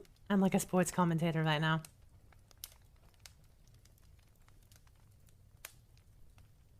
Also, my cat is on my PC.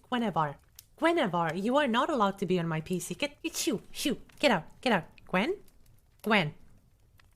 No, you're not allowed to be on the PC. Shoo. Fat butt. Move. Gwen. You little shit. Oh, move. Oh my god. Cats, am I right? Gwen, you're not allowed to be on the PC. Shoo. There you go. Okay, we will be raiding the cat girl, Kitty Kathy, who is streaming League of Legends right now, so probably suffering. So let's get a raid message in. Let's get a raid message in. God, Gwen, don't touch the player's handbook. Do not touch the book. I will turn you into a pair of gloves. No, I won't, but SMH my head.